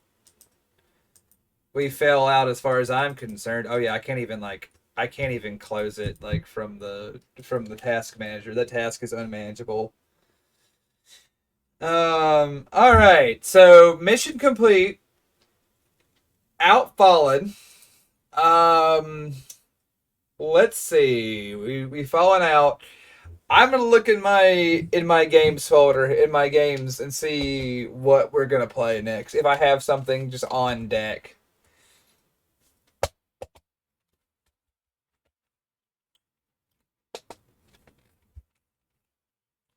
Let's see. Do I have anything on deck right now? Nothing on deck yet. I'll have to think of something before next week though. But I'm sure I will. Would you stop with the crackling in my ear? Thank you very much. Very cool. Because most of the stuff I have installed, I have played. Oh boy, that does make things complicated. But that's okay. I'm not complaining. This has been a fun little jaunt. And I've enjoyed it immensely. Like I said, sorry that we're just kind of ending on a screen on my home screen. That's just where we're at. I'm not super worried about it in any like meaningful way. But let's see. I'm trying to think about it. Let's see. Let me see what's in my stream folder, in my possible stream folder. Hmm. Hmm. Could just do like a one-off game, like stories or Wandering Village or something, but I don't know. I don't think we'll go back to Dragon's Dogma. I know that's probably not going to happen.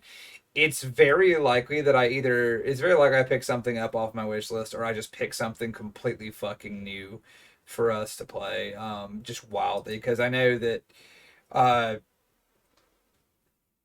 know like I said, I try to find some like wackadoo shit that no one's playing to actually try to enjoy, and we'll see if I don't find something.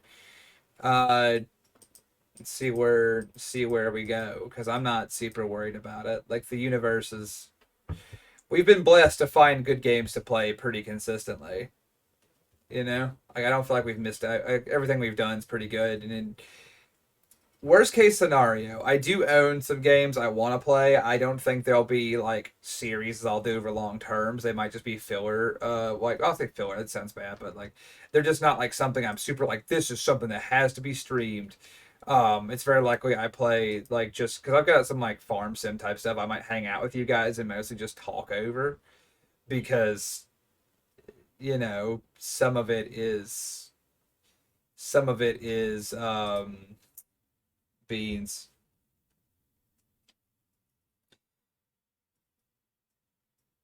Yeah, you can add me as a Steam friend if you want, Grumpus. I don't care. What up, Samurai? Welcome back. The game has ended.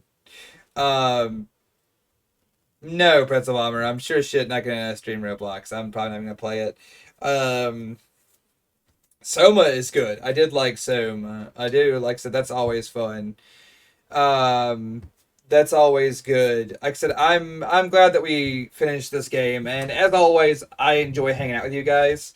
I just want to go ahead and say that before I get out of here. I do want to say I really enjoy playing with you guys. It's a lot of fun. I love the time we can spend together playing games. I think it's funny that this is the second time one of my games has ended abruptly in a crash at the literal final cutscene. That is the second time that's happened, and that's pretty neato. Um, but like not in a good way. So what I'm gonna say now is that we get to move on with our day now, having finished this game, and we're gonna do something new next. Like I said, I've played Soma. It's a ton of fun. Something with boats. I don't own a boaty game. I will admit I've not boated. Uh, I'm waiting for a sale to grab Ultimate Admirals. I do want to grab that on sale. I'm not gonna buy it at full price, and I'm probably not gonna stream it. I'll probably play it like 9 times and be like, well, this was fun. But so next time it might be some silly farm simmy shit until I find something I want to play more. It might be some unheard of or heretofore unseen uh like indie darling. It might be me just talking and bullshitting while we try to figure it out together. I might just be like, hey, look, it's my fucking Steam. Let's figure this shit out as a family. But I doubt that one, just because I don't want to waste everyone's time, A, and B, Steam's recommended games are sometimes fascinatingly, how should I put this? Like, they're fascinatingly adult for the screenshots they'll put on, like when you hover over a game, they'll put some distinctly adult cuts, like thumbnails, and I don't want to cause problems by accidentally showing one of those. So like I probably won't do that, but we'll figure something out. We always do. And if not, I mean, we'll roll a die or something. We fly with a seat of our pants around here anyway, so I'm not super worried about it. I only have one regret. Having come back to Fallout 4 after like 10 years away from it, I have one regret. I didn't name the finale It's All Over But the Crashing. I will live with that regret, though.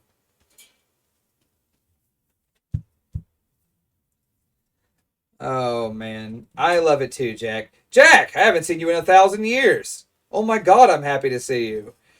Yeah, dude. It's fine. That's life. What have you sent me this Evan? I'll take a look at it. Let's see. What have you sent me? Uh DACA Squadron. What a fucking idea, and not a good one.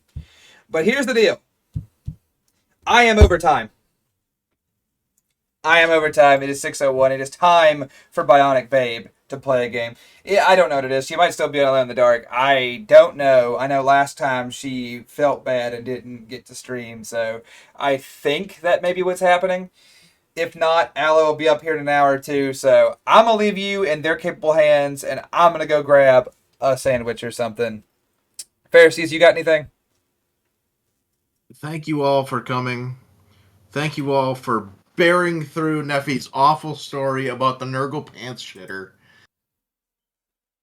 Thank you for listening to me about the bicycle chief. Thank you for the pets for my dogs. Yeah, I'll post a picture here in literally just a minute of the bean puppy, so you guys can see her. Yes, of course. And thank you for supporting the WBPL 76. Yeah, and honestly, thank you guys of course, thank you so much for that. Thank you for all your support and always, and I just thank you guys for your time and your jokes and your friendship. I'm glad I've got to be friends with so many of you as we go through these adventures. So, nothing but love for me, everybody. I will talk to you all very soon. Bye now. Bye-bye, everybody.